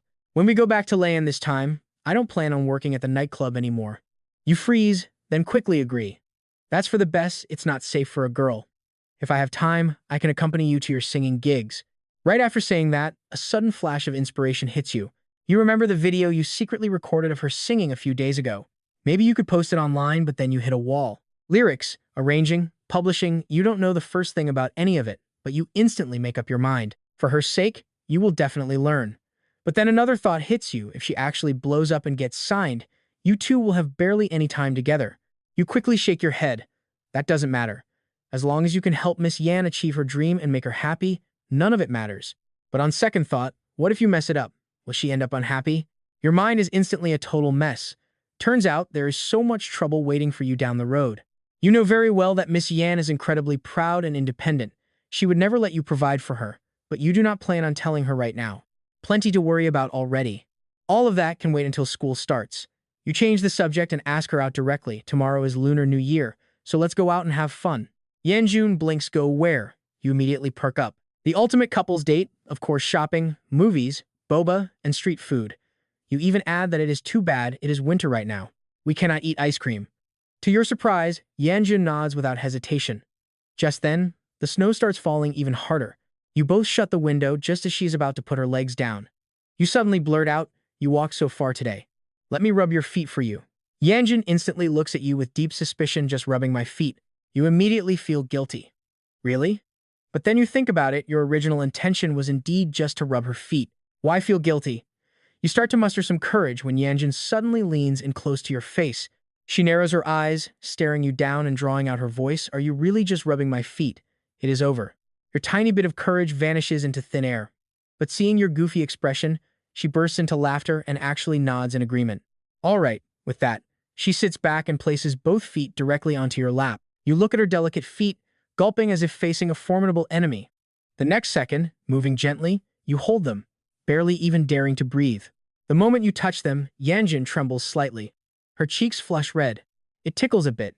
You quickly ask if the pressure is okay, and she whispers that it is perfect. As you rub her feet, she looks at you with pure happiness. You share so many heartfelt words. Early the next morning, you finish breakfast and get ready to head out. Before you leave, your mom gives you an earful. Do not be stingy and stay safe. You agree repeatedly. Got it, Mom. We are just hanging around. You two are so focused on going out to have fun that you completely fail to realize you have forgotten something major. As a result, less than 30 minutes after you leave, Jiang Sheng comes storming in. Looking excited, he shouts to your mom, Auntie Yao, where is Xiao Qi? I brought him some Fanta, but your mom looks confused. Xiao Qi went out with Yanjun. Did they not tell you? Jiang Sheng freezes. What do you mean? They went out? He realizes he is completely ditched. He tosses the soda down, gritting his teeth. Plonking himself down, he pops open a can and takes a huge gulp. Much better. Your mom walks over and asks, Jiang Shang, did your parents not come home last night either? Jiang Shang waves his hand. Auntie Yao, you know how it is. I'm just thanking my lucky stars they even video called me last night. Your mom lets out a deep sigh, then just come eat at the shop for the next few days. But Jiang Shang scratches his head and laughs, all right, Auntie Yao. Even if you did not offer, I still would. Your mom curls her lips. Your personality is exactly like your mother's. Do you want me to give Xiaoqi a call? Hearing this, Jiang Shang quickly refuses. No, don't interrupt their date. I will just wander around the shop by myself. Call me if you need anything. After your mom leaves, Jiang Shang stands up and starts wandering aimlessly around the flower shop. He mutters to himself, man, these are all so pretty. What are they called again? Ah, this one is a carnation. Definitely cannot go wrong with that. I know this one, it is called a lisianthus. Jiang Shang rubs his chin, surrounded by the sweet floral scent. He feels completely relaxed. Just then, he suddenly thinks of something and pulls out his phone to video call Lucy. As soon as the call connects, a woman in pajamas appears on the screen with some serious bedhead. Jiang Shang blurts out, holy crap, what kind of monster are you? Lucy instantly snaps, watch your mouth. Harassing your teacher first thing in the morning, huh? Jiang Shang grins, I need you for something, but Lucy is completely impatient. I just woke up, spit it out. Then why answer? Can you not care about your image a little? Fine, I am hanging up. Wait, do not. I want to show you something. Jiang Shang hurriedly flips the camera, pointing it at all the flowers. The other end of the screen goes silent for a few seconds before she finally murmurs, so beautiful. Where is this? Jiang Shang hums smugly. He has nothing to do today, so he is just admiring some flowers. Since when are you so elegant? Jiang Shang ignores her teasing and explains directly that he is at Xia's house. His family runs a flower shop, so he thought he would share. But Lu Shi roasts him, couldn't you just take a picture? Did you really have to video call? Jiang Shang raises an eyebrow, saying photos are just too much of a hassle. Video calling is way faster. Right then, Lu Shi suddenly shouts for him to walk forward and show her those purple flowers. Jiang Shang has no choice but to hold his phone and walk forward, stopping in front of a few medium-sized purple flowers as she tells him to stop. Zooming in the camera, Lu Shi marvels at how beautifully they are blooming. Hearing this, Jiang Shang immediately gets cocky. He told her so. These are called bell, damn it. He means bell flowers. Acting like a know-it-all just makes him look like a clown. Lu Shi changes the subject, asking him to bring a few stems back. She wants Xiao Yu to teach her how to care for them later. Jiang Shang agrees impatiently, promising to bring them when school starts. He won't even charge her, but Lu Shi pushes her luck, demanding a whole bag of campanula and a free meal when school starts. Jiang Shang agrees readily without a second thought, saying barbecue is absolutely fine. But the next second, he realizes something is off. Flipping the camera back to himself, he frowns and asks what she just said. He brings her flowers and still has to buy dinner, but Lu Shi acts like it's completely natural. She insists he still owes her a meal. Since when? Lu Shi smiles and drops a total bombshell. Last time she helped Yun, he promised Jiang Shang would treat her to a meal someday. Didn't he tell him? Jiang Shang is completely speechless. He definitely didn't, but Lu Shi just smiles, saying it's not too late. Now, Jiang Shang is absolutely furious. Ditching him is one thing, but teaming up with an outsider to scam him out of a meal is crossing the line. On the other end, Lu Shi asks if Yun is with him. Jiang Shang grumbles that he went on a date with Miss Yan, leaving him all alone. Just mentioning Yun fills Jiang Shang with rage, but when Lu Shi hears this, she lets out a ruthless laugh. Laughing, she teases that he got dumped, proving he's not nearly as important to Yun as that girl. Jiang Shang angrily curls his lip, but a sly gleam flashes in his eyes. He's going to find out exactly what those two are up to. Maybe he will catch something juicy. He plans to track them down right now and secretly tail them. Lu Shi immediately roasts him for being a stalker who goes out of his way to watch couples. Does he really have the nerve to judge her? Aren't those romance novels she reads exactly the same? Jiang Shang shoots back, getting ready to hang up the call. But right then, Lu Shi suddenly yells for him to wait. She has nothing to do either, so she tells him not to hang up. They will watch them together. Meanwhile, you are sweetly strolling through the mall with Yan Junyi. Passing by a shop, a white hat catches your eye immediately. It looks absolutely perfect for keeping her ears warm during the cold winter. After putting it on, she looks at you playfully and asks if it looks good. You blurt out that she looks great and cute as hell, making her roll her eyes and pout. Soon after, you pass a bakery, grab some egg tarts and cream puffs, and head to the plaza. You gently bring a puff to her lips, but as she takes a bite, the cream actually splatters out. She immediately tilts her head up, fluttering her big eyes at you. She whispers that she got cream on her face, making your heart skip a beat. You gently wipe it away with your thumb. Next, you pinch her cheek with a soft laugh, teasingly demanding she tell you who she is, because she couldn't possibly be this cute. Yan Juni pouts silently, then reaches up to pinch your face in return. Deep down, she is loving every single second of this sweetness, but you have no idea what is happening right now. Hidden behind the bushes in the plaza flower bed, Jiang Shang is wearing a hat and dark sunglasses. He is holding up his phone, intensely spying on the scene, roaring into the call. Damn it, did she see them pinching each other? And Yoon actually started it. Since when is he so smooth? Lu Shi's voice rings out from the phone. She is not blind and saw the whole thing. They are so sweet. Jiang Shang almost faints from anger, accusing her of shipping them. How is she even more hopeless than him? But Lu Shi retorts for him to stop yelling, as being a counselor is annoying enough. What is wrong with finding a little entertainment? Just as Jiang Shang is about to speak, Lu Shi anxiously warns him that they are leaving. She urges him to follow them. Afterward, Yu and Yan Junyi go watch a movie. Meanwhile, Jiang Shang has to wander around holding up his phone, giving Lu Shi a front row seat to your date. From the phone, Lu Shi urges him to get closer, pointing out that you two are practically glued together. Jiang Shang is ready to cry, my lady. If I get any closer, they will spot me. By the time the movie ends and you walk out, it's already evening. Strolling down the street, Yan Junxi suddenly freezes. A small street stall completely captures her gaze. It's candied hawthorn, the exact treat that made her mouth water as a little kid. But back then, they were dirt poor. She never dared tell her grandmother how badly she wanted to taste. Later, when she moved to Lan, she finally made her own money. Yet, even with a vendor just a block away, she felt like she hadn't seen one in ages. Following her gaze, you understand instantly. You smile and tell her you'll go grab some candied hawthorn right now. What flavor do you want? She blinks, I want the hawthorn flavor. You instantly reply, you got it, wait right here, I'll be right back. She hums softly, her eyes locked onto your retreating back. Her clear, deep eyes are quietly overflowing with pure affection. A moment later, you walk back clutching two sweet skewers, grinning like an idiot. Watching you approach, she quietly thinks that you look incredibly handsome. You'll probably look even better in a suit someday. You finally reach her, looking absolutely thrilled. I got two, one strawberry and one hawthorn. She looks curious. Do you actually like strawberry? Scratching your head, you smile and explain that you really can't handle sour foods. So, when buying these treats as a kid, you only ever ate the strawberry ones. She nods, I see. You hand her the classic hawthorn skewer, and she happily links her arm with yours again. Together, you stroll toward the city moat. Sitting side by side on the stone steps, you enjoy your sweet treats. Moonlight bathes the quiet steps. Taking a bite, she smiles warmly, her eyes narrowing into crescent shapes as she asks, want to try a bite of mine? You look at the skewer she just bit into. Gulping hard, you nod anyway. Sure, I'll give it a shot today and see how sour it really is. Suddenly, she offers to feed you herself. She immediately reaches out, bringing the sugary treat right to your lips. You lean in and take a bite. Instantly, your eyebrows knit together. Your face contorts, and your entire body shivers from the intense sourness. She freezes for a second, then covers her mouth and bursts out laughing. Her joyful giggles seem to ripple through the bright moonlight.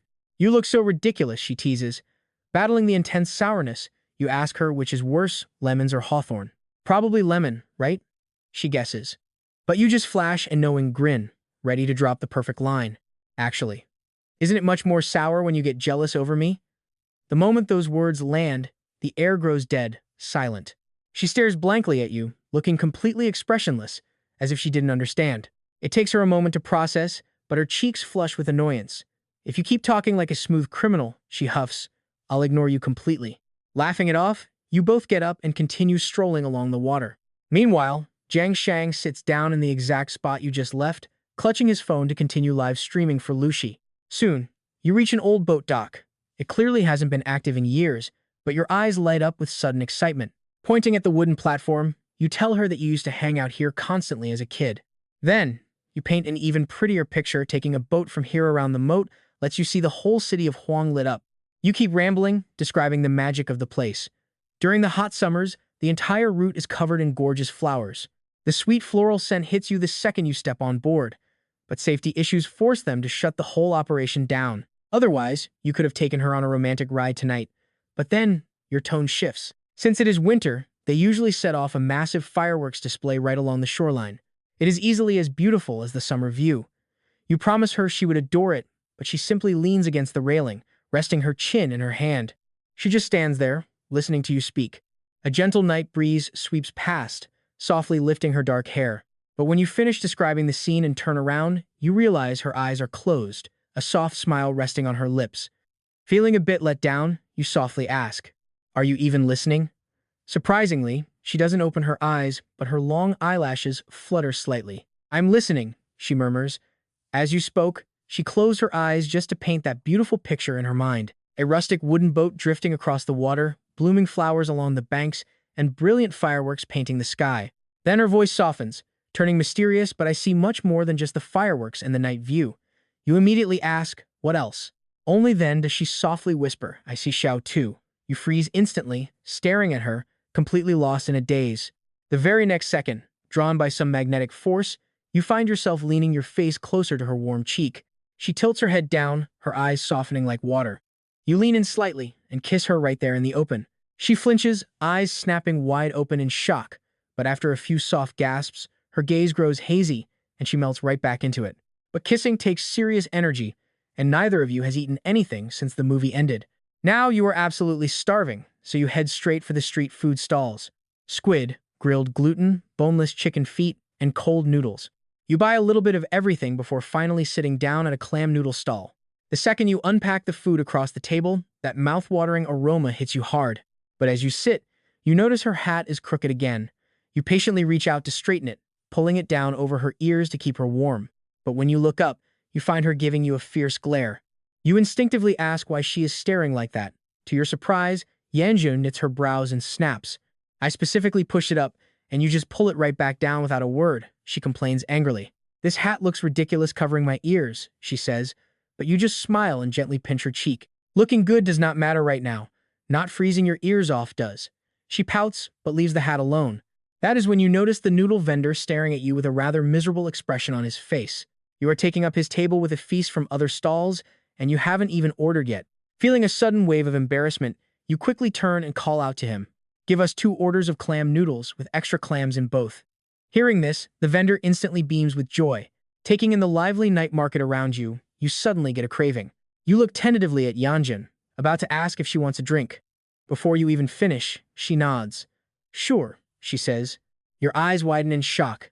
"Did you not say I was strictly forbidden from drinking?" But Yanjun just taps your forehead with a smile. "When I am with you, you can drink," she says, before immediately laying down a rule. "No hard liquor, and do not drink too much. I do not need you getting drunk and taking advantage of me again." You quickly put on your most innocent face. "Honestly, I am really not that kind of guy."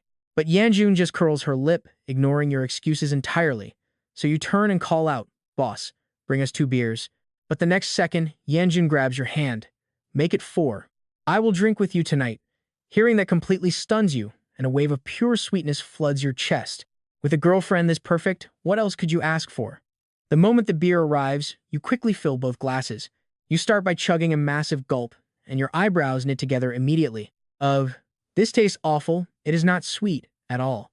Yanjun does not know whether to laugh or cry. "You idiot! Beer is not sweet. Should I order you a cider instead?" You hastily wave your hands to refuse. "That is just like juice. I want to learn how to drink." But Yanjun's face suddenly turns icy cold. She shoots a terrifying death glare straight at you, sending a chill right down your spine. You frantically try to explain, saying you meant building a tolerance, not falling in love with alcohol. A man does not have to drink, but he has to know how. Yanjun tilts her head, looking amused. "And where did you get that logic?" You gulp down another mouthful of beer and answer with a straight face. "I read it in a book. Men are supposed to put their troubles in a glass and swallow them 1 sip at a time." Surprisingly, after listening in silence, Yanjun does not say a single word. Instead, she picks up her glass and drains it. Then she pours another full one and downs that too. By the time she pours the 4th glass, you panic. You grab her hand, asking if she has lost her mind. But she looks completely unfazed, as if she has just taken a tiny sip of plain water. She speaks calmly, ignoring your panic. "Let us make a promise." You freeze, asking what kind of promise. Yanjun looks right at you, speaking with absolute clarity. "From now on, no more secrets between us. The happy stuff, the sad stuff, work, family, everything. When you are upset, do not drink alone. Tell me directly if I am here. If I am not, call me. I might not be the best at comforting you, but I will share your burdens for the rest of our lives." The second those words leave her mouth, you cannot hold yourself back anymore. You lunged forward, pulling her into a tight, desperate hug as tears welled in your eyes, her face turning bright red. He shoved you away, looking flustered and totally annoyed. What are you doing? People are watching, but you just sit there grinning, nodding like an idiot. Okay, letting him go, you cheekily lean back in.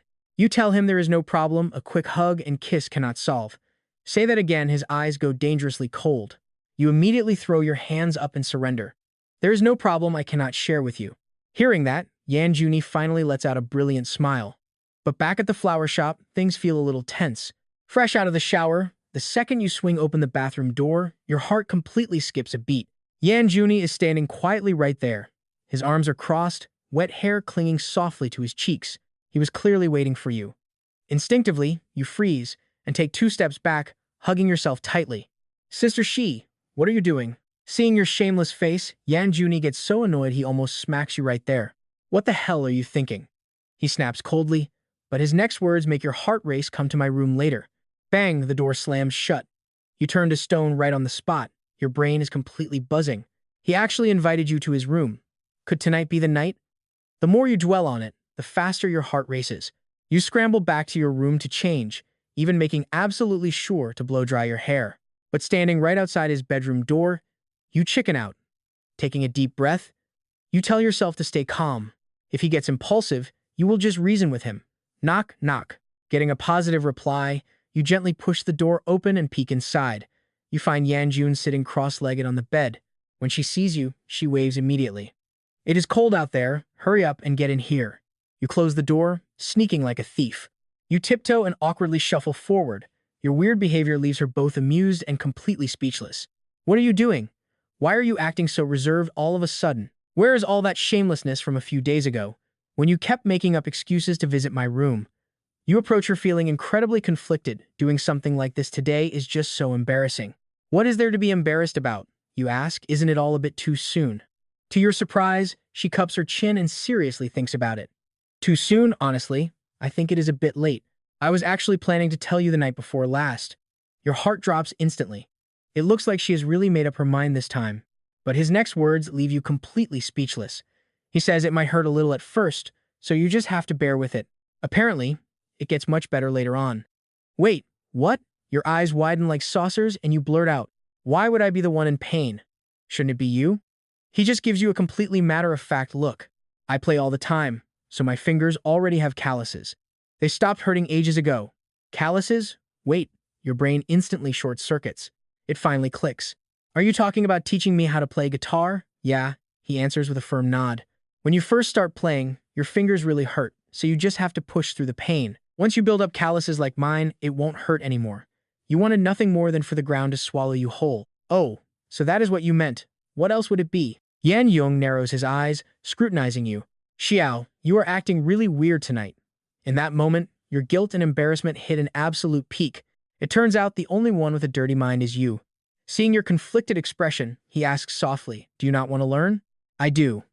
I want you to teach me. Of course I do. You immediately nod like crazy. He finally smiles, his tone incredibly gentle. Don't be so nervous. It's not like I'm going to eat you.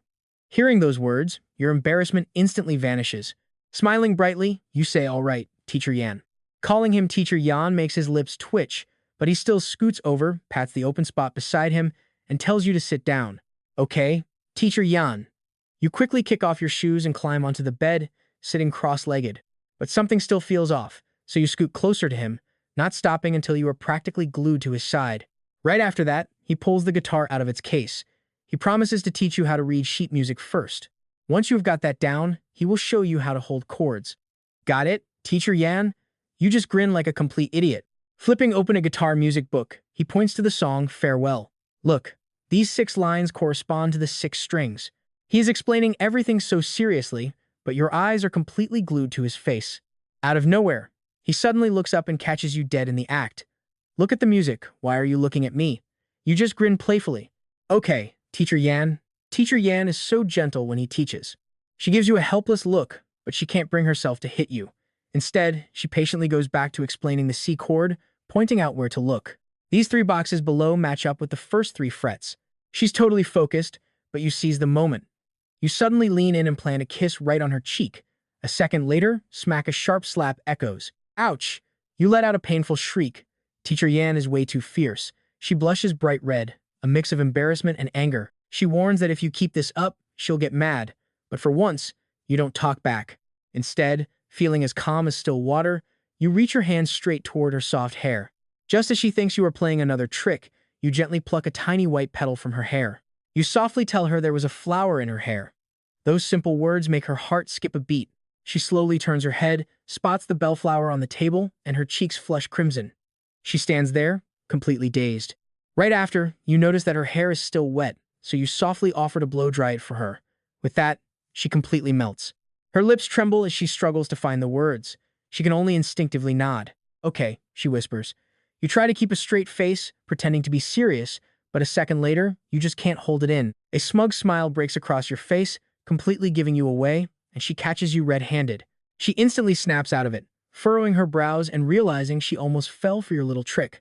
She grabs your face with both hands, pinching and squishing your cheeks, asking if you are just trying to trick her into letting you blow-dry her hair. She warns that first you have to learn how to read the sheet music, and only then can you try. But this time, for a rare change, you don't smile goofily. Your eyes suddenly soften with warmth. You raise your hand and gently pluck a tiny white petal from her hair, holding it up. She instantly catches on, her brows furrowing. You instinctively try to run for it, but her hands are already pinching your cheeks. She squishes them back and forth, teasing you for trying to trick her into blow-drying her hair. You have to learn this first. Once you get it down, she will let you dry it. She huffs at you, telling you to save the flattery. If it were anyone else, they would have learned this in 10 minutes, but during the time you promise to focus and learn, your eyes keep wandering back to her face. You simply cannot control yourself. To give you a brutally honest evaluation, you are a total sucker for her looks, yet completely unfazed. You loudly insist on giving it a shot, claiming you feel terrifyingly good right now. Fine, she says, handing the guitar over to you. You eagerly hug it to your chest and excitedly strum the strings. To you, it sounds melodic, but to her, it is pure noise. She immediately steps into teacher mode, telling you to hold down this chord first. Then pluck 5, 3, 2, 3 like she taught you. You hurriedly obey, but your fingers are impossibly stiff. It feels like one tiny movement will mess everything up. Keep your fingers perpendicular to the fretboard, she says. Noticing your awkward hand placement, she quickly adds that otherwise, you will touch the other strings and mute them. You quickly adjust your grip and start plucking, but all that comes out is a buzz. The guitar lets out a weird, muted buzz. You blink, wondering what could possibly be wrong with it. You check the sheet music again. Sure, you press the right strings, but it still sounds off. You look up at her, totally confused. She tells you that you are not pressing hard enough. Hearing this, you suddenly squeeze down with more force. A sharp pain shoots through your fingertips, but as you strum again, a beautiful chord instantly rings out. Wow, that sounds amazing. You look completely thrilled, wondering if you actually just played that. She doesn't know whether to laugh or cry, but she praises you anyway, telling you to keep playing. Who would have thought that for the next 5 minutes, you would just repeat that exact same rhythm, totally mesmerized? Meanwhile, her brows furrow tighter, but she still forces a smile and gently tells you to stop playing that. She finally snaps, asking you to try a different chord. Hearing this, you let go of the strings. You look down at your left hand. The 3 fingers you used to press the strings are now bright red. Each finger has a deep red groove from the metal strings. Suddenly, you grab one of her hands and pull it close. Looking closely, you realize her fingertips are covered in thick calluses, and your heart instantly aches for her. You mutter to yourself that getting calluses this thick must have hurt so much. She suddenly freezes. She instinctively wants to say it was nothing, but suddenly changes her mind, admitting softly that it really hurt at first. Hearing those words makes your heart ache. Without saying anything, you bow your head and gently kiss her hand. Seeing your devastated face, she instantly starts to regret bringing it up. Truth is, she only said it because she remembered your promise, that whenever she was with you, she never has to act tough. It is beautiful when a girl falls for you completely, taking every little word to heart, the silly jokes, the deep thoughts, and everything in between, remembering all of it. Is there anything more heartwarming than a love like that? Right then, you make a solemn promise. Don't worry, I will absolutely help you achieve your dream on this path. You are going to create the greatest music and play for the biggest crowds in the world. She freezes in surprise, then smiles and shakes her head. A second later, you suddenly press her hand flat against your chest. I'm completely serious, sister, she. I want you to stay carefree forever while I pave the way for your future. But she suddenly cuts you off, saying something that leaves you totally stunned. That doesn't matter. None of that matters as much as you. She gently cradles your face, whispering, all right, why are you overthinking things? You swallow hard and slowly nod, reaching up to press your hand over hers. In that silent moment, everything is understood. Next, she teaches you the M and G chords, G being the absolute toughest. Pressing your pinky on that thinnest string feels awkward and painful. Yet surprisingly, in just over an hour, you can actually hold down every single chord. Even though your changes are still pretty clumsy, you are absolutely thrilled. Look, Sister She, I have completely nailed these 3 chords. Once I learn to switch between them, can I play a whole song? She smiles and nods, yes, you can. Hearing that, you promise to learn even faster so you can back her up soon. But she shakes her head, telling you to stop there. If you practice too much, your hand will be incredibly sore tomorrow. You feel a bit disappointed hearing that, but you still obediently listen to her. Just as she goes to put the guitar away, you speak up, asking to hear her sing tonight. She hesitates for a second. Her hands instantly freeze before her gaze softens completely. She gently whispers, okay, what do you want to hear? You smile widely, telling her anything is fine, but hopefully a longer song. She can't help but chuckle at that. After thinking for a moment, she begins to play. The moment the intro starts, a deep sense of familiarity washes over you. And yet, you are absolutely certain you have never heard this song before. Then, her sweet voice begins to drift through the room. That laughter reminded me of all the flowers quietly blooming in every corner of my life. She sings softly, swaying gently to the rhythm with a faint smile playing on her lips. With her eyes cast down, she looks like a painting. You watch her in a daze, your heart completely melting for your favorite girl under the moonlight as her brows furrow slightly. The way she performed that love song was breathtakingly beautiful. The next morning, you are having breakfast with her on the first floor of the flower shop. Suddenly, the front door swings wide open. You call out that you aren't open yet. Before you can even finish, Jiang Shang walks in looking completely miserable. You call out to him, but he totally ignores you first thing in the morning. He marches straight over, sits right across from you, and aggressively stuffs a steamed bun into his mouth. He grumbles through a mouthful of food. How do you still have the nerve to say that? We agreed to meet up yesterday, so where the hell did you go? Suddenly, it hits you. You knew you had forgotten something last night. Turns out, you completely stood up your best friend. You quickly offer him another steamed bun to apologize, but Jiang Shang waves it away. Instead, he leans in close. Hey, Xiao, how are the bellflowers doing? You freeze for a second, totally confused. Bellflowers? Why do you care about those? He hesitates for a second before mumbling, well, it is like this. I have a friend. You roll your eyes at the classic excuse.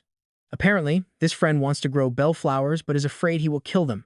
So, I told him my best friend owns a flower shop. You can't help but laugh at that. Why not just search online? Jiang Shang grins immediately, saying the internet can't be trusted and he would rather ask you. You smirk and shrug. Fine, pull out your phone. If you forget, you can always ask me again. He looks excited. You slowly explain first, they need good air and light. Second, keep them out of direct sun. Third, when the flowers start to wither, pinch them off at the stem to make room for other vines. As long as you don't completely ignore them, they will be fine. Jiang Shang nods along, then immediately makes another request. Oh, right. When school starts, you have got to help me pick some killer bouquets. I want to give them to my friends. So you agreed? No problem. I will even pot them up for you. You can just hand them over, pot and all. Jiang Shang clapped his hands, totally hyped. I knew I could count on you, but a second later, he froze. Wait, how often do I need to water them? Right then, Yan Zhengyi, who had been quiet this whole time, spoke up. Every 2 to 4 days. Do not water if the soil is wet, and water from the bottom using the soaking method. You and Jiang Shang were completely stunned. A second later, you both shouted at the same time, Sister C, you are amazing. Sister-in-law, you have a crazy good memory. Yan Zhengyi just looked at you both, completely speechless. She shook her head and went back to her breakfast. Right then, your parents walked in and spotted Jiang Shang. Your mom smiled warmly. Oh, little Jiang is here. You are back already? And where is Yao? She beamed. She and your dad quickly packed up some things, getting ready to head out. Before leaving, she said she and your dad had errands today. They would be out until evening, so you and Sixie needed to watch the shop. You agreed immediately. Your mom smiled and told you that you could close up and rest in the afternoon. No problem, Mom. Do not worry, just go. I will make Jiang Shang stay and help out this morning. Hearing that he was about to become free labor, Jiang Shang jumped up, ready to make a run for it. But you stayed perfectly calm and casually muttered the words, bellflowers.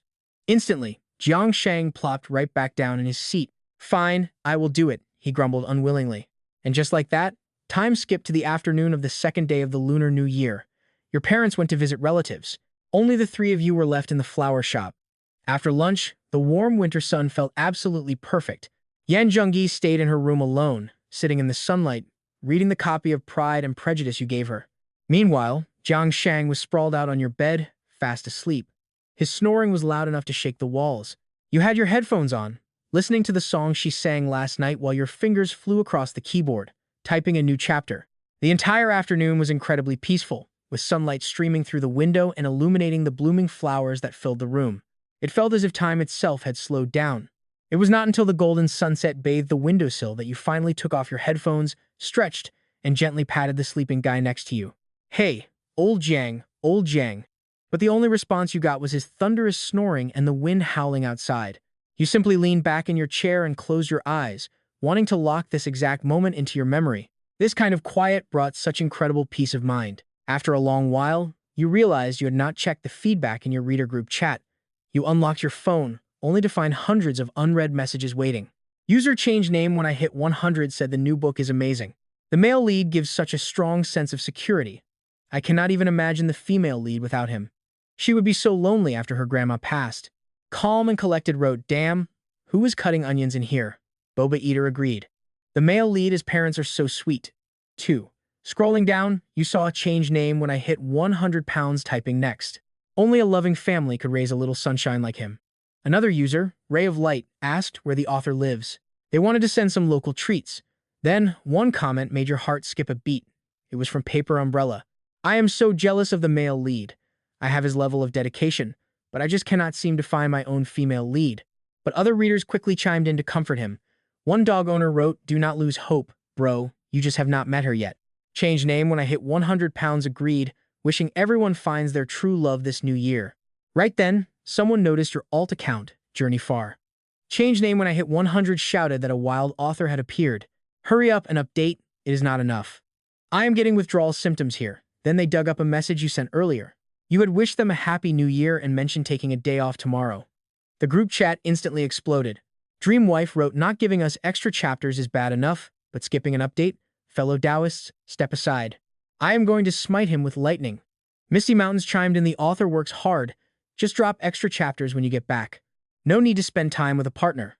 Another user, Silent Rain, teased, bro, you do not have a partner, do you? Misty Mountains replied, why else do you think I am here reading web novels? Looking at these comments, you laughed out loud. Another reader left a heartfelt message, noting how well the male lead protects the female lead. Please, just let them have a happy, peaceful life together. This story completely nails my dream version of a female lead. Please do not drop this. Your alt account quickly reassured them, do not worry, there will not be any cheap melodrama. I will definitely give everyone a beautiful ending. Seeing their comments, you locked your phone with a warm smile. You felt incredibly lucky to have such an amazing group of readers. Standing up, you walked to the bed and suddenly raised your voice. Old Jiang, what is wrong? Is dinner ready? Jiang Shang bolted upright, drool still dripping from his lip. The very first thing out of his mouth was a question about food. You frowned at him. It is almost 6 p.m., so get up and wash your face. You pointed to the messy sheets with total disgust. Look at what you did to my sheets. We have got things to do after dinner.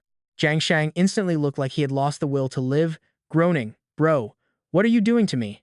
He flopped right back down, wrapping himself tightly in the blanket. He mumbled, begging you not to wake me until dinner is ready. Your bed is way too soft.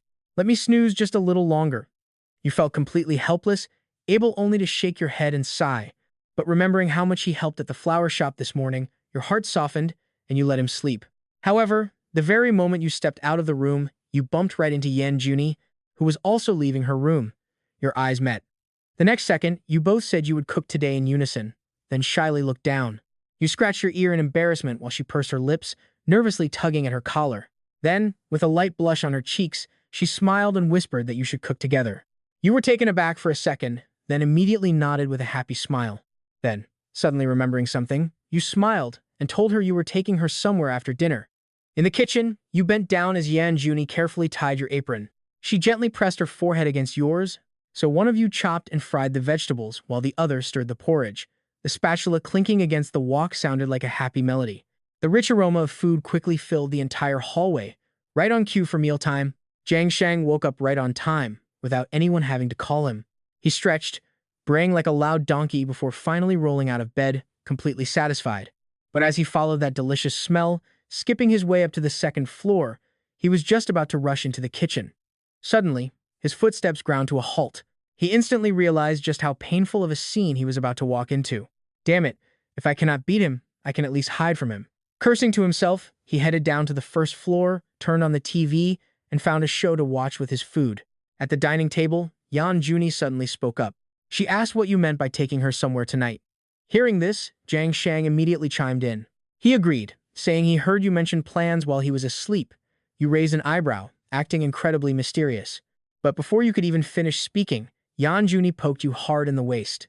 It tickled so much that you jumped away, crying out for her to stop messing around, be serious, and get to the point. You cleared your throat, met their expectant eyes, and solemnly announced tonight's destination, Times Square. You were going busking. In the center of Times Square, the crowd flowed like a river as you set up the guitar, mic, and amp. Looking at the bustling crowd, Yan Juni's expression, however, showed a clear hint of worry. She stared at the surging sea of people, asking anxiously if they were really going to sing there, and you nodded firmly. That is right. I will be right here in your line of sight. Just do what you did on the field and enjoy yourself to the fullest. So you set up the stage by the flower beds in the square. Yan Juni sat on the high stool, holding the guitar. She casually strummed a few chords to test the sound, yet it already drew a crowd of people who stopped to watch. A little girl in the crowd blinked her big eyes, saying that pretty sister looked just like a celebrity. Yan Juni was taken aback for a second, then smiled warmly and played a sweet rendition of Bugs Fly for her. Meanwhile, you and Jiang Shang were not idle either. You quickly set up your phone on a tripod and started a live stream on her account. You also took the opportunity to upload the video you had secretly recorded of her just a few days ago. Jiang Shang was even more ruthless. He went straight to the college forum and made a post to drive massive traffic. The next second, bored college students flooded into the live stream. Before things even officially started, the viewer count was already soaring. But just as everything was ready, your phone suddenly rang. The caller was actually your mother, Yao Mania. You quickly answered, Mom, Jiang Shang, Sister Shi, and I are with her at Times Square right now. You told her about the busking and promised you would be home early. Right then, outside the flower shop, your mom hung up the phone and suddenly froze. She stood completely still. Your dad, Yan Sang, asked in confusion, what is wrong? Your mom looked thoughtful for a moment, then her eyes suddenly filled with absolute determination. Let us go to Times Square. Your dad was even more baffled. Wait, for what? We just got back. We have not even gone inside yet. I will explain on the way. Just get in the car. But just as your dad was about to open the car door, your mom stopped him again. Wait a minute. We are missing something. Meanwhile, at Times Square, as the song Bugs Fly ended, quite a large crowd had already gathered around Yan Jungi. Just as she was about to officially start singing, you noticed a commercial van pulling up by the side of the road. Then, to your surprise, your parents stepped out. You and Jiang Shang were shocked and hurried right over. Mom, Dad, what are you doing here? But your mom, Yao Mana, just smiled brightly without answering. Your dad spoke up with a grin. You young folks are still too green. How can you have a performance without flowers? As soon as he said that, your dad popped the trunk. The next second, you were completely stunned. The entire trunk was packed full of roses. We are here to support XIC today, free roses for everyone. You were taken aback, then overjoyed. You shouted to Jiang Shang, old Jiang, get over here and help hand out these flowers. And just like that, the four of you split up. You and Jiang Shang frantically handed out flowers, shouting thanks for the support. 3 roses. Your parents each held a massive bouquet, handing them out to anyone they saw. Hello, that is our daughter singing over there. Please show her some support. Surprisingly, the passers-by were incredibly enthusiastic. The crowd of onlookers grew larger and larger. Some even took out their phones, turned on their flashlights, and cheered for her. Watching this scene unfold, Yan Junji was completely stunned. Her eyes instantly welled up. Joy, gratitude, and pure happiness shone in her eyes. Right then, she slowly began to sing. The bicycle wheels keep turning. Time never expected us in our school uniforms. Only you know how to appreciate my dreams. Those were the most beautiful times. Her voice instantly echoed across the entire square. Everyone held their flowers, raised their lights, and listened quietly. Flowers, lights, and applause tonight, she had it all. And it was all a unique gift from her family. She smiled radiantly, her voice brimming with happiness. But as she kept singing, the world before her eyes gradually blurred. You had been staring intently at her the whole time, The moment your eyes met, you saw she was smiling, but also crying. After singing over a dozen songs, it was getting late. Even the streetlights in the square had gone out. Yet, the crowd's enthusiasm had not faded. They held up their flowers and lights, shouting for one more song. Yan Jungi just smiled helplessly. You instantly understood, walked up, took the microphone, and said, "Thank you, everyone. It is getting too late. We're going to wrap it up for today, but you can follow her video account. She will be streaming randomly from now on." Luckily, Times Square was very close to the flower shop and only a 5-minute walk from Jiang Shang's house. You and Jiang Shang parted ways there. "Xiaoqi, do not forget my bellflowers." "No problem. Be careful on your way back." But as you walked to the van, a sudden idea popped into your head. You and Yan Jungi suddenly locked eyes. With just one look, she instantly understood what you meant. She pouted slightly, but still nodded. So you immediately grinned at your mom. "Mom, you and Dad head back first. Sister Shi and I will walk back." Your mom was stunned. "It is freezing out here. You have been working hard all night. Why walk when you have a car?" But right then, your dad coughed twice and stepped in. "Oh, come on. He has walked this road since he was a kid. What is there to fear? The kids are grown up now." After saying that, he shot your mom a meaningful look. Your mom instantly caught on all right then. And just like that, the two parents drove off. Once again, it was just the two of you left under the moonlight. You wished so badly that this road could be just a little longer, preferably dozens of miles long, so you would never reach the end. Yan Jungi held tightly to your arm. Neither of you said a word, but your footsteps slowed down in perfect sync. Suddenly, she stopped walking and stood completely still. You immediately turned around. "What is wrong?" she said with a calm face. "My legs hurt." Even a ghost would not believe that. She had literally been sitting the entire time, but she still pretended to look totally unfazed. You were caught off guard for a second, then broke into a wide grin. A moment later, you crouched down right in front of her and tapped your back. "Hop on," you told her. Yan Jungi pursed her lips, fighting to hold back a smile as she climbed onto your back. You hoisted her up steadily, slowing your steps even more. You couldn't help but chuckle. If you wanted a piggyback ride, you could have just said so without beating around the bush.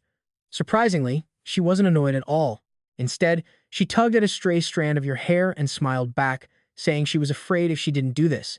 She said they would have reached the end of the road too soon, adding that you looked first and now you were turning it on her.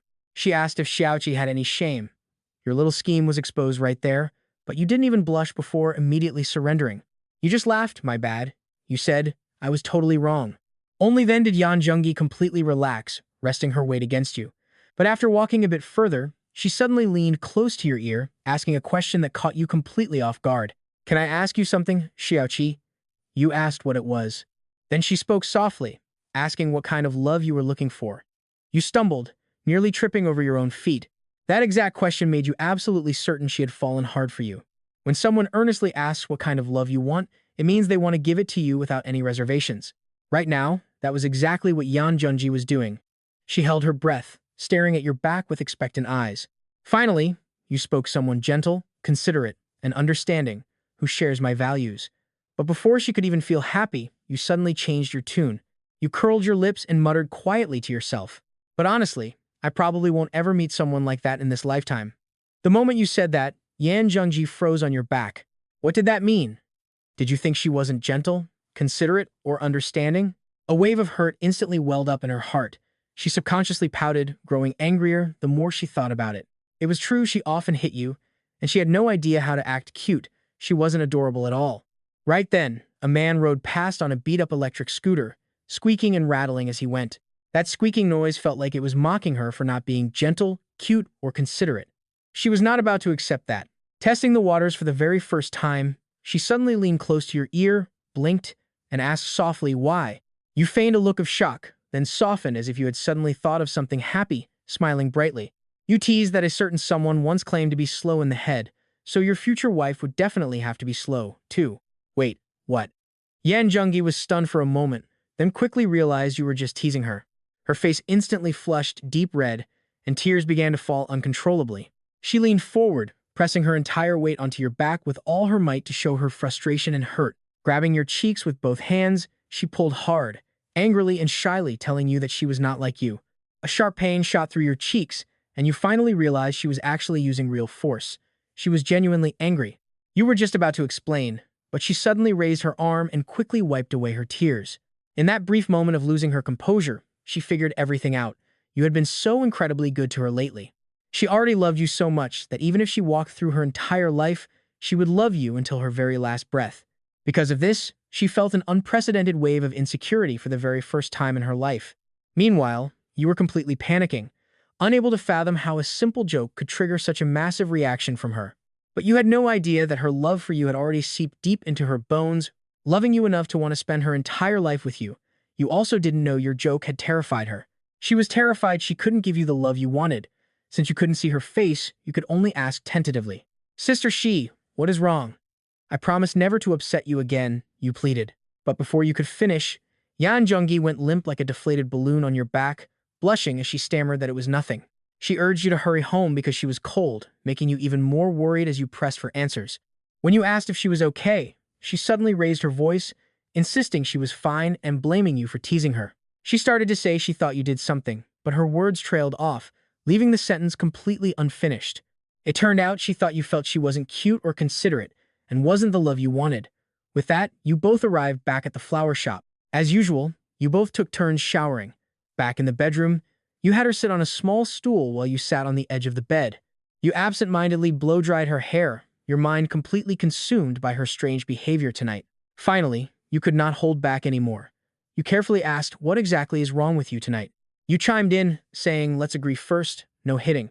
Before you could even finish your sentence, he suddenly stomped hard on your foot, making you instantly cry out in pain. Right after that, he pouted and stared at the floor, hesitating for what felt like forever, before finally confessing how terrified he really was. Your heart squeezed, but then he added that with you around, he had stopped being afraid of that stuff long ago. He was just terrified you would stop liking him. He knew it was impossible, but he was still dreading the very next second. His words hit you like a sledgehammer. He liked you way too much. You were supposed to spend forever together. Silence fell. It was pretty close to what you had guessed. Then he whispered something that made your heart ache. His love might be immature, but he was serious. You met his gaze, you did not regret loving him. But then his face fell. He asked about a hypothetical scenario that made no sense. What if he was not the one who got beaten up that night? And what if you two had never met? What if that other guy was better, gentler, and more caring? He forced the words out with all his strength. Would you have loved him instead? Your heart instantly calmed. Using a comforting voice, you told him that to this sister, he was the absolute best. After saying that, you paused for a brief moment before reaching out to ruffle his hair and change the subject. You added that if you had saved someone else that night, you would not have fallen for them. But even without you, he would have found someone. Every good person deserves to be loved by someone even better. You looked deep into his eyes, enunciating every single word. But luckily, you met him. You thought he let it go, but he just looked down, muttering under his breath. He whispered that in this lifetime, he did not want anyone else but you. After that late-night talk, you dragged Jiang Shang along, and the three of you started busking right in Times Square. Sure, you could not give away free roses every day because of the cost, but doing it occasionally worked wonders. It drew a massive crowd and served as perfect free advertising for your flower shop. Talk about knocking out two birds with one stone. Over the last few days, our results have been surprisingly great. Not only is your video channel blowing up with new followers, but you've also built a loyal core fanbase. And the absolute most loyal fan of all is actually a little girl named Shangwan, the same kid Yan Zhengxi played Bugs Fly for. She shows up right on the dot every single night, waiting patiently by the flower bed right on schedule. The moment she sees you appear, she immediately skips over, grabs Yan Zhengxi's hand, and begs in her sweet little voice to hear the big sister sing. But gradually, you notice a worrying pattern. Sometimes this kid actually walks over all by herself, which is dangerous late at night. Today you finally run into her father and have to go up and ask, Sir, why does Shangwan sometimes come here all by herself? Aren't you worried? To your surprise, her dad just waves his hand and smiles brightly. Young man, I recognize you. Your family runs a flower shop, right? I know your business. In fact, I'm a regular customer of yours. You freeze for a second. Then he continues, Shangwan throws a fit every day, insisting on coming here before going home. She even says you guys treat her incredibly well. As parents, we feel completely at ease. We're just worried she's bothering you. It finally dawns on you. You quickly wave your hands, no trouble at all, seriously. Little Shangwan is so well behaved, she even helps us draw in customers. From then on, you all grow even closer. Sometimes when it gets late, you just take little Shangwan out for barbecue. 3 adults and 1 kid sitting at a street stall, talking and laughing. Jiang Sheng even fights her for the last meat skewer. You honestly can't tell who the real kid is. After finishing the barbecue, you all walk little Shangwon home together. Even though Yan Zhengxi won't let you drink alcohol, it doesn't matter. You can still have a great time toasting with Fanta. Shangwon becomes completely attached to Yan Zhengxi, clinging to her constantly and declaring that when she grows up, she wants to be a singer just like her. But Yan Junxi just rubs her head, smiling big sister isn't a singer. You know, I just like to sing. But later on, when little Shangwon grows up, if you still love it in your heart and you're set on doing it, then don't be afraid. Just go for it. Chase your dreams and do not leave yourself with any regrets. Of course, that is all down the road. Right now, you are young and need to focus on school. Little Shangwon only half understands, but she still nods eagerly. Just like that, a dream begins to take root. The second the busking ends and you return to the flower shop, you dive straight into your computer work. Yanju knows nothing about making short videos, so you handle all the editing, recording, and posting yourself. Just then, Yanjun walks over with a plate of fruit. She spears a slice of melon and holds it to your lips. You naturally open wide and eat it in one bite. She leans closer and asks softly, "How is it going?" You stretch and take her hand, looking into her eyes. "Building a channel cannot be rushed," you say gently. "We have to take things slow, but with your incredible talent, it is definitely going to work out." To your surprise, Yanjun just pouts. She tells you she does not care about the channel. She is only worried because you stay up so late. It makes her anxious just watching you. Hearing this, you actually smile. "Sure, it is tiring, but when you feed me and rub my shoulders, the fatigue melts away." Suddenly, Yanjun frowns and falls silent. A second later, she slowly gets up and sits down on the edge of the bed. She pats the spot next to her, softly whispering for you to come here. Confused, you sit over and ask what for. Suddenly, Yanjun's cheeks flush bright red, but she still looks you straight in the eyes and whispers, "Lie down." You are completely stunned. "Is this really a lap pillow?" She explains the idea in a quiet, soft voice. She saw online that if someone is tired, they can rest their head on a lap for a bit. You freeze, but a massive grin slowly spreads across your face. You quietly ask if she is sure, and Yanjun smiles and nods. "Of course," she says, "if she does not let you rest there, who else would she ever let?" "Nobody else." She immediately brings her legs together, smiling as she tells you to go ahead. Your face instantly turns bright red. You sit there dazed for a while before slowly lying down on your side. It is incredibly soft and comfortable, smelling like her jasmine shampoo. Yanjun lowers her head slightly, her warm eyes looking down at you with deep affection. With a doting smile, she occasionally pinches your cheek. Looking up at her, you feel like you might pass out from sheer happiness. Then you slowly close your eyes. As for whether you actually fell asleep that night, who knows? You cannot even remember anymore. But that very night, while you were sleeping soundly, something was happening outside. You had no idea that a heavy snow had quietly started falling outside. A faint rustling sound eventually wakes Yanjun. Through the curtains, she spots a bright shimmer, assuming it is just a typical snowfall for the new year. But when she slips out of bed and opens the window, a blast of freezing wind and heavy snowflakes hits her face. The sudden chill stirs the room, swirling a floral fragrance and blowing several petals off the bellflowers on the windowsill. She quickly shuts the window, looking down to stroke the bare branches with an apologetic smile on her face. Then she pulls up a chair and sits there, all alone by the window. Resting her head on her hand, she smiles softly with gentle eyes. She looks up at the moon while her heart longs for her special someone. This snow also marks the official end of the New Year festivities. Once the 15th day of the lunar month passes, students return to school. Workers pack up to leave home, and it is finally time for you and Yanjun to head back as well. Before taking off, you and your mother carefully pack a basket of bellflowers to bring back for Jiang Sheng. Your mom warns you to take it easy on the road so you do not ruin the flowers, but your mind is elsewhere. Next time you come back for summer vacation, you will get to see Yanjun in a swimsuit. Just as you are happily daydreaming, a taxi pulls up to the curb. Right then, Yanjun softly bids your parents goodbye, saying it is time to leave. To your surprise, your mom steps forward, grabs her hand, and adjusts her scarf. She murmurs that next time, she should not call her auntie. Instead, she should call her mom. The moment those words are spoken, Yanjun's entire body stiffens, and tears instantly well up in her eyes. But your mother just pulls her into a warm, tight hug, comforting her completely. Standing to the side, you watch and smile without saying a word. It is not until you are sitting side by side on the high-speed rail back to Liangqing that you suddenly remember something. Turning to meet her gaze, you suggest going back to her apartment first to clean up.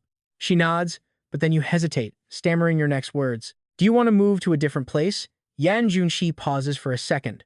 The next second, she actually nods in agreement without a second thought. "Sure, Let's find a place closer to your school. Your eyes instantly widen, your face full of disbelief. Seeing your goofy expression, she explains, not knowing whether to laugh or cry. The old apartment is too far from your school with you running back and forth. It's too cold in the winter and too hot in the summer. Plus, the place is too small. Even if you wanted to stay over, there's no room even if you hadn't brought it up. I was planning to talk to you about moving anyway. You're stunned hearing this. It turns out she had already thought of everything for you. Now your eyes are filled with absolute ecstasy, and you just stare at her foolishly until she blushes under your gaze, embarrassed by your intense stare. She simply punches you lightly in the chest. Are you done staring? Hurry up and write. You chuckle, then finally lower your head and continue typing away. But the next second, she leans in and gently places an earbud in your right ear. You are both listening to the same song. She just leans against your shoulder, her bright smile full of peace and comfort. After getting off the high-speed rail, you head straight for the apartment. It really is true when a guy and a girl work together, the chore doesn't feel tiring. In less than an hour, the tiny apartment looks brand new. You just wipe the sweat off your brow and sit on the couch. That's when Yan Junshi brings over a cup of hot tea. Right after, she asks softly if you want to stay for dinner tonight, but without even thinking, you uncharacteristically shake your head. Not tonight. I have to go look at apartments. I need to work hard for our grand goal of moving in together. To your surprise, Yan Junshi pouts, smiling as she says, "Who said anything about moving in with you?" You instantly panic. I heard you loud and clear. You said the place was too small and there was no room for me to stay, but she just gives a sly smile. Then I must have misspoken. No way, I protest. Protest denied. Well, in that case, you lunge at her like a starving tiger, pinning her down on the couch.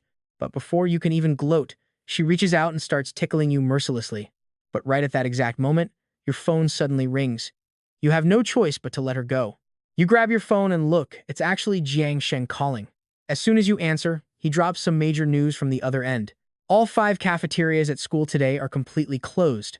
Even worse, he follows up with, "Did you bring my bell flowers back?" You hang up the phone, letting out a bitter laugh. Looks like I'm definitely eating here tonight. Yan Jungsi instantly beams with a bright smile, saying she'll head to the supermarket to buy groceries, and you can have hot pot for dinner. So, you decide to head back to school first, drop off the flowers for Jiang Sheng, and come right back. Meanwhile, at the supermarket, Zhao Chuyu, who was already back at school, was planning to grab some instant noodles to get by since the cafeterias were closed. But her favorite tomato beef brisket flavor was on the very top shelf. She stood on her tiptoes, stretching her arm as far as she could, but she was still a tiny bit short, just a little bit higher. Right then, a figure suddenly appeared beside her. Instantly, a long pale arm reached out, brushing right past her hair. A shadow fell over her face. The hand steadily grabbed the instant noodles, and a soft voice whispered in her ear, "Here you go." Zhao Chuyu turned around in confusion. The moment she saw who it was, she gasped, her entire body freezing on the spot. Standing right there, carrying grocery bags with a gentle smile, was none other than Yan Yongyanshi's girlfriend. Why was she here? And why did she help? Seeing her frozen, Yan Yong tilted her head and smiled. "Don't you want it?" Zhao Chuyu finally snapped out of it, hurriedly grabbing the noodles as her cheeks flushed red. She said thank you. Yan Zheng smiled gently, looking at her and asking if she remembered her. Right then, Zhao Chuyu felt her heart race out of control, her mind going completely blank. She couldn't utter a single word, only able to stare blankly and give a stiff nod. Yan Zheng glanced at the instant noodles in her hand and softly asked if she had eaten yet, completely catching Zhao Chuyu off guard. She was so flustered she nodded and shook her head at the same time, stammering that she hadn't eaten yet. Yan Young raised an eyebrow and pointed, asking if that was all she was having. Zhao Chuyu blushed, her eyes darting around as she avoided eye contact. Suddenly, Yan Zheng asked directly if she was Yanqi's classmate. She mentioned she heard the school cafeterias were closed and asked if she wanted to come over to have hot pot with them. Hot pot. Zhao Chuyu jerked her head up in shock, waving her hands and shaking her head like crazy. "No, it's fine. I'll just eat this." But Yan Zhengxi doesn't give her a chance. How can you eat instant noodles in the dead of winter? Yoon is there, too. Besides, I bought way too much food. The two of us can't finish it all. Right now, Zhou Chuyu is completely speechless. But before she can say no, Yan Zhengxi suddenly grabs her hand. "Oh, come on, let's go. Don't be shy." Zhou Chuyu freezes, her cheeks turn bright red. Her whole body goes completely weak, her legs turn to jelly. She's helplessly dragged along by this woman with a radiant smile. Honestly, she feels like she's about to pass out. But after just 2 steps, Yan Junshi spins her around.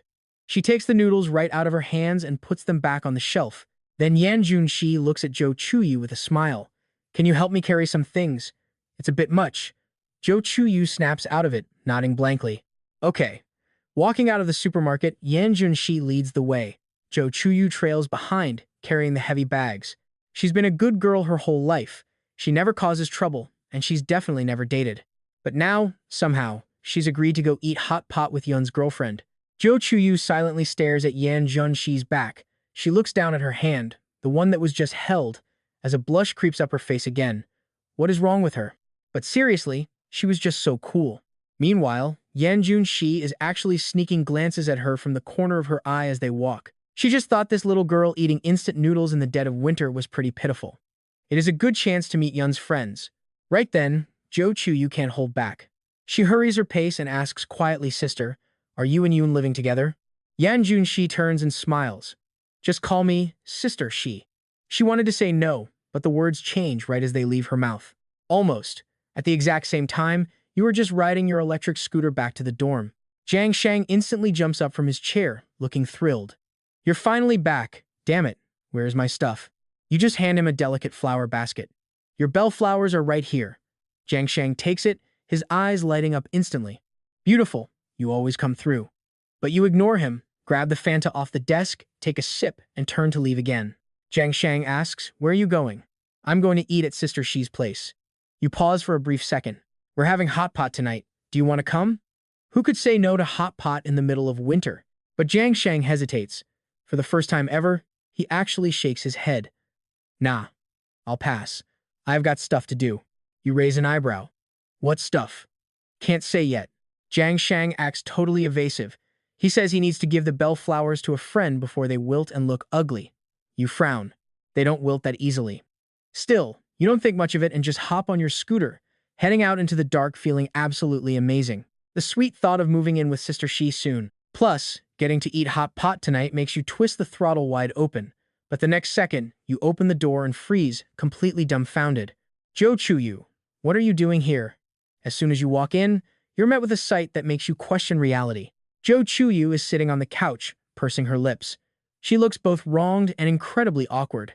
Hi, let me explain. Actually, but right then, Yan Junshi walks over carrying a dish and sits right down. I ran into Zhou Chuyu and invited her. Hearing this, you finally understand what is happening. You have no choice but to force some polite words toward Zhou Chuyu. Oh, so that's it. Well, guests are always welcome. Hearing this, Zhou Chuyu's heart skips a beat. Didn't they say they weren't living together yet? Why is he acting like this is his own house? She gets a bad feeling. Meanwhile, you're screaming internally. Damn it. My romantic hot pot date for two is ruined. The two of you have your own thoughts, eyes darting everywhere. But Yan Junshi just looks at you both with a smile. All right, let's eat. During the meal, Zhou Chuyu is predictably very reserved, too embarrassed to grab any of the food. Seeing this, Yan Junshi takes the initiative to put food in her bowl, telling her to eat more. Zhou Chuyu just keeps nodding and thanking her profusely, but your face grows redder, watching the privilege that should have been yours disappear. You feel incredibly bitter. You fiercely grab a beef meatball with your chopsticks and stuff it into your mouth. What the why is it so juicy? It's burning my mouth. Yan Junshi hurriedly grabs a tissue to wipe your mouth, her tone deeply pampering. Geez, slow down. You're like a little kid. Now it's Zhou Chuyu's turn to stare blankly from the side. She thinks to herself, what is meant to be cannot be avoided. After eating, Zhou Chuyu insisted on catching a cab alone, absolutely refusing to let you walk him out. You had no choice but to give in. I mean, you have got to be kidding me. There was no way he was riding on your tiny pink electric scooter. Zhou Chuyu hopped into the cab, rolled down the window, and waved goodbye. Still, he could not help himself. His eyes drifted toward Yan Junshi, and they locked gazes instantly. He quickly snapped his head back, his heart hammering in his chest. Staring out the window at the passing streetlights as the car sped off, his mind was a total mess. He was not just blown away by your relationship with Sister Shay. Honestly, he was mostly annoyed at how he had just reacted.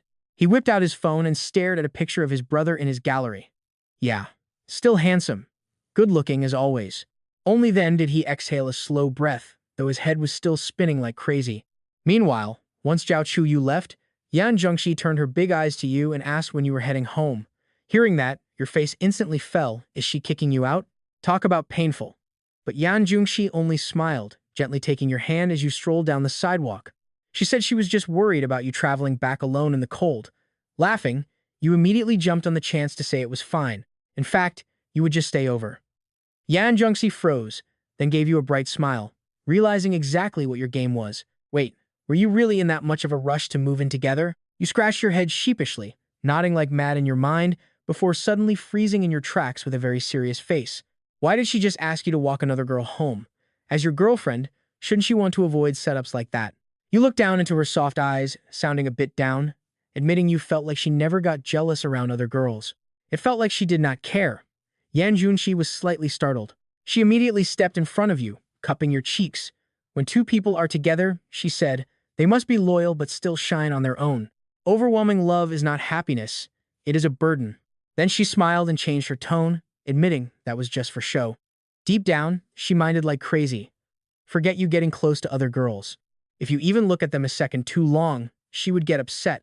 But loving someone does not mean chaining them down or forcing them to change. These incredibly mature words left you completely speechless. The next second, you pulled her tightly into your arms, completely thrilled by her answer. You teased her, asking since when did Sister Shay get so smooth. It did not sound like her at all, making Yan Junshi flush bright red. She muttered that she read it in a book and told you not to laugh. Besides, spending so much time with you was bound to rub off. She whispered that she could not help liking you, her voice dropping to an incredibly shy murmur, but you just grinned. Knowing she liked you meant you were absolutely staying over tonight. She instantly bristled like an angry little cat. She huffed, claiming she decided she did not like you today. You instantly shot back that you did not like her today either.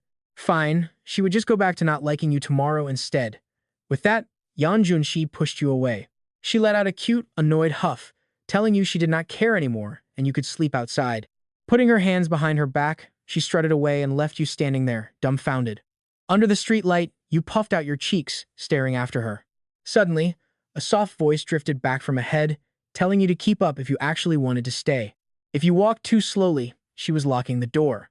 Right after saying that, Yan Junxi started to jog. Down the road, a row of streetlights shut off right on cue. Holding back a wave of pure excitement, you flashed a goofy grin and immediately bolted after her. You knew she could not bear to leave you out there. She retorted that it all depended on if she locked the door, but obviously, she could never bring herself to do that. Both of you headed back to the apartment. After a shower, you grabbed the hairdryer to dry her hair like always. This routine was totally second nature to you now. Thanks to practicing all winter break, your technique was absolutely perfect. Yan Jungshi closed her eyes, looking totally relaxed and feeling incredibly warm and cozy. At one point, she even let out a soft, cozy sigh of pure pleasure. You blushed instantly, asking with a grin if it felt good. What did you mean by that? And why did it sound so dirty? Yan Jungxi snapped her eyes open, glared, and kicked your leg. You winced in pain but stayed quiet as she scolded you for being a pervert. Instead of feeling bad, you just chuckled and started to speak, but before you could finish, her foot came down again. Gritting your teeth to endure the pain, you just made a bitter face and softly chuckled anyway. Once her hair was dry, Yan Junshi started her singing live stream. You sat quietly nearby, riding under the warm yellow lights of the room. Outside, a sharp rustling scraped against the glass. You looked up. The wind was picking up. It would probably rain tomorrow. Suddenly, your mind drifted back to the night you carried him on your back, and he asked about your ideal love. Back then, you gave a quick answer. But deep down, your heart did not really have one. You pulled your gaze back to Yan Zheng as he sang. His body swayed gently, his long eyelashes fluttering slightly. Your heart beat in perfect sync with his movements. In this quiet moment, you finally knew. The love you wanted was exactly this. The moment his live stream ended, you stepped up behind him and handed him a cup of warm tea and worked your hands into his shoulders. How was it? Pretty good. The viewer count broke 100. A big step up from the single digits. You paused, letting out a soft laugh. I was asking if you were tired. Yan Young straightened up, suddenly tilting his head back. His hair cascaded down. Looking at you upside down, he gave a silly, lazy grin and dragged out his words, not tired. You stared back, completely and utterly mesmerized. It was these very eyes that had captured your heart time and time again. You freed one hand to ruffle his hair, asking softly, so, are you tired or not? Yan Young immediately narrowed his eyes with a smile, mimicking your tone. I was pretty exhausted a minute ago, but your massage worked like magic. Hearing that, you finally lost all your self-control.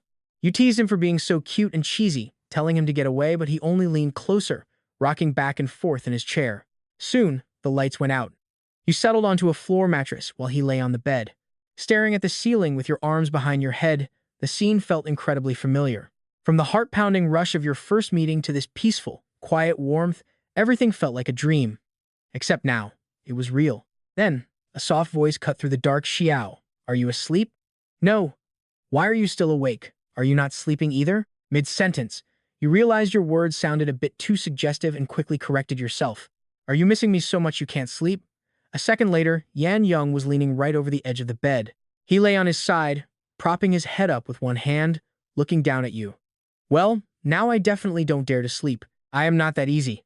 Yan Jung blinked, smiling lazily. Isn't your promise missing something? No oath tonight? You knew exactly what he meant. He remembered too. You paused, then replied smoothly, well, things are different now, aren't they? I can't guarantee I won't try anything. You paused, your tone shifting to something much softer. But I promise that on this musical journey, I will stay right by your side and help you reach your dreams. Definitely. Definitely. In the quiet darkness, there was only the sound of your shared breathing. After a long silence, Yan Zheng finally whispered, as long as you make that first promise come true, that's enough. The rest doesn't matter. The slow, quiet words you exchanged back and forth felt incredibly intimate. The distant dreams he had chased for years finally felt within reach under tonight's quiet moonlight. Having someone right beside you, promising they will never leave, it was almost too romantic. Right then, Yan Zheng suddenly felt a little lightheaded. It didn't matter. The moon was in the sky, and Xiao was his moon too, a permanent mark on his heart, not just some distant, cold light. He stared out at the night while you quietly watched him from the shadows. Facing different directions, you both watched your own version of moonlight. That night, you fell into an incredibly sweet dream. You dreamed you were holding Yan Zheng close, listening to him murmur softly against your chest. It made you let out silly, goofy giggles in your sleep. Your laughter was loud enough to actually wake Yan Zheng up. He leaned right over the bed, poking his head down and shining a small light on you. Frowning, he stared down at you with a mixed expression. What kind of sweet dream is this idiot having? He hesitated, then reached out to gently poke your cheek. Tickled by his touch, you rolled over, muttering in your sleep, Sister Shi, stop messing around and let me sleep. Hearing this, Yan Zheng instantly knew what you were dreaming about. His frown deepened. He wanted to pinch you awake right then, but he couldn't bring himself to do it. It fit Xiao's personality perfectly. In front of him, Xiao always acted like a child. Though they had only known each other for 5 months, not even half a year, Yan Zheng felt like his connection to this boy was as deep as 10 or even 100 years. Even though he initially believed they were incompatible in every single way, they still somehow ended up together. It turns out that love never plays by the rules. Instant attraction is love, but so is sharing day and night. In the end, this little brat gave him absolute honesty and protection. Thinking about it, Yan Jun smiled, though his eyes grew a bit misty. Then you reached out and poked his cheek again.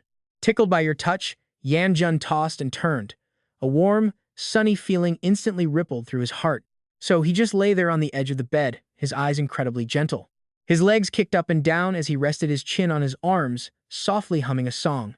He had come so far, from the mud to this beautiful view. They used to find strength in each other's eyes. But the next morning, Yan Jun woke up with a groggy head and sleepy eyes, calling out your name twice, Xia. But no one answered him. Yan Jun sat there blankly for a moment. Then he crawled to the edge of the bed, only to find the floor mattress empty. You were gone. He hurriedly threw on his clothes, rushed to the window, and yanked open the curtains. There was no warm sunlight. Leaning forward, he looked down. The wet ground showed it really did rain last night. He finished getting dressed and stepped out of the bedroom. Just then, the front door clicked open and you walked in carrying breakfast. Seeing Yan Jun, you flashed a bright smile. Yan Jun, you're awake. Hurry up and eat. You sniffled as you spoke, your nose runny from the cold. Yan Jun froze. He walked right up without saying a single word and gently covered your freezing, red ears. Then he closed his eyes, stood on his tiptoes, and softly pressed his forehead against yours. After a long moment, Yan Jun looked at you and scolded going out in this freezing weather and you didn't even wear a scarf. Hearing those sweet words, the chill instantly melted away. You teased him with a grin, caring about me that much? Huh, didn't you say yesterday that you wouldn't like me today? Yan Jun pouted, playing it cool. I only like you a tiny bit, just a tiny bit, he murmured. He smiled, holding up his thumb and index finger to show a very small gap. Probably just this much, maybe even less. But then whoa. In a flash, you scooped Yan Jun up in a princess carry. He let out a surprised squeak, his cheeks turning bright red. He stared blankly, trying to act cool despite his rapidly pounding heart. What about now? Yanjun snapped back, reaching up to pinch your cheek. Now I don't even like you a tiny bit. Aw, don't be like that. You instantly deflated. Once again, you suffered total defeat. You had no choice but to set him down, but Yanjun just laughed. Time to eat, kiddo. Don't be sad. You finally got serious. There was so much to do for the start of the semester today. I will sort out the housing stuff by the day after tomorrow at the latest. Yanjun nodded. You go do your thing. I will go scout the area around your school by myself today, and we can discuss it together later. Yes, Teacher Yan. Yanjun gently poked your forehead. Stop being so cheeky and hurry up and eat. Smiling, you turned to grab a warm steamed bun and handed it over. Yanjun opened his mouth, looking right at you. He hesitated, then caught you completely off guard, leaning in to plant a soft kiss on your cheek as he spoke. Actually, when I said I like you a tiny bit, I meant today it is a bit more than yesterday.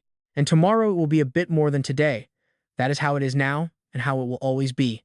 Wait, what? This sudden wave of happiness caught you completely off guard. You stood there frozen, staring blankly at his sweet smile. Touching your cheek, you noticed a unique fragrance still lingering. But wait, the scent felt a bit different this time. It had a gentle trace of flowers. Could his body have taken on their scent because he spent all day sleeping surrounded by them? This was absolutely magical, wasn't it? While you were lost in thought, Yanjun waved his hand in front of your face. What is wrong?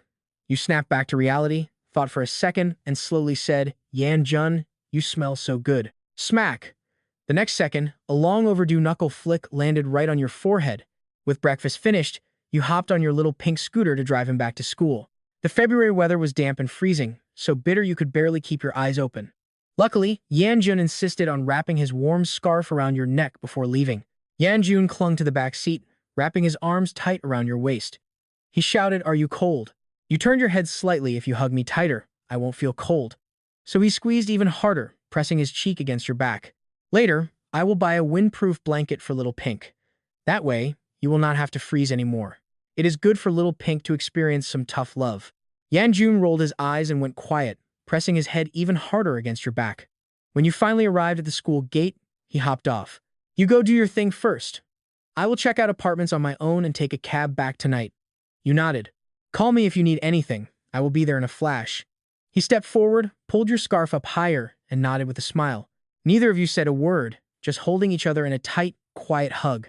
Crowds moved fast past the school gate, students bundled like puffballs, ignoring you completely. Freezing in the winter chill, you shared each other's warmth, taking a reluctant minute to finally pull away. You rolled onto campus on Little Pink while Yan Young headed for the shops, feeling a strange, lingering dread. You were a college student now. Why did that back-to-school dread still creep in? It felt like a middle school phase, that sleepless panic before a new semester, lying awake staring at the ceiling all night. But you weren't alone. The campus felt heavy and dead, the usual noisy laughter swallowed up by a gloomy silence. Turns out, even the sweetest romance cannot compete with a home-cooked meal from mom. Just then, a familiar face popped up near Crescent Lake. It was Wang Ziran, dragging a suitcase and glued to his phone screen. Feeling good, you yelled from afar, Hey, if it isn't, Brother Ran. Who knew that shout would scare Wang Shiran so much, his phone almost slipped right out of his hand. When he spun around and saw you on that little pink electric scooter, his face fell. Oh no, not this again. Old nightmares immediately flashed through his head, reminding him of the last time you rode that exact same pink scooter. He only wanted to share his excitement about Healy Orion back then, but you just told him to get lost. One friendly move had scarred him for life. Without another word, Wang Shiran grabbed his bag and bolted. What was his deal? Totally confused, you revved the throttle and chased after him. Wait, Brother Ran, let me give you a lift. Wang Shiran kept his eyes forward, thoroughly annoyed. What game are you playing now? You will not mess with me again. It clicked for you, and you offered an apologetic grin. Sorry about last time. It was a real emergency. Totally my bad. Only then did Wang Shiran halt, leaning on his knees, breathing like he just ran a marathon. If I knew I would be running, I would have worked out. After a second, he scoffed. Fine, at least you admit it. You raised an eyebrow, holding back a laugh, and nudged your chin toward the back seat. Wang Shiran stared at the pink scooter, deeply conflicted, but eventually climbed onto your questionable ride anyway. Heading toward the dorms, you suddenly remembered something and asked, Hey, how are things going with you and Lu Ruin? The moment the question dropped, it clearly touched a massive nerve for Wang Ziran. He slumped instantly, looking totally defeated. Do not even ask. We barely exchanged a single word over the entire break, right back to square one. You listened, feeling a sudden wave of pity. But a second later, you dropped a heavy truth. Honestly, you need to find someone else to crush on. Hearing that, Wang Xiran stiffened, turning around to stare. What do you mean? You kept your expression completely calm, stating it like plain facts. Just some advice. She is too arrogant, something I realized way too late myself. Put the blame on my own stupidity. You kept twisting the knife either way. She is not someone you can win over. Your point was clear. She has been spoiled since childhood, always assuming someone better is around the corner. Buying her affection will never work. Unless she gets her heart absolutely shattered, she is never going to wake up and see reality. Hearing this hard truth made Wang Xiran's chest feel even heavier. That sounds harder than making her fall for me. You froze, totally bewildered. You had laid it out on a platter. How could he remain so incredibly blind? Wait, did you miss my point? To your shock, Wang Xiran just sighed heavily. I get it, but I still like her. She hurt you. Sure, but she is not a bad person deep down. He stared at your back. Struggling for words, you fell completely silent, swallowing the word simp right back down before it could slip past your teeth. Eventually, you realized something. Loving someone deeply is completely different from being a total simp, so you decided to change your approach. It is fine. Look, if you really like her, then just go ahead and do that. Even if things do not work out, knowing you gave it your all is enough. Hearing this, Wang Xiran stared in complete shock. He fully expected you to use this moment to brutally mock his desperation. He never saw that coming. A sudden wave of guilt washed over him, and he punched you hard in the back. You complete jerk, I am such an idiot. If I had known, I would not have messed with you back then. Turns out, you were actually a decent guy. You just grinned, raising an eyebrow at him. Maybe, but as I recall, you were the one getting absolutely wrecked back then. Hearing that, Wang Xiran lost it. Who knew he wouldn't blow his top this time? Instead, he looked totally relaxed, asking casually about her. He asked how things were with his goddess, and your casual reply was a total critical hit. You mentioned taking her home for winter break to meet your parents and have New Year's dinner. Oh, and one more thing. You two are moving in together in a few days, and you'll treat him to a housewarming meal once you're settled. Wang Xiran's defense utterly shattered. All the sadness vanished from his face, replaced by pure rage as he pointed and cursed. He called you a dog, saying you two are basically engaged, and lamented ever getting on your pirate ship. He demanded to be let off. But then he paused, reminding you to buy crawfish when the time comes. Back at the dorm, you noticed something was off. The ultimate homebody, Jiang Shang, was actually not around. You had just finished writing your chapter when a notification popped in the class group. Safety meeting tonight at 6 p.m. in Teaching Building 3. Just then, Jiang Shang returned, his face beaming with joy. When asked what he was up to, he proudly said he went to deliver flowers. At 5 p.m. on the way to Teaching Building 3, you guys bumped into Lu Ruian, and Zhao Chuyu waved politely beside her. She offered a polite hello, and you replied indifferently that you were in the same class after all. But Lu Ruian frowned, staring daggers at you. You had only deleted her QQ account back then, but her WeChat was still active. Naturally, she saw your post about taking Yan Zheng home on her WeChat moments, but she never expected things to progress so fast. Finally, unable to hold back, she hesitantly asked if you really took that woman home. You did not want to bother with her, but thinking of Wang Xiran, you simply confirmed it was true. Lu Ruian instantly clenched her jaw, her emotions incredibly complicated. It was not exactly love, just pure frustration. You used to chase her while she looked down on you, but now you were with someone far better. It made her feel like a total failure. She kept saying she wanted someone better, but she was the one who could not recognize a good thing. You glanced at her and walked away. There was no point saying more. After the safety meeting ended, Jiang Shang sprinted back to the dorm. But right then, Lucci suddenly called out for Yanxi to wait a second. Lucci looked around, waiting until everyone left before she spoke. She casually asked how things were going with that little lady of his. Before you could even open your mouth, she cut in, telling you to let her guess if everything was going smoothly, like taking her home for the new year. You were shocked she had guessed it perfectly. You had no idea she saw that WeChat post, but then Lucy abruptly changed the subject. Oh, right. I heard your family runs a flower shop, right? Yes. But who knew Lucy would suddenly ask, do you know how to take care of a hummingbird mint? You froze instantly. Why did that question sound so familiar? Seeing your confused look, Lucy smiled and explained. Actually, I have a friend, but you blurted out you do not have a friend. You spoke without thinking, and Lucy froze on the spot. She asked what was wrong, but you just shook your head thoughtfully. Nothing. Lucy, please go on. I am listening. By now, you had already guessed what was really happening. Lucy took a deep breath and continued. That friend gave her a pot of compula, but she had no idea how to keep it alive. Since the information online was a mess, she wanted your advice. Hearing this, you just smiled and nodded. Compula loves light but hates the scorching sun. Keep it at 15 to 20 degrees Celsius for the best results. You took the exact advice you gave Jiangshang last time and repeated it word for word to Lucci. Hearing this, Lucy frowned and muttered to herself, why is it exactly what that guy said? Does he actually know his stuff? Then, you smiled and added, if you buy it during autumn or winter, the flowers will actually last a lot longer. That means your friend must be really thoughtful. Lucci curled her lips, clearly disagreeing with your words. All right then. Thanks, Yun-Chi. Next time that guy Jiangshang treats me to dinner, you should definitely join us. You laughed and scratched your head, saying you would if you were free. But walking out of the building, a thought suddenly hit you.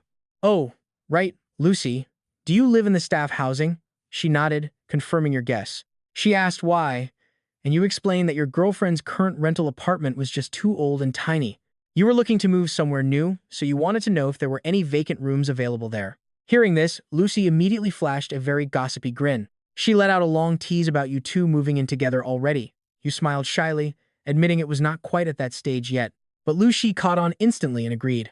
No problem, she said. She would ask around today. She promised an answer tomorrow. You were overjoyed. You promised Sister Lu a massive housewarming meal if this worked out. Lu Shi just smiled brightly. She laughed and told you to just remember the beer. After saying goodbye to Lu Shi, you texted Jiang Shang. You asked Jiang Shang if he had eaten yet. He wanted a spicy hot pot, his usual. Then he texted back, don't ask stupid questions. Of course, he wanted Fanta. You laughed and headed straight to the supermarket freezer to grab a can of Fanta. But right as you reached for a second one, you suddenly pulled your hand back and froze for a moment. Miss Yan's warning echoed in your head. She had told you to drink less soda. You decided to listen to her. So you headed upstairs, grabbed his hot pot, and bought a chicken rice bowl. You politely asked the cafeteria lady for a bit more meat, but tossing her ladle with one hand, she completely ignored you. You were left completely speechless. Cafeteria ladies really are cold as ice. Back at the dorm, you tossed the food container and Fanta to Jiang Shang. Jiang Shang looked confused, asking where your drink was. You calmly replied that you weren't drinking it. It was freezing winter, so you just drank hot water. Jiang Shang was stunned. He gasped, asking if a miracle just happened. You explained that Miss Yan said the sugar is bad for your health. Jiang Shang's defenses shattered. He muttered that he shouldn't have even asked. Ignoring him, you wolfed down your food and quickly texted Yan Zhengxi, asking if she was home yet. She texted back instantly. Home safe, but do not call me little Shishi. Smiling, you texted back, calling her little Shishi anyway, asking if she had eaten. She hadn't. After looking at 7 or 8 apartments, she was exhausted and wanted a quick bite. You frowned, realizing how freezing cold it was outside. You told her to avoid leftovers and boil some hot noodles to warm up, but she just sent back a funny cat sticker saying immune. Seeing that text, you put down your chopsticks and rubbed your forehead in defeat. But you couldn't stop yourself from grinning like an absolute idiot. Jiang Shang just stared. You were totally whipped. The love bug had bitten you hard. Right then, your phone buzzed with another message from her. She wrote that none of the places worked out. They were either way too expensive or too loud. You instantly replied that price was no issue if she liked it, you'd rent it. Lu Shi was already asking around. You promised news tomorrow. She agreed to keep looking. She had bought you a scarf. You tapped the photo to see a long, coffee-colored scarf in your exact favorite shade. She offered to bring it. You refused since it was freezing. You insisted on coming to her, but Yan Zhengxi refused, saying she was heading to your campus anyway. Did she just turn the tables on you, or did she mean wearing it would keep her warm instead? No logic there, but you had to compromise. You told her to sleep early and skip live streaming. But Yan Zhengxi suddenly remembered something and sent a teasing text. She told you to sleep too, and warned you not to stay up reading those dirty comics of yours. Wait, what? Your eyes instantly widened. You reread the message several times, completely frozen. The room spun, and you honestly felt like you might pass out. You panicked, asking how she knew the details. Reading your text, Yan Zhengxi burst out laughing. She teased you about being embarrassed. Staring at your phone, you began to seriously question your entire life. Your innocence was dead. Any explanation at this point just sounded incredibly weak. As you sat there dazed, a sneaky idea struck. You texted Yan Zhengxi that she was actually in those dreams, too. Yan Zhengxi was stunned at first, but remembering your sleep talking from the night before, she instantly understood. Blushing deeply, she bit her lip and texted back pervert blocked. Early the next morning, your ringing phone woke you up. You fumbled around and mumbled with your eyes still closed, "Hello, Sister Shi. Why are you calling so early? I am not even awake." Silence hung on the line, then a sharp voice blasted through. You brat. Did you say Sister Shay? Look, I asked around about that apartment for you. Do you still want it or not? The second she said the word apartment, you sobered up completely. Your eyes snapped open, you sat straight up, and stared at the screen. It was Sister Lou on the other side. Morning. Sister Lou saw right through you. Still dreaming about your girlfriend, huh? First thing out of your mouth when you open your eyes is Sister Shay. Your heart skipped a beat. How did she know? Sister Lou, did you sort the apartment? She laughed. Consider yourself lucky. Kid, there is a vacant room upstairs from me. 3 bedrooms, 1 living room, and a kitchen. It is just like a normal apartment, but the rent is pretty steep. Do you want it? Hearing this, you perked up instantly. Yes, absolutely. Price is not an issue at all. I will take it, whatever the cost. Sister Lou, where are you? I will come meet you. She told you to wait by the staff housing entrance. You leaped out of bed and into the bathroom. A quick wash, clothes thrown on, and you rushed out the door. A moment later, an annoyed voice groaned from the messy bed. Why did you leave the door open? But you did not care. You were already flying down the street. You felt as refreshed as a cold soda on a scorching summer day. With this apartment, Sister She could come and go from the campus whenever she wanted. As a family member now, she would finally have her chance. Missing college was her deepest regret, and you were going to fix that. Your mind was flooded with a beautiful, hopeful future alongside Yan Jun. Getting closer to the staff housing, you saw Sister Lou waiting in the distance, arms crossed. You waved instantly, quickened your pace, and rushed right over to meet her. She looked stunned. It has only been 10 minutes. How are you here already? You panted, asking if you were late. She smirked. Relax, the place is not going to run away. I already locked it down for you. Nobody is going to steal it. You finally asked the question burning in your mind. Is this place for students? How is it sitting empty? Sister Lou explained the place was originally rented by a senior named Tong, who lived there since freshman year. She just graduated and went on a road trip with her boyfriend, so she returned the keys last week. You listened, completely amazed. She teased you with a smile. Romantic, right? This place is blessed by the love gods. It is a good thing I am so efficient. Otherwise, someone else would have snatched it up. You asked eagerly, can I rent it today? Sister Lou shook her head. Not yet. The landlord is not in, but they agreed to hold it. I will give you the number. Call them directly. You looked at her with pure gratitude. Thank you, Sister Lou. I will buy you a massive dinner. Sister Lou just waved her hand like it was nothing. You said goodbye and headed straight to the south gate to wait for Yan Jun as planned. The freezing morning wind bit at your skin, but your heart was burning hot. Standing by the road, you scanned the street, hoping she would show up. Suddenly, a yellow cab pulled up beside you. The door opened and Yan Jun stepped out, looking slightly annoyed as she rushed over to you. She had spotted you waiting there like an idiot from the taxi window. The moment she arrived, she started scolding you. Are you crazy? Standing out in this freezing weather without a hat. But you did not care about the cold at all. You stepped forward and pulled her into a tight, desperate hug. Grinning from ear to ear, you whispered in her ear. We have a home now. Feeling your tight grip and seeing the pure excitement in your eyes, Yan Jun understood everything. She bit her lip and squeezed you back. To anyone else, this was just renting an apartment. But to the two of you, it was a beautiful promise for your entire future together. You still remembered. She once told you that her old rentals never felt like home. But this place, this was going to be different. For a girl who had known only pain since childhood, right when she wanted to give up on the world, you saved her. You promised her a real home, swearing to make up for her dream of going to college. You would watch campus sunsets together and sneak into the auditorium on warm summer nights to listen to the student bands, just like any normal couple. Holding hands and walking around the track, you were going to use your whole heart and all your courage to give her a home and make her happy forever. A moment later, you gently let her go and stepped back with a smile, cupping her face in your hands. The moment instantly took you back to your reunion after a long time apart, right in front of that old house in her hometown. It was deep winter back then too, with light snow drifting down, yet her eyes seemed to hold the dew of a summer evening. Right now, you looked at her bright smile, but your own face began to scrunch up. You grinned through a tight throat, looking like you were caught between laughing and crying. Then you suddenly bent down and scooped her into your arms, spinning her around wildly in circles. Yan Jun didn't resist at all. Instead, she wrapped her arms tightly around your neck, letting you hold her close. The happiness in her eyes was so deep it was about to overflow. She felt as though time itself had completely melted away. Suddenly, she thought of the bouquet of lizards you gave her, wondering if they had withered, though she knew new flowers would surely bloom next spring. Later, the two of you sat on a roadside bench, looking at each other rather shyly. Yanjun buried her flushed face into her scarf, not knowing if it was from the freezing cold or just pure shyness. With a quiet smile, she turned and pulled that coffee-colored scarf she bought for you right out of her bag. She tilted her head up slightly and wrapped it around you with utmost care. Right then, her eyes began to grow red. Moisture blurred her happy, smiling face. As she adjusted the wrap, she muttered to herself that your little head was going to freeze. You'd really become a little fool, she teased. But that's okay, I'll still like you just the same. In the blink of an eye, it was already noon. You immediately dialed the number Lucy had given you. On the other end, the landlord told you straight up that you could see the place today. If everything looked good, you could sign the lease anytime. So that afternoon, you two headed straight for the new apartment. It turned out the complex was right next to the school, separated only by a facial recognition gate. Since many teachers live there, as long as you claimed to be family, the security guards usually wouldn't stop you. The moment you pushed the door open, you were thrilled. It was 3 bedrooms and 1 living room, spacious and incredibly clean.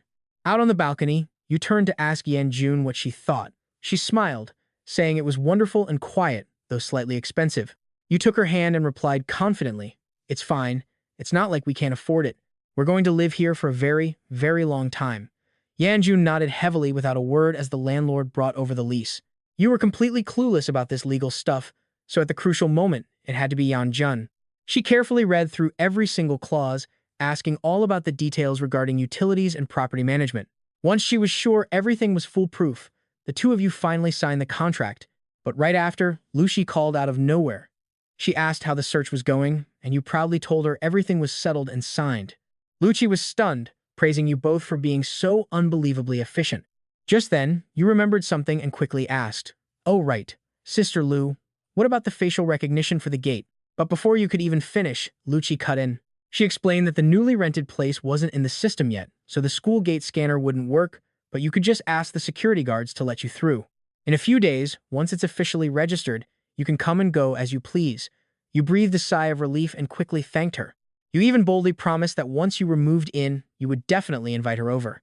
Later, you and Yanjun sat down at a food stall. She rested her head on her hand, her eyes looking a bit hazy. Suddenly, she turned and asked if you were really not going to live in the dorms anymore. That question made your heart skip a beat. You nodded. She admitted the new place was much closer to class, but worried that your roommate, Jiang Shang, would end up lonely.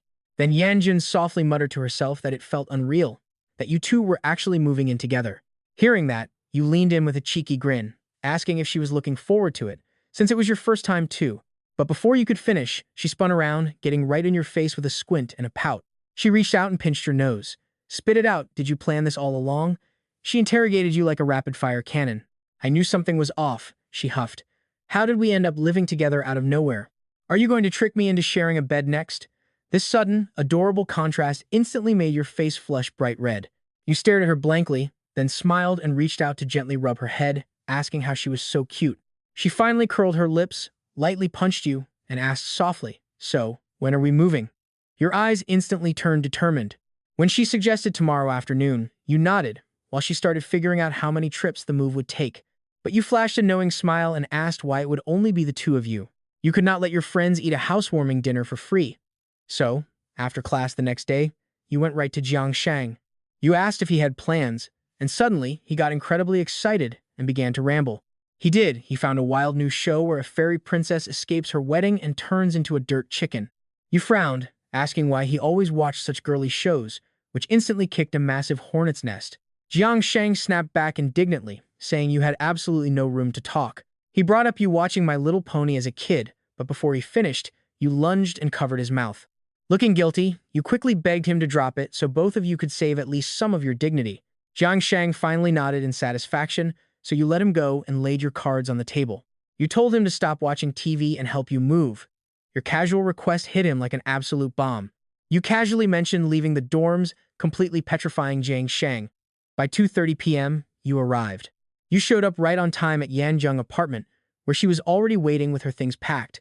She looked around her tiny room with a bittersweet expression, then turned to you with a warm smile that is everything. "Let us go." But as you two walked downstairs, you found Jiang Shang and Wang Ziran already waiting.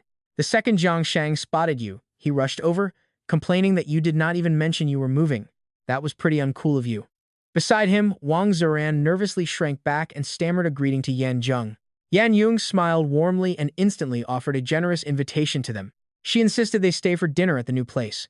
Together, you spent the entire afternoon making 3 heavy trips back and forth. By the time evening came, the apartment finally felt like a home. While you and Yan Yung cooked, Jiang Shang grilled Wang Zuran in the living room about acting so incredibly weird. He asked why he was so nervous, but Wang Zuran snapped that it was his very first time meeting her. How could he not be anxious? Jiang Shang was just starting to mock him when the doorbell suddenly rang. He opened the door but froze instantly, blurting out a confused question to the person who just crashed the party. Lucy stood there with her arms crossed, glaring coldly at Jiang Shang before smirking and stepping right past him. Smack. A sharp slap caught him right across the face. She shoved his head, and Jiang Shang nearly fell over. What the hell? Why are you so violent? Jiang Shang clutched his stinging cheek, furious and hurt, but Lu Shi did not even blink. Instead, she followed up with a quick kick and casually flicked his forehead. Hard. The seamless combo knocked Jiang Shang flat on his backside, completely seeing stars. Then, in a flash, Lu Chi gasped in mock surprise, "Oh my! Why is our little Jiang Shang sitting on the cold floor?" Jiang Shang glared at her, muttering through gritted teeth that he just tripped over his own feet. Just then, the kitchen door swung open. Yan Yongyi heard the noise and stepped out. The moment she appeared, she spotted a strange woman at the door, while Jiang Shang was left awkwardly crouching on the floor. She paused for a brief second, her eyes lighting up as she asked if she was Sister Lu Shi. Lu Shi turned around, catching sight of Yan Yongyi. She froze for a split second before smiling. "You must be Jungi, right?" She introduced herself as Yun's counselor, Lu Shi. She added that Yun always talks about her, and seeing her now, Yun clearly has great taste. Yan Yongyi smiled. "Sister Lu Shi, he talks about you all the time too. Thanks for helping him. Please, come on in and sit down." Lu Shi teased, laughing that they really gave off that old married couple vibe. With that, she glanced down at Jiang Shang, completely ignored him, and walked right past. Meanwhile, Yan Yongyi stared at Jiang Shang on the floor, looking totally confused. She asked what happened, but then immediately blurted out the exact same thing as Lu Chi. "It is so cold on the floor." Jiang Shang sat there dumbfounded, wondering if all women went through the same national training program. But what Lu Shi did not expect was to see someone else sitting in the living room, Wang Ziren. Seeing Lu Shi walk in, he looked just as surprised. Lu Shi warmly told him not to be nervous and to treat her like a friend. Soon, the food arrived: home-cooked dishes, crawfish, and crates of beer. Tonight, with Yan Zhengxi's blessing, you bought a ton of alcohol. That's when things got really interesting. As it turned out, the two girls, Yan Junxi and Lu Shi, were the heaviest drinkers there.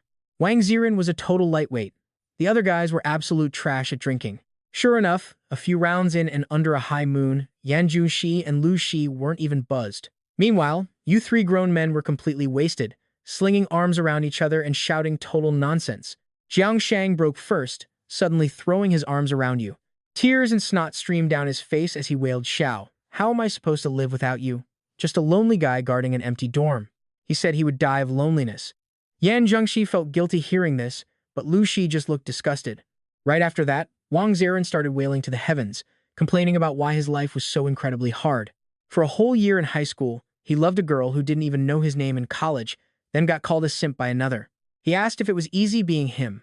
Frustrated, you pointed and roared. You told him ages ago to find someone else, but the next second you completely flipped, arguing with messy, drunken logic. Insisting that he must keep liking her, you threatened to look down on him. Wang Ziran's face flushed red. He stood up and bellowed back, demanding to know who said he didn't like her anymore.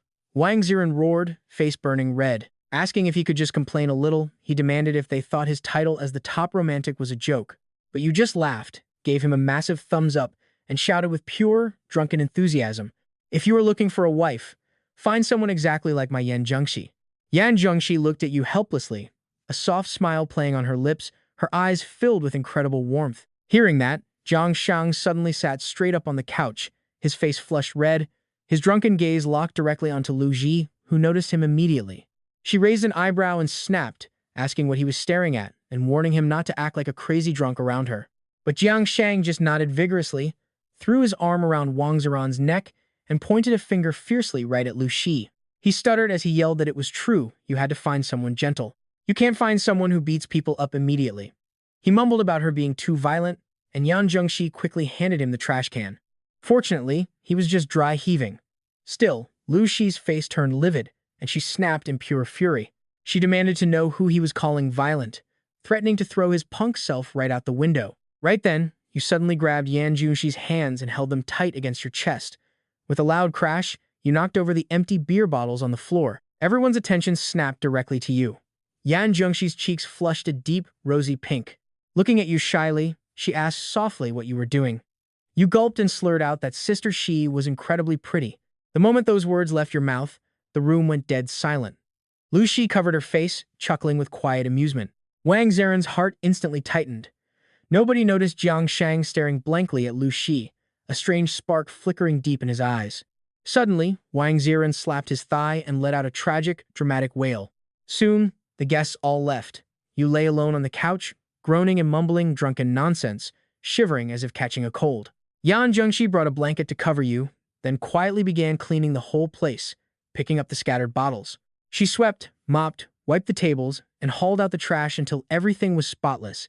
Only then did she sit down beside you, wiping the sweat from her forehead as she softly whispered your name, Xiao. You slowly sat up, your eyes still hazy and heavy from all the alcohol. But seeing it was Yan Zhengxi, your face lit up with a relaxed smile.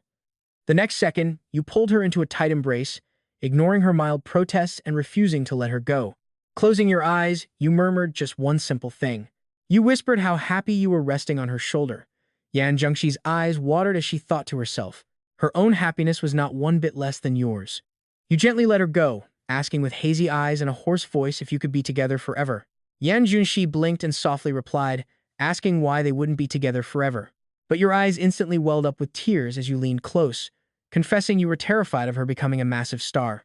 You worried that you wouldn't see each other often, or that she would eventually stop coming to see you altogether. The moment you spoke, Yan Zhengxi heard the hesitation in your voice and immediately understood the heavy meaning of those two unspoken words. Tears spilled from her eyes as she suddenly cupped your face, her voice trembling. She begged you never to say or even think that way, promising it would absolutely never happen, but you cried out in pain. I have thought about it 100 times, 1,000 times when you were not looking. Other than crushing your dream, I can't find any way for us to stay together. But that is the last thing I ever want to see happen. Yan Jun looked over your shoulder. Staring out the window, she caught the bright moonlight in her eyes and reflected it back to you. She asked softly, do you support me or not? Or rather, do you want me by your side forever? Her words stabbed your heart like a knife. You immediately started waving your hands around in total panic. Without a single second of hesitation, you yelled with all your might, of course I support you. I have said it so many times. I swore I would help you reach your dream because that is my dream too. If you made me choose 10,000 times, I would support you 10,000 times. Hearing this, Yan Jun felt calm, but she was not happy at all. She went quiet for a moment before finally asking in a soft voice, even if we barely see each other, like you said, is that truly okay? You wiped away your tears and forced a bright smile. It is fine, even if it gets tough. As long as you are happy, whenever I miss you, I will just hold you in my heart. That will be more than enough. A second later, Yan Jun pulled you into a tight hug, gently patting your back with a blank stare. Staring at the moonlight flooding through the window, she whispered quietly to herself. Then she smiled. You must remember, no matter what, always keep me in your thoughts. In a flash, the peach blossoms at Shoe Lake burst into full bloom. In the peach grove near the water, pink petals drifted in the breeze, creating a stunning shower of falling blossoms. Right then, a girl with long, flowing hair slowly stepped into view. Wearing barely any makeup, she still made every student stop and turn. It felt as if she were the most stunning blossom in the entire grove. The girl walked over to a bench and sat down, her expression serene and her eyes gentle. A moment later, a guy with a camera around his neck walked up to her. He said he was from the school literature club and asked if she would model for their spring magazine photo shoot. But before she could even open her mouth to give him an answer, her eyes shot right past him, staring intently. There you were, walking toward her step by step, looking clean and sharp. She froze instantly, staring at you without blinking. Subconsciously, she shook her head at the photographer. Rejected, the guy just sighed and walked away. You strolled right up to her, stretched your arms out wide, and let out a soft sigh. The peach blossoms bloomed incredibly early this year, but they seem even prettier than before. Yan Jun just nodded slightly, asking in a quiet voice how you knew she was here. You chuckled lightly and told her the truth. The entire campus is gossiping about a stunning senior girl hanging out in the peach grove. I knew it was you the instant I heard that, so I came running. Funny thing is, when I walked in, I did not even notice the flowers. I only had eyes for you. Hearing this, Yan Jun just smiled, her eyes brimming with love without saying a word. Feeling a bit awkward just standing there, You brushed a few fallen petals off the bench and sat down right beside her. You slid a bit closer, closing the distance between you. Looking out at the sea of flowers, you suddenly whispered, "Do you prefer the dark red or the light pink peach blossoms?" Yanjun turned, tilted her head with a smile, and asked if you were really just asking about the color. You scratched your head and laughed, admitting a poem had popped into your head. Yanjun bent down and scooped up a few petals to examine them. She murmured that there really did seem to be a difference between dark and light red. She stared at them for a long time, unable to decide which was prettier until she suddenly looked up. The instant her eyes met yours, she had her answer. She smiled warmly. "I like the light pink ones." You asked her why, but then you instantly figured it out yourself. Right in front of you, a light pink peach tree was in full, glorious bloom. The two of you chatted like that, making everyone nearby jealous. Sitting on the sunlit bench, the sweet scent seeped into your hearts like a beautiful dream. You leaned lazily against the wooden bench, asking what that guy from earlier had said to her. Yanjun answered with a warm smile, explaining he wanted to take photos for the school magazine. "I was actually going to agree, but seeing you made my mind go completely blank, so I just shook my head." You beamed with a bright smile, turning to her immediately to say how beautiful the blossoms were. "Should we take a photo, too?" Yanjuni softly agreed. The next second, you both leaned in close, completely forgetting all the awkward shyness from before. Yanjuni gently rested her head against your cheek. Raising the phone high, you both flashed a cheesy peace sign. Somehow, it looked incredibly romantic. Thousands of peach trees bloomed around you, yet the real beauty wasn't the blossoms, it was the girl right in front of you. It was always her. Right as the camera clicked, Yanjuni suddenly leaned in even closer. Staring off into the distance, she quietly admitted she had been thinking about singing lately. She had been figuring it out alone, searching online, and practicing daily without rest. But she still lacked formal training, so she started sneaking into college music classes to audit them. But then, she got caught. Surprisingly, the teachers and students didn't mind. In fact, they warmly invited her right up on stage. College life was proving better than she ever dreamed. That is why she wanted a real academy to study music systematically. She knew that only by doing this, whenever her big break finally comes, she will have the skills to grab it. You listened, nodded firmly, and told her it was no problem. "We will go together this weekend. We can ask the conservatory teachers to find the most professional school for you." You paused for a brief second, your eyes bright as you made a promise. "From now on, the second your classes end, I am coming to pick you up and bring you home." Hearing that, Yanjuni playfully bumped your shoulder with hers, leaning her entire weight against you. She laughed softly. "Why does that sound like a husband picking up his wife?" you asked, teasing her without missing a beat. "Picking you up now is just so I can marry you and bring you home forever." Hearing this, Yanjuni beamed with pure happiness. She joked that you could skip the first part, but had to do the second. You immediately sealed the deal. "That is a promise. I am marrying you." But she pouted, looking up at you. "Are we making this vow so casually?" You opened your mouth to explain, but before you could speak, a sudden gust of spring wind swept right past. Countless delicate petals showered down, wrapping the two of you in a beautiful storm of pink peach blossoms. You froze. Then, with a bright smile on your face, you delivered a legendary romantic line to her. Because when a promise is carried by the wind, the flowers will bloom right on time. And year after year, we will never fail each other. Still arm in arm, you walked out of the grove. But inside Yanjuni's head, 3 words kept looping endlessly. "Marry you, marry you." Walking down the street, she suddenly stared at you, blinked, and asked if you had any classes left.